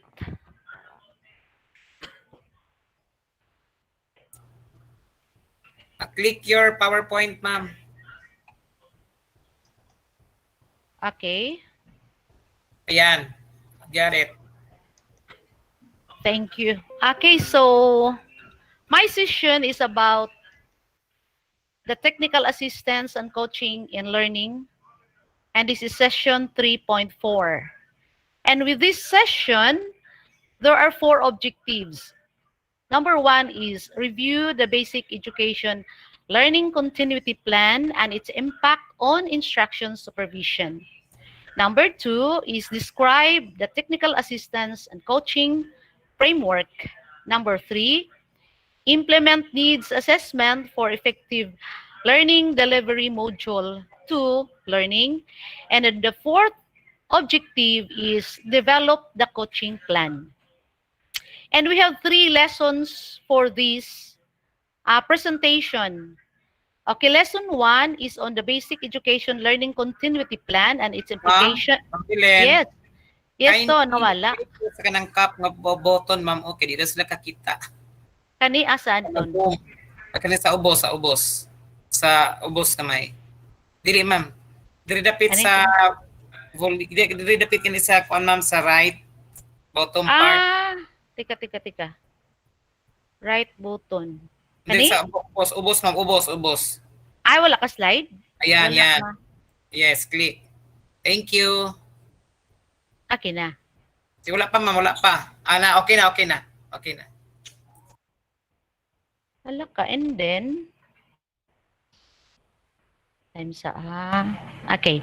So, for the lesson 3, we have lesson number 1 again is the basic education learning continuity plan and its implications on instructional supervision. And the number 2 lesson is the technical assistance and coaching framework and processes. Then number 3 is the planning for the technical assistance towards effective learning in the learning delivery module 2 for teachers. Okay, so with this, saan ako ton? Okay. we have this one, no?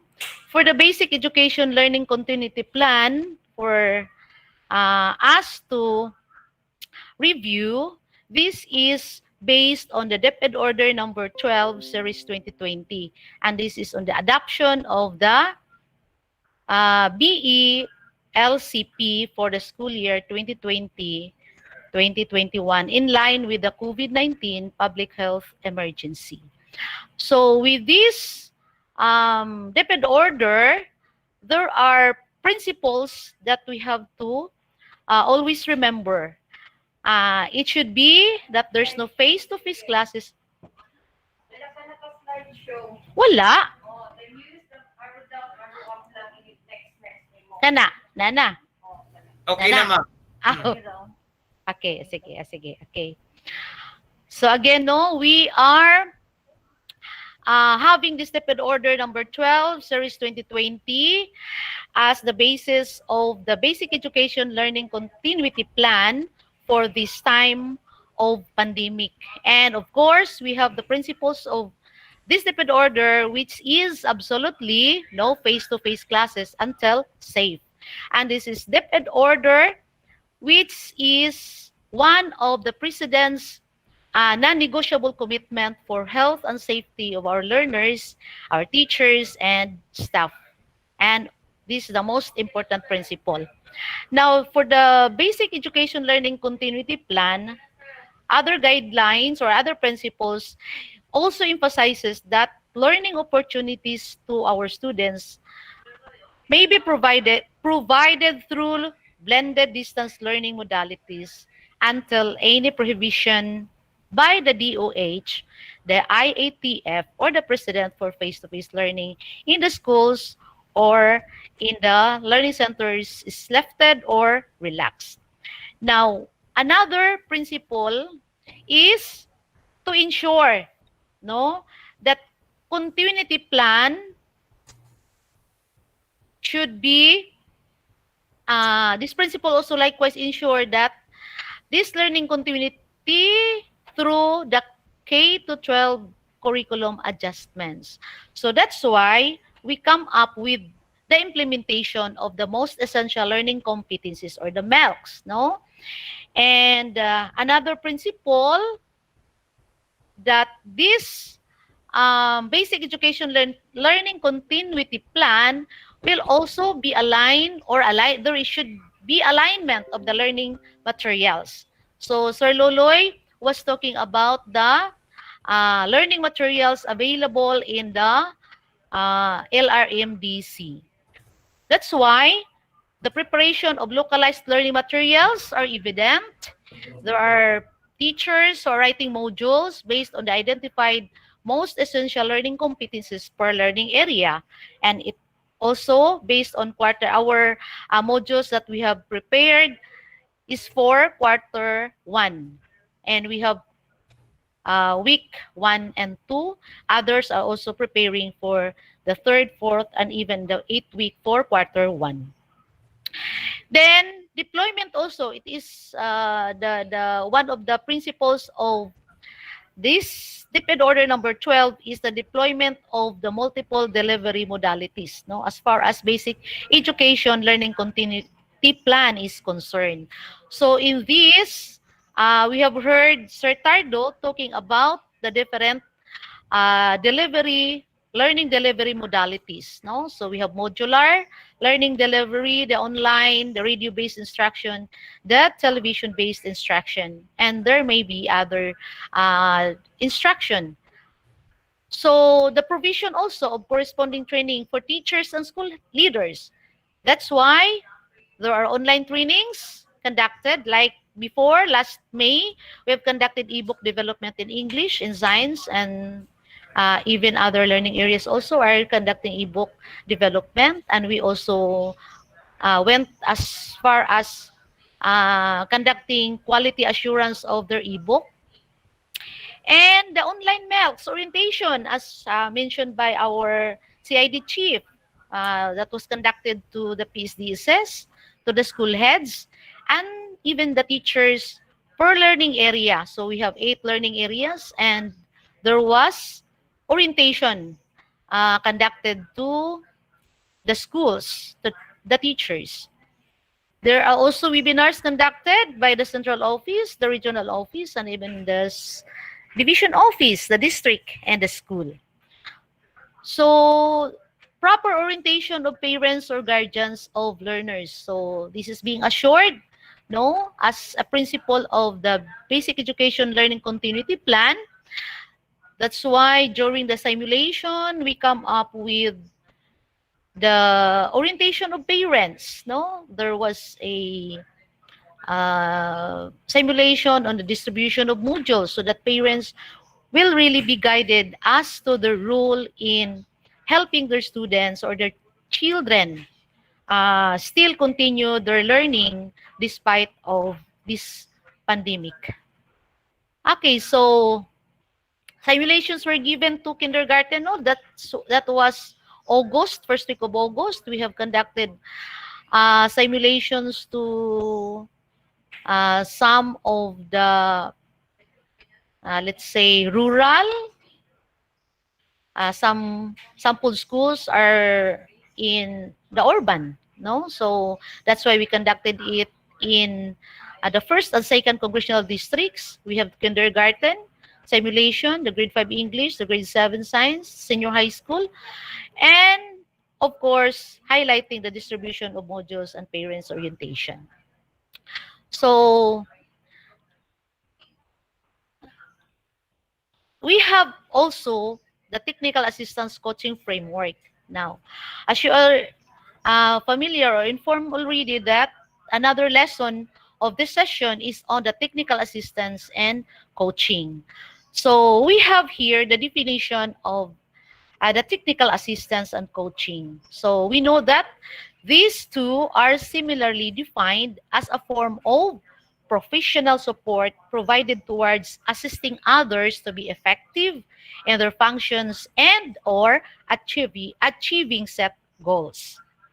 So technical assistance has a wider scope of interventions, and it also seeks to facilitate broad-based capacity building opportunities to the schools to ensure the effective implementation of the basic education learning continuity plan for the improvement of learning outcomes.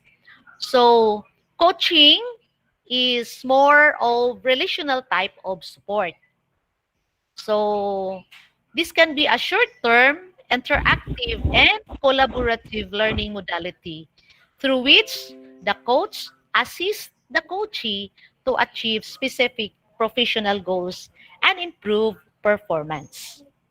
So, these processes, these two, technical assistance and coaching, are directed in supporting the client, or we can call it coachee, which may be in the form of three, no? In the form of information sharing, capability building, and group and work management. Okay, so in our respective schools, respective districts, no, as we are to provide technical assistance and even provide coach to our teachers, no, fellow teachers, we can have these three, no, sharing of information, and of course, capability building, and then having them manage their work and also in groups. So this technical assistance and coaching is directed to build the capability of education leaders and teachers. So school heads and teachers. So we have objectives of providing the technical assistance and coaching. So first objective is decide on the appropriate learning delivery modality for their specific context. Okay? And then another objective in providing technical assistance and coaching is effectively manage the implement the learning delivery modality both at the division and the school level. So this set up the division and school level continuous learning mechanisms that reinforces learning on the modalities, as well as it addresses specific challenges of teachers during the LAC implementation. So, Dr. Gay Abduhan was talking about the LAC, no, and even provided by a support with our chief, the provision of LAC, the conduct of LAC, it should be sincerely and religiously conducted to the teachers. And the teachers themselves will have to conduct this LAC seriously.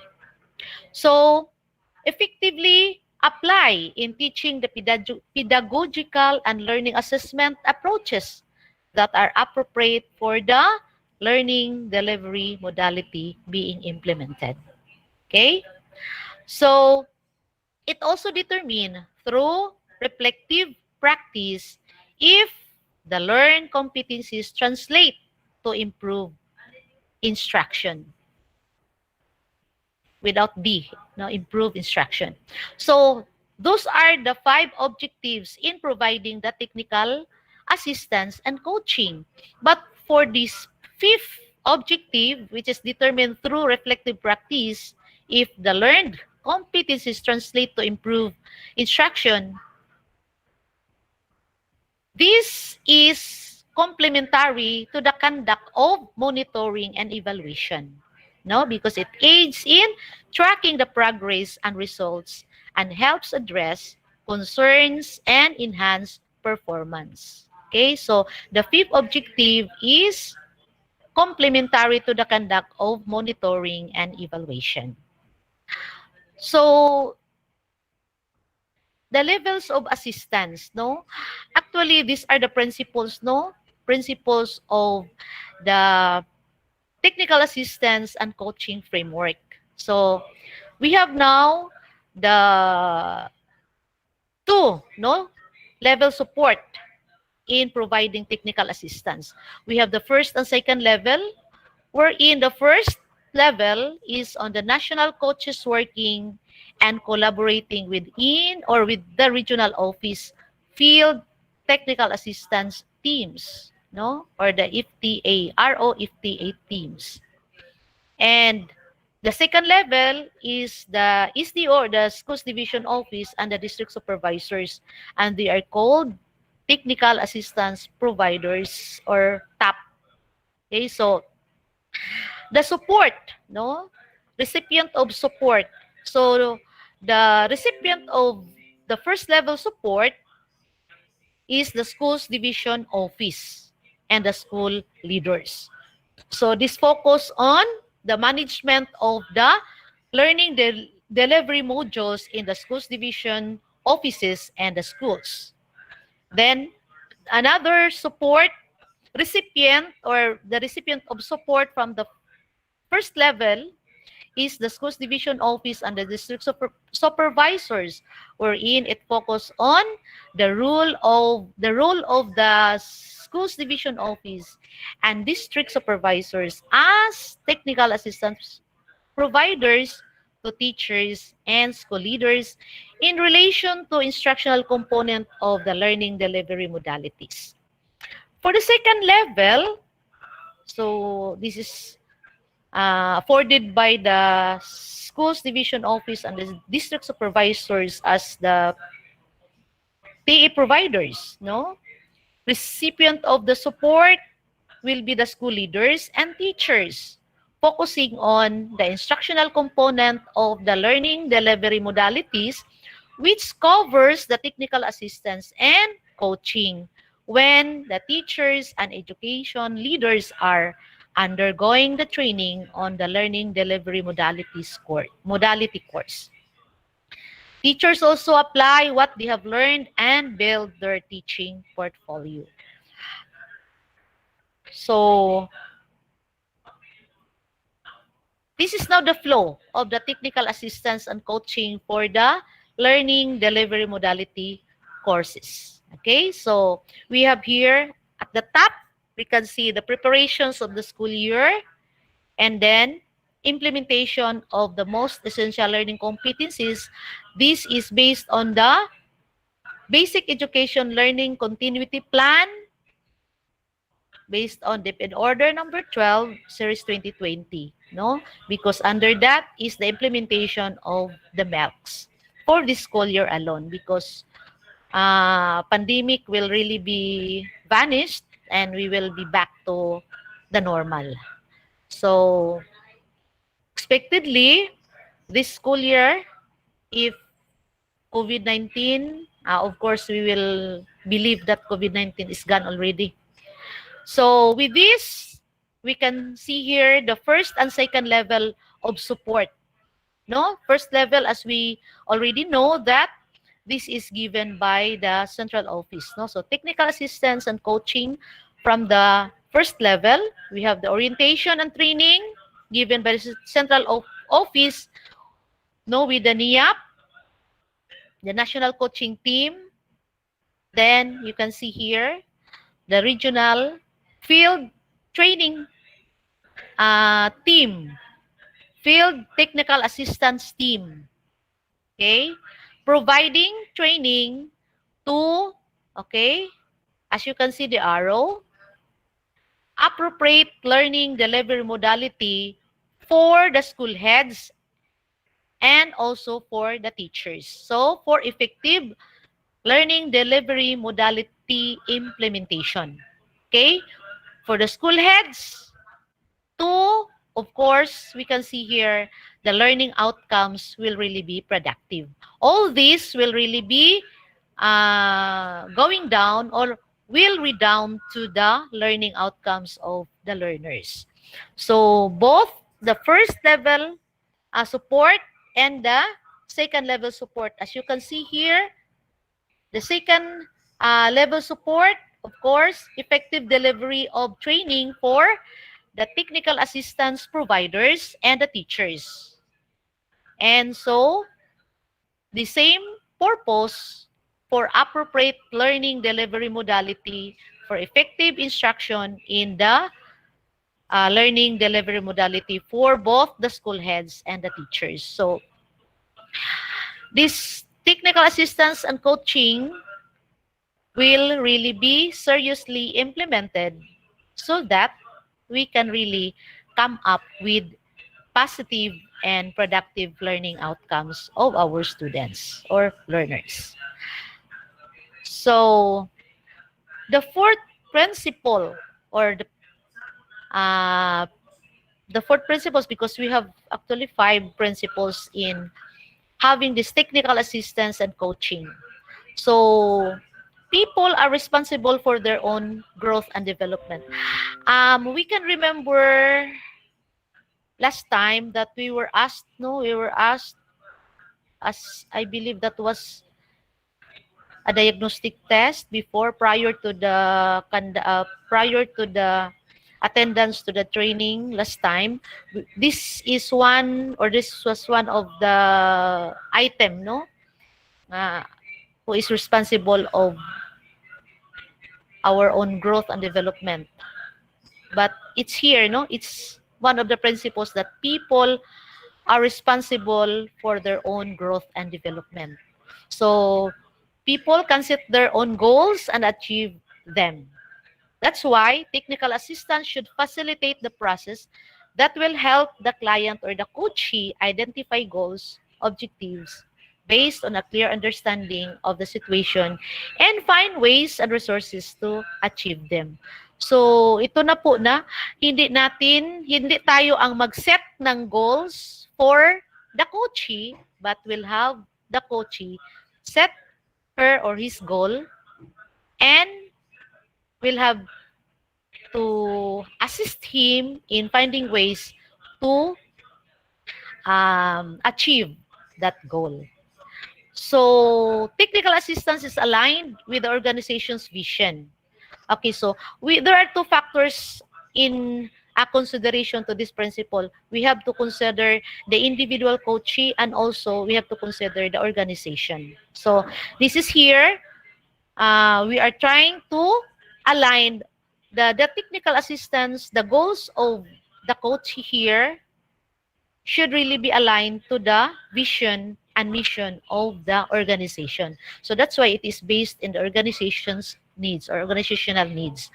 For the LDM program, providers of technical assistance and coaching must encourage everyone towards the basic education learning continuity plan's goal of ensuring the continuity of education service delivery while safeguarding the health of all learners, teachers, and school leaders. So, yun na po, no? The first principle of the BE LCP is the health, no? The health of the teachers, the staff, the school leaders, and of course the learners. So, learning is a cooperative and collaborative process. So, technical assistance is a two-way process and a shared responsibility.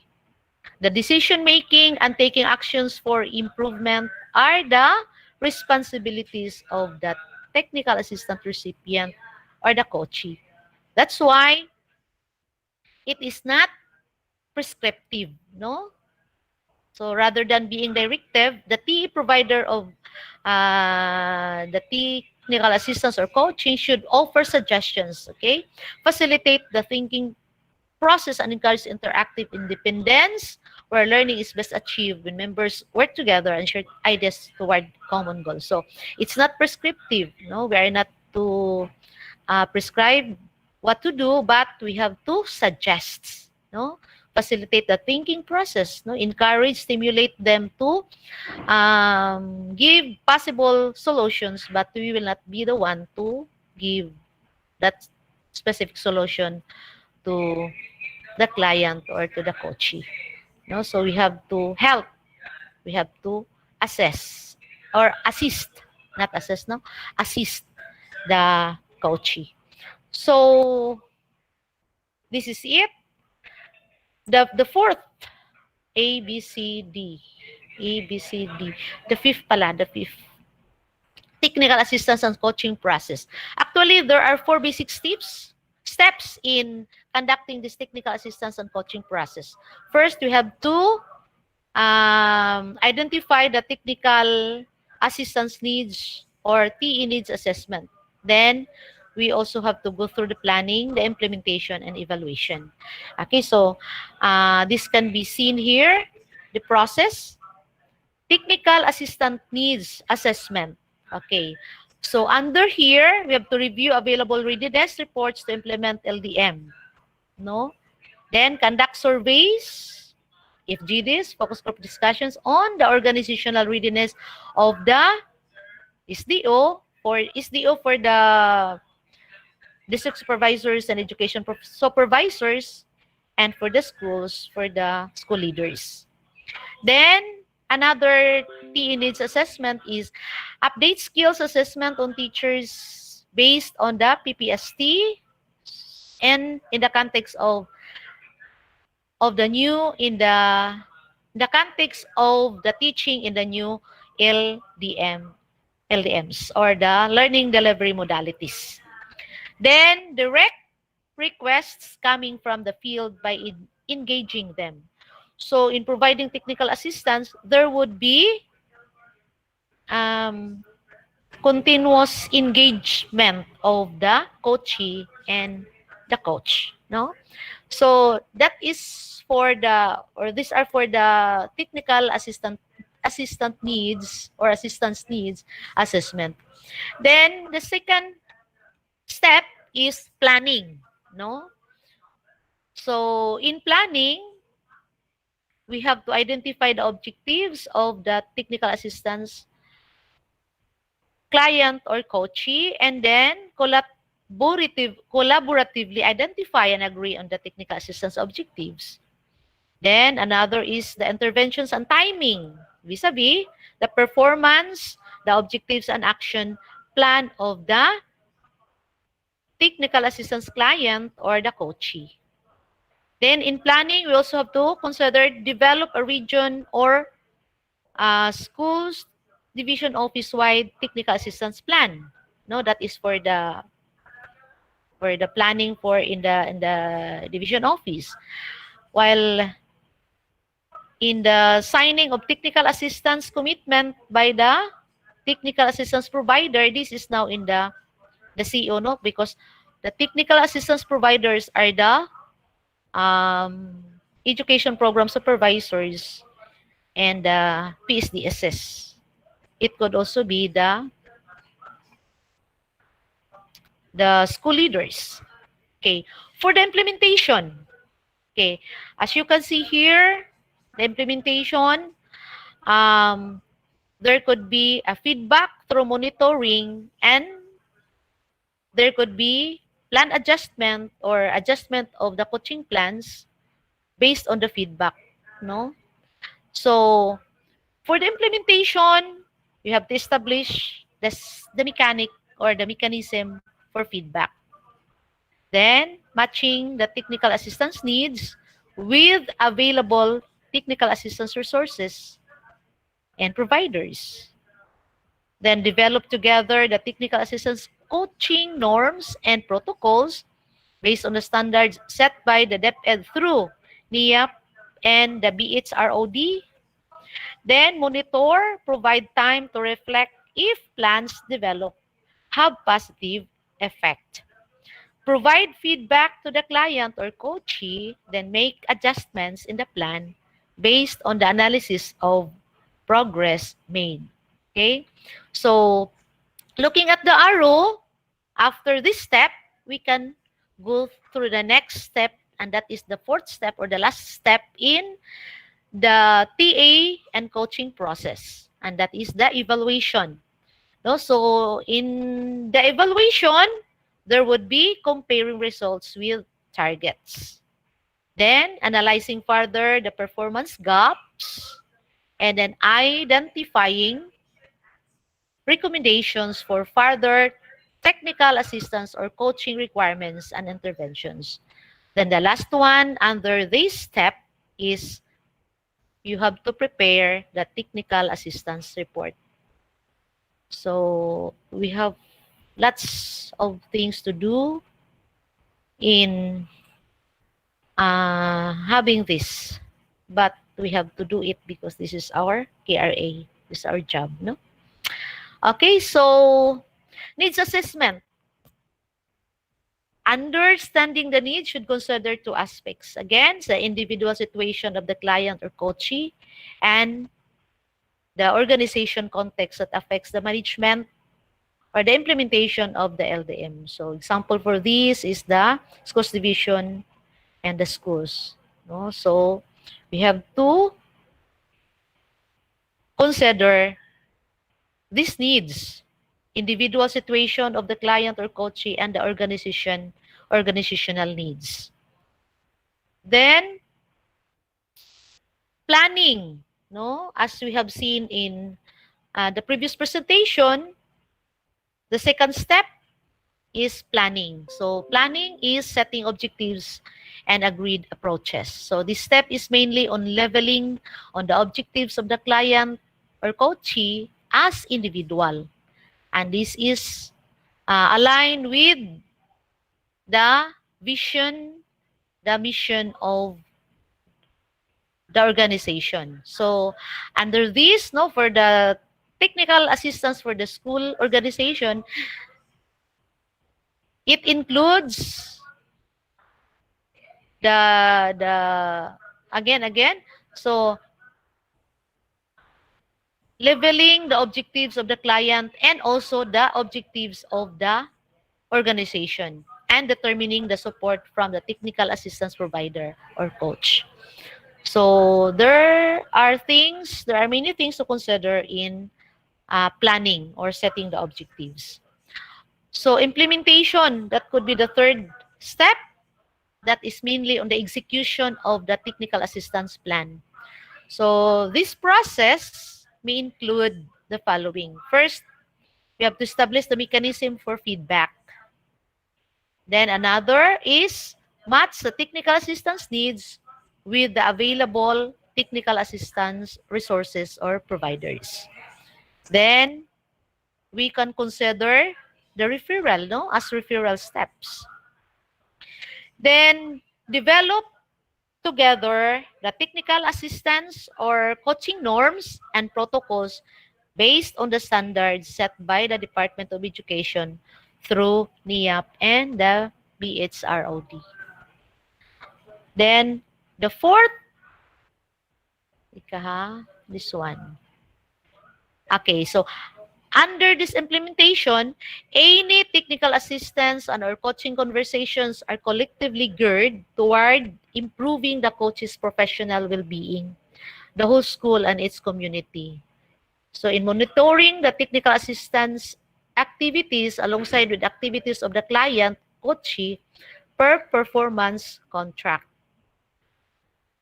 Provide time to reflect whether the coaching plans developed have positive effect on the performances of the school heads, teachers, and the students. Then provide feedback to the client or coachee. So make adjustments if in the plan based on the analysis of the progress made. So there could be an analysis, no, really an analysis. So if we are conducting monitoring and then there should be analysis of the progress so that we will know whether the plan being implemented is really sound for the organization or even for the individual client or coachee. So the last step is the evaluation, monitoring, evaluation, and learning. So monitoring is the continuity function and systematic process of collecting, analyzing, interpreting, storing of data, and reporting information, thereby setting into motion a series of managerial actions for ascertaining the realization of set objectives. That is monitoring. While evaluation is the process of determining the worth or significance of outputs and results in terms of efficiency, relevance, effectiveness, and sustainability and conformity to the objective set in the program design. So with this, both monitoring and evaluation, these are conducted for both individual and organization capacity improvement. No? It could be for the improvement of the individual, coachee, or client, and for the improvement of the organization. So the monitoring and evaluation of the technical provision, coaching shall highlight on the learning as main purpose. So everything will really be for the learning outcomes of the learners or the students that we have. So this is now the last principle of the technical assistance and the coaching process. Okay, assignment of technical assistance providers and coaches. So technical assistance provider, the coaches to be assigned to the regions shall consist of specialists from the central office and an external partner. In the same manner, the regional technical assistance teams, as may be constituted by the regional director shall be assigned to the school's divisions. The CEO and the external coach shall coordinate with the regional office through NIAP, R, and the field training assistance develop or division, field technical assistance division in terms of their technical technical assistance assignments and activities based on the identified technical assistance coaching needs and priorities in the region, divisions, schools. So this is now the last principle of the technical assistance and coaching. So we have this one. This is now the last activity, no?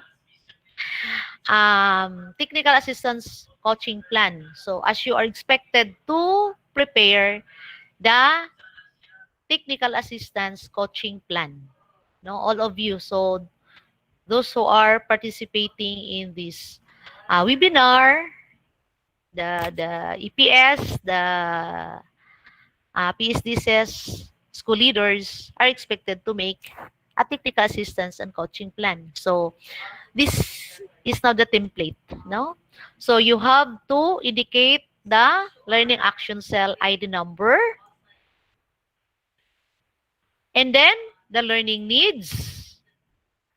So as we heard the presentation a while ago, that each group should have their ID number or their ID identification, no? So you need to identify them as group. There is ID number. Then the learning needs. What are these needs? No, based on the process that we have discussed. Then the technical assistance required. No? Then when to provide this technical assistance or when to provide coaching to the coachee. So this is now your plan. This is the template for the TA and coaching plan. Okay? But you can you can add more rows if you need. No? So that composed of my session. And as I just would like to share to you, our secretary, DepEd secretary, Madam Leonor Magtulis Briones, as she said, as we open another school year, I enjoin everyone who believes in the cause of education to work together and join us in responding to the increasing development requirements of our country and in creating a better world for the Filipino learners, whom we are all sworn to serve. Maligayang pagbabalik eskwela this October 5, 2020. And in addition to this, I just would like to share this. And everything you do, put God first, and He will direct you and crown your efforts with success. Thank you so much, and God bless everyone. Okay, thank you so much, Dr. Belen Cuevas, for the comprehensive explanation on the contents of this particular session. Thank you and congratulations once again, ma'am, Dr. Belen Cuevas. So after all the discussions and the previous sessions, now we will come to a point where we will all be put into test as to how each one have grasped the valuable things inputted by our various learning facilitators. This would be measured by the variety of outputs required in every module. Join with me as I will be giving the overview on the outputs that each participant must comply as an evidence of their fruitful and productive attendance in this course.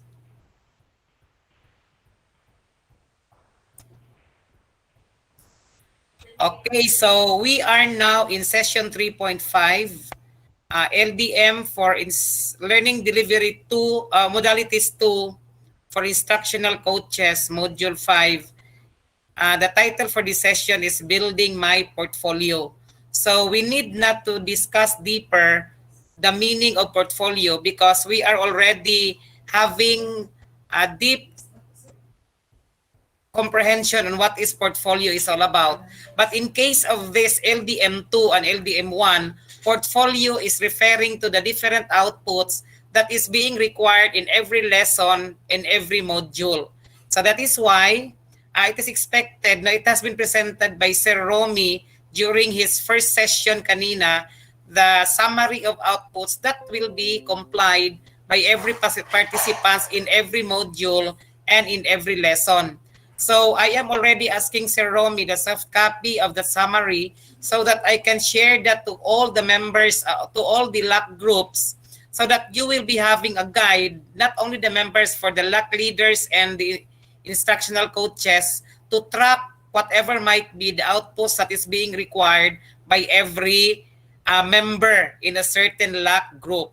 So the objective for this particular session, my dear friends, is to finalize the list of evidence of your technical assistance and or coaching to school heads and teachers in relation to effective learning delivery in the new modalities. So it has been stated here, the list of evidence, where in fact, if you will be having now the access on how to get the soft copies of all the materials in this particular course, it is being found inside the Module 5 folder, the template for the list of evidence of technical assistance. This particular thing being stated here. So for we only have two contents, two lessons in this particular session. The first lesson is the Technical Assistance Coaching Guidebook and the Technical Assistance Portfolio of Instructional Leaders. And for the lesson 2, we have the evaluation rubrics. This TA Coaching Guidebook is also included as one of the materials inside the folder for Module 5, in which in the next session with our Chief Tardo, you will all be guided on how to access all the soft copies of the materials in this particular course. You will be provided with the link wherein all of us can access on how to get the materials that I made mention. This rubric also has also been part of the materials embodied in the particular module. So module 5 in this particular LDM2. So I just would like to share the picture of this list of evidence for LDM technical assistance provision. So this is now what I am telling you. This is the total picture of how the template of the list of evidence look like. So we have here the 3 columns, type of technical assistance or activity. We have the second column, timeline of data collection, and the third column, documentation of the technical assistance activity. So this particular template, my dear friends, it can also be accessed inside the folder for Module 5. So I am just showing this para you will be having a clear picture on how and what to look into the folders that is being found in the Google Drive, and the link for that Google Drive will be given later by Chief Tardo. So this is the template now for list of evidence for LDMTA provision. So what you can see on screen right now is the rubric that will be used by the LAC leader or the coaches in rating the outputs that will be complied by every member in every LAC group. So this is now the evaluation rubric for the LDM implementation portfolio, in which this particular rubric also can be accessed inside the folder for Module 5. So lahat ng mga things that are being presented on the slides by the previous discussants are all found in the Google Drive. The Google Drive, that the link for the Google Drive will be given to you later. So for the criteria, we have demonstration of progress of the LDM implementation, 30%, quality of reflection, 25%, demonstration of professional standards, 20%, language overall presentation of the outputs, 15%, organization of portfolio, 5%, and timeliness, 5%. At this point in time, I am certain that our school heads and even public schools district supervisors are already familiar with this template, because I believe that this template is the same one that is being used when the LAC leaders and the PSDS rated the outputs of all the school heads during the implementation of LDM1. So at this particular point in time, I am pretty sure that the PSDS and the school heads are already familiar on how to use this and on how to rate the outputs that will be submitted by our teachers as soon as they will be done complying with the list, with the list of outputs being presented by Sir Romy this morning. So these are now the rubric, evaluation rubric for the LDM implementation portfolio for teachers. We have here excellent, 5 points, very satisfactory, 4, satisfactory, 3, marginal, 2, and unsatisfactory, 1. So again, I am informing everyone that the soft copy of this particular rubric, evaluation rubric, can be accessed inside the folder of Module 5. So what the next is, kanina in one of the content of the lesson 2 is the evaluation rubric, and we also have the technical assistance coaching and guidebook. So ito ding technical assistance and coaching guidebook can also be accessed inside the folder for Module 5. So I am just presenting to you this picture on how this technical assistance and coaching guidebook should look like. Para the moment you will be having na the access, the link in the Google Drive, and then you will start downloading the contents of it, you will already have the prior knowledge on how this particular guidebook should look like, so that the moment you will open the folder for Module 5, makita na niyo kaagad doon ang technical assistance and coaching guidebook. So inside this technical assistance and coaching guidebooks are the things that would clear out the things that are not yet clear in your minds, because the contents of this will definitely guide everyone on what to do, especially in the implementation of this particular course. So my session is just very short, no? So I only have 7 slides for this.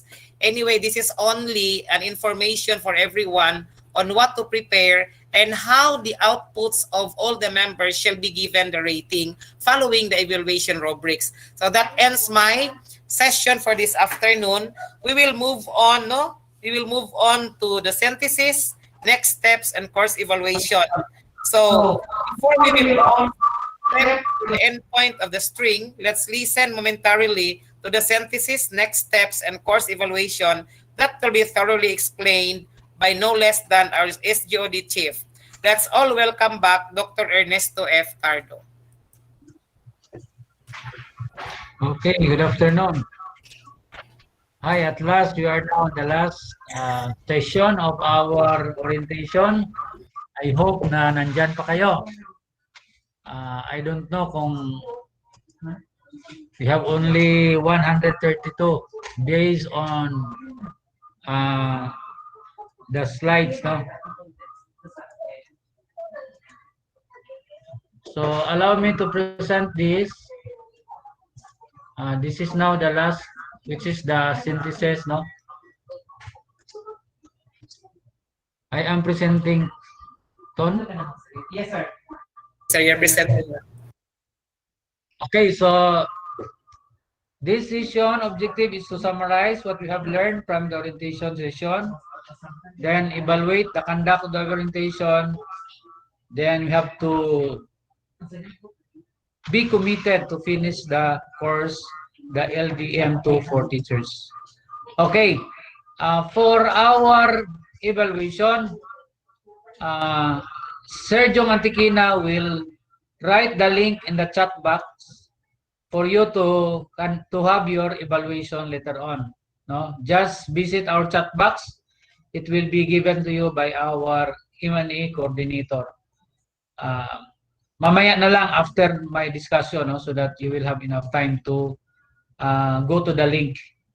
For our module that needed in this for this module LDM2 instructional coaches, it can be found in this link bit.ly/LDM2 modules for coaches.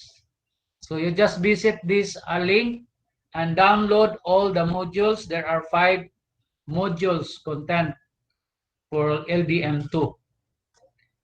Okay, so just to give you an eye view on what will be who are the instructional supervisions or the instructional division instructional coaches and the respective assigned district.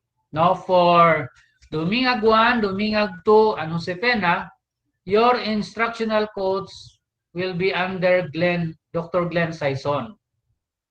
For Mahayag North, Mahayag South, and Tambulig, your instructional coach will be Dr. Gay Abduhan. For Mulabi East, Mulabi West, and Ramon Magsaysay, your instructional coach of the division office is Dr. Belen Cuevas. For Aurora East, Aurora West, at saka Midsalip, your instructional coach in the division will be Antonio Gano. For Tukuran East, Tukuran West, at saka Suminot, the instructional coach of the division will be Saturnina Abahon. Then for Lakewood, Kumalarang, the instructional codes of the division will be Alma Carbonilla.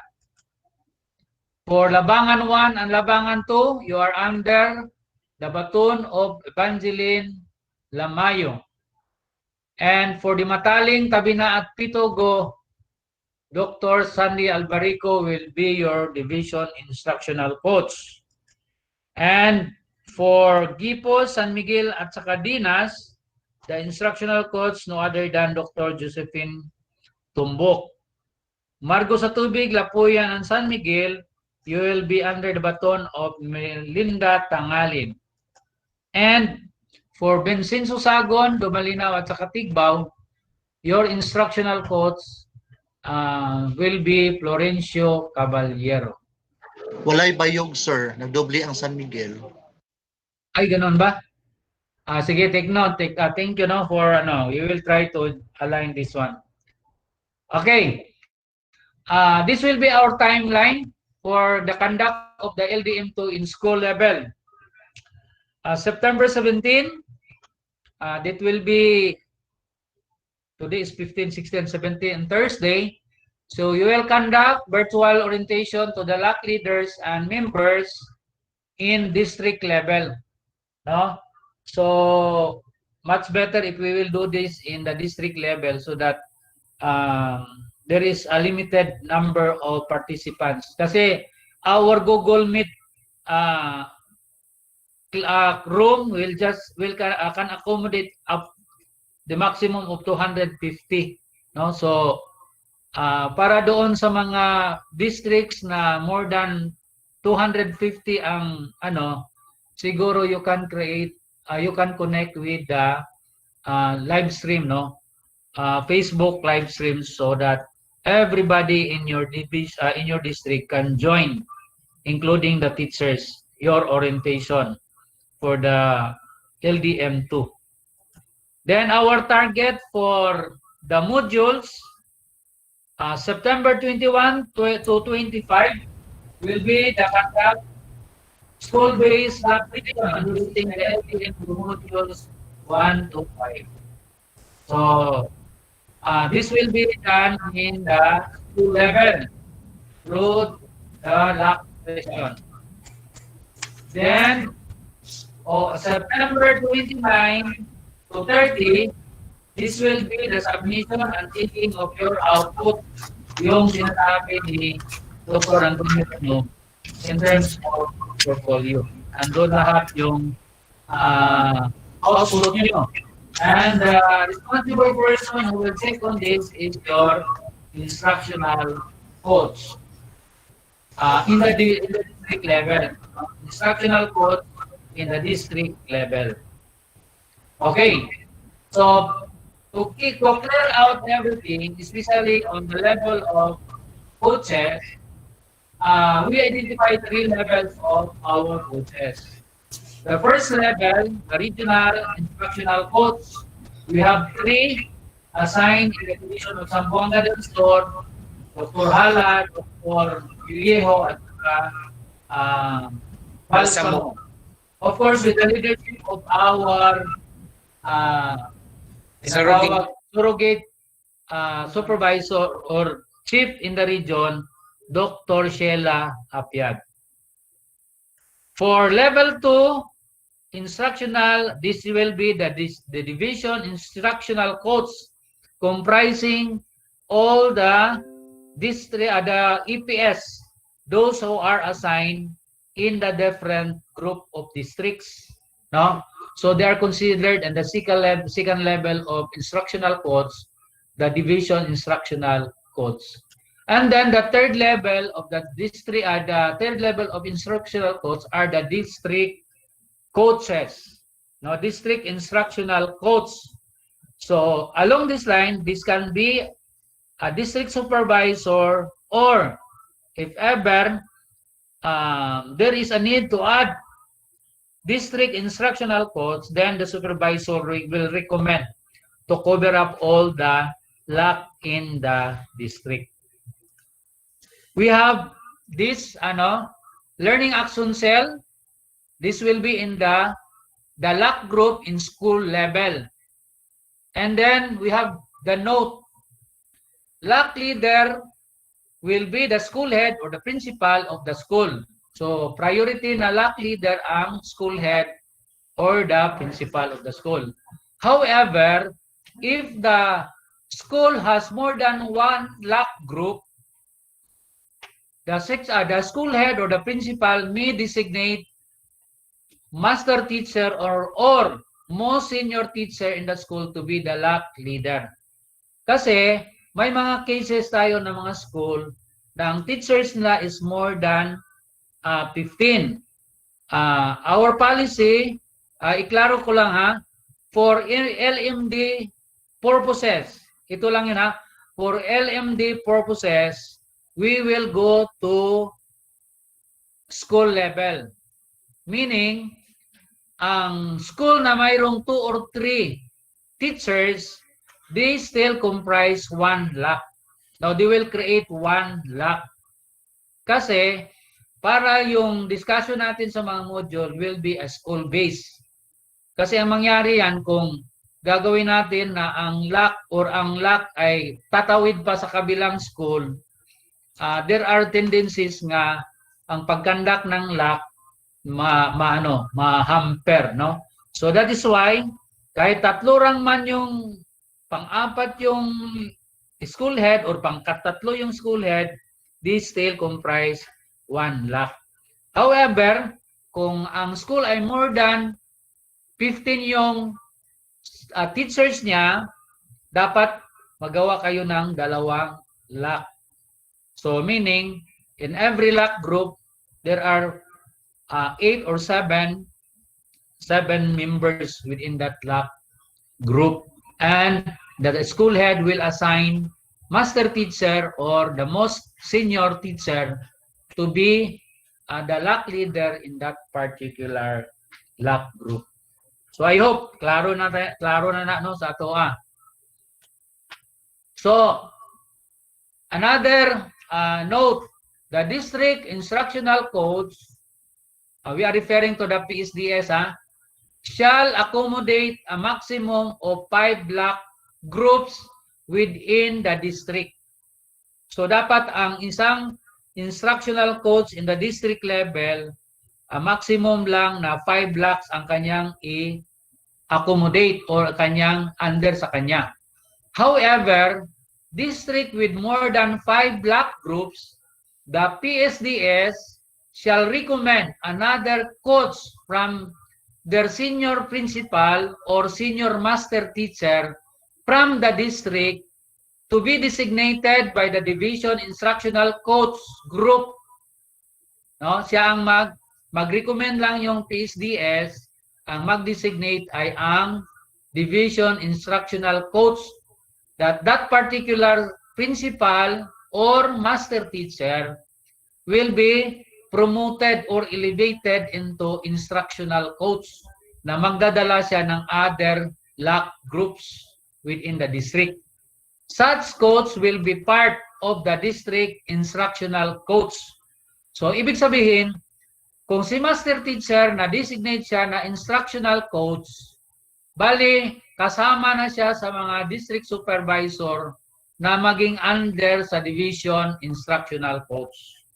So, diba usually 3 district lang ang under sa division instructional coach. However, if one of those districts mayroong more than 5 LACs, then that particular district, 2 na ang maging under ng division instructional coach, no? So meaning yung gawin nating instructional coach in the district level, so maging part na siya sa LAC group ng division instructional group or coach. I hope klaro yan, no? Such coach will be part of the district instructional coach or the tinatawag nating district instructional coach group. Okay. So, in our creation of a learning action cell, kailangan natin i-follow yung ID. No, mayroon tayong ID para malaman natin through the coding in that particular group kung ano yung ID nila, ID number. So we will identify the ID number. So this is how you are going to identify the ID number following the pattern. First, we have to identify the quality and then the district. So yung sa district, yung first to 3 letters ang i-accommodate natin kasi kung first letter lang, ang daming district na pareho yung first letter. Tapos, yung acronym ng school, kung ano yung acronym ng school at saka yung group o lock group number in the district. So mayroon tayong example dito no sa Margo sa Tubig. Q5-MAR MRPS that represent the school, then yung lock number niya is 001.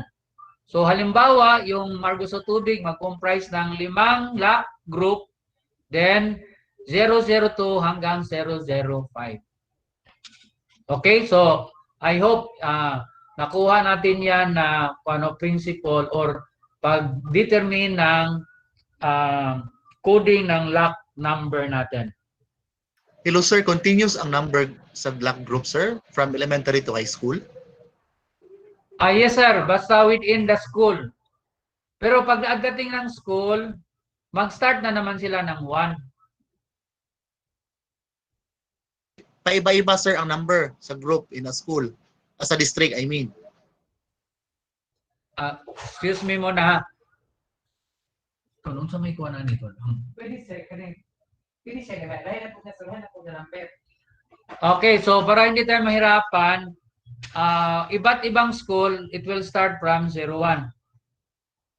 Para ma-determine kung ilang number ang isang school, ilang lock group ang isang school. Okay, thank you, sir. Okay, sige, thank you. Okay, so that's all, no? By the way, ang LMD LDM Division Management Team, LMD2 Division Management Team headed by our Schools Division Superintendent. Ang co-lead natin ay ang 2 Assistant Schools Division Superintendent.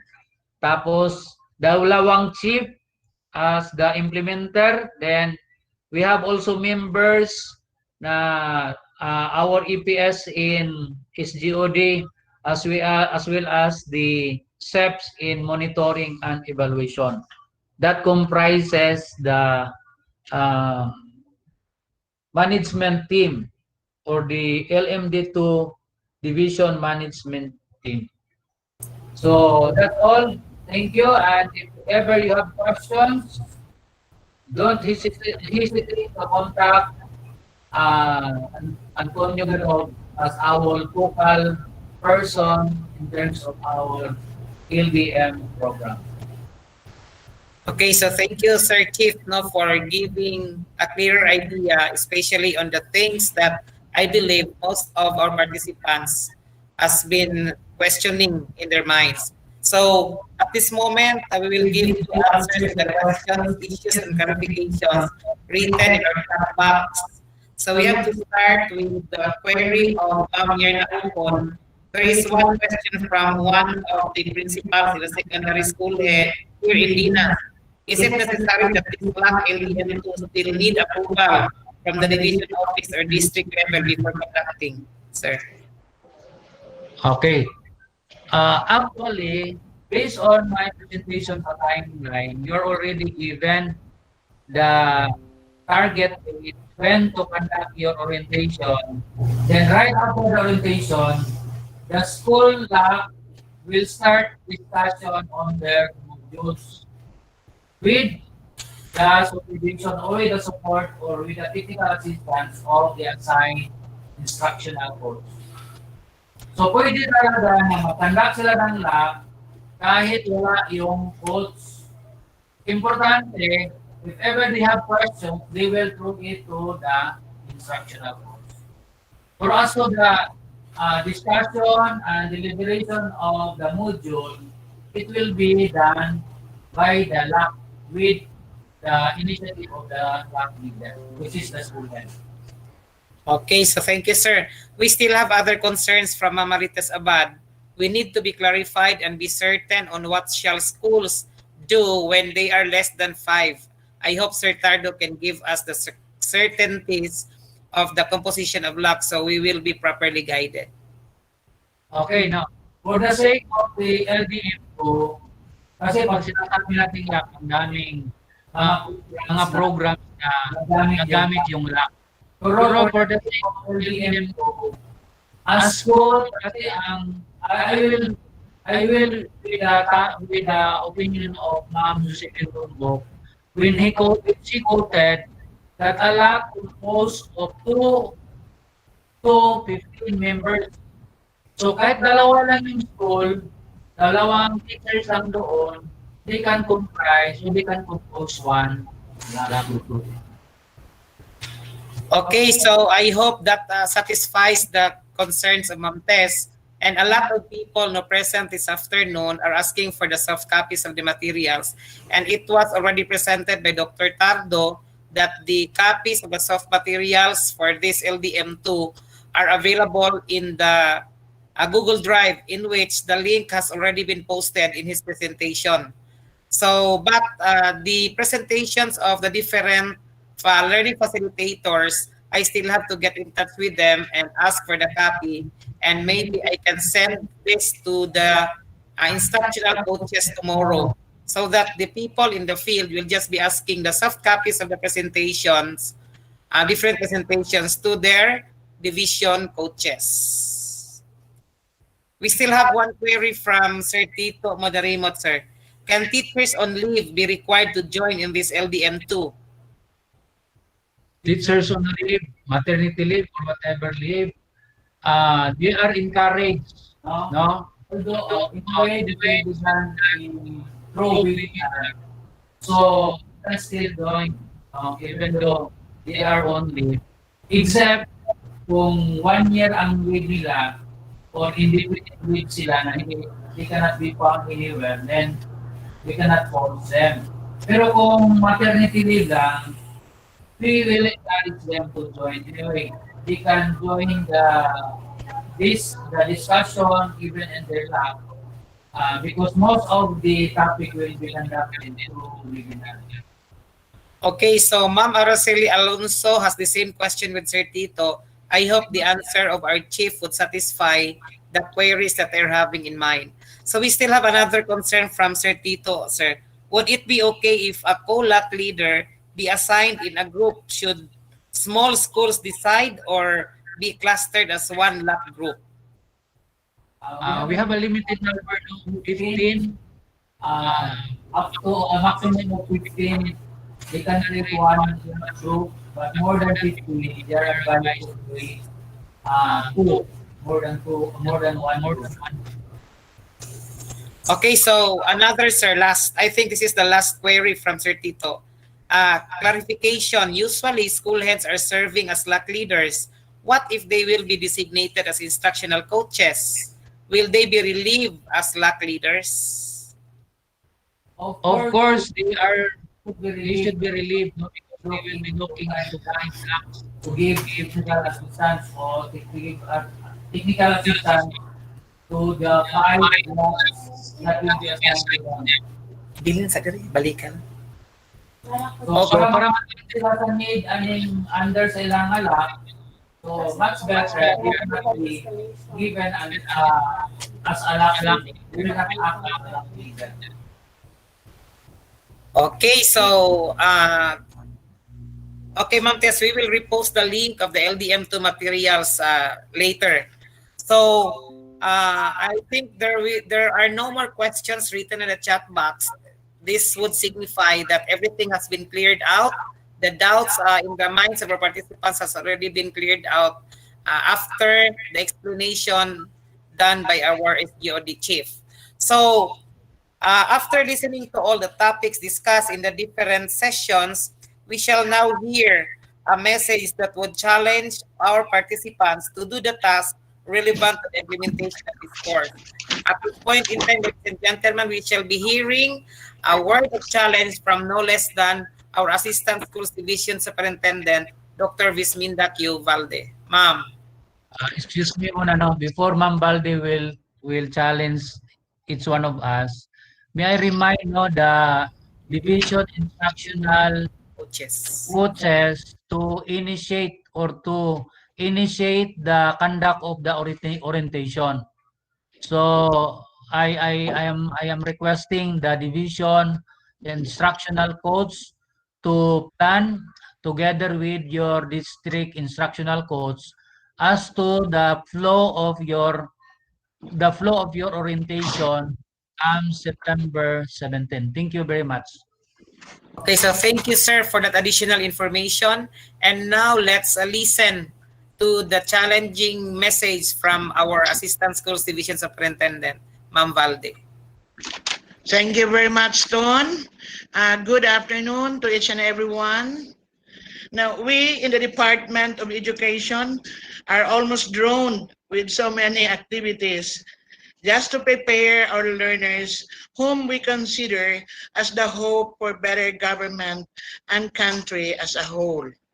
The preparation we have been doing wholeheartedly dedicates to the Filipino learners, which we cannot afford to lag behind because of this pandemic. Our secretary has boasted that the Department of Education is better prepared on October 5, 2020 than before. Yes, this is true because the preparation that we got prior to October 5, 2020 might be insufficient or might not be aligned with the existing demand of time considering the abnormality of this pandemic condition. However, the biggest challenge that we'll be facing come the opening of classes is that whether or not what is planned in terms of learning delivery modality will work on unto our learners, and if not, how to shift from one direction to another. Having you as LDM facilitators who are trained to extend technical assistance and even cascading your expertise to teachers and your presence, your respective qualities for troubleshooting, and the presence of the key officials in schools, districts, divisions, and even the region during the implementation we will be fully confident that no school, teacher, and learner will be left behind. At this time, most of our tasks are invisible, as said by ESDS Salvador. However, as teachers, nanunumpa tayo sa harap ng ating official when we entered into the government service that we should perform our duties to the best of our ability and capacity without fear, not even appear to COVID-19 or any favor. That we are taking the pledge without mental reservation or purpose of evasion. Ito ang malaking hugot ngayon. No retreat, no surrender.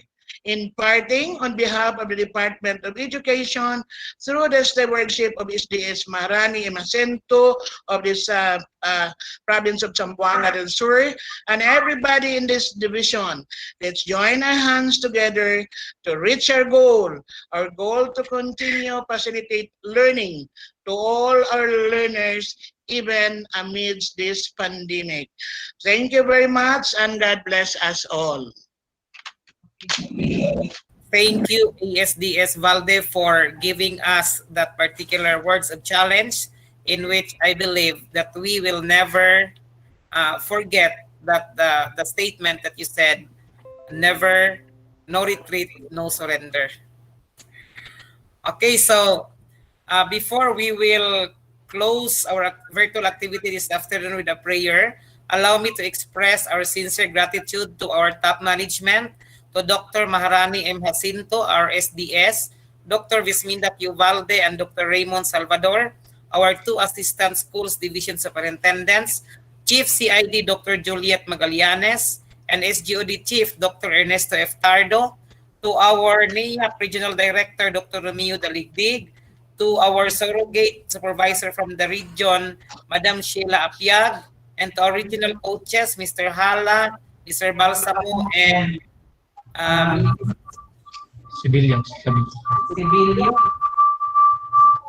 Okay, to all our exceptional coaches, lab leaders, and documenters, and also to the people from our IT department who helped us in letting our orientational stream live in YouTube.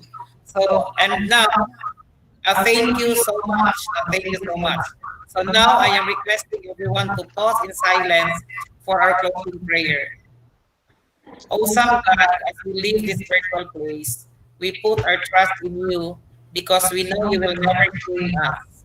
We hope continually in you and pray to you more and more.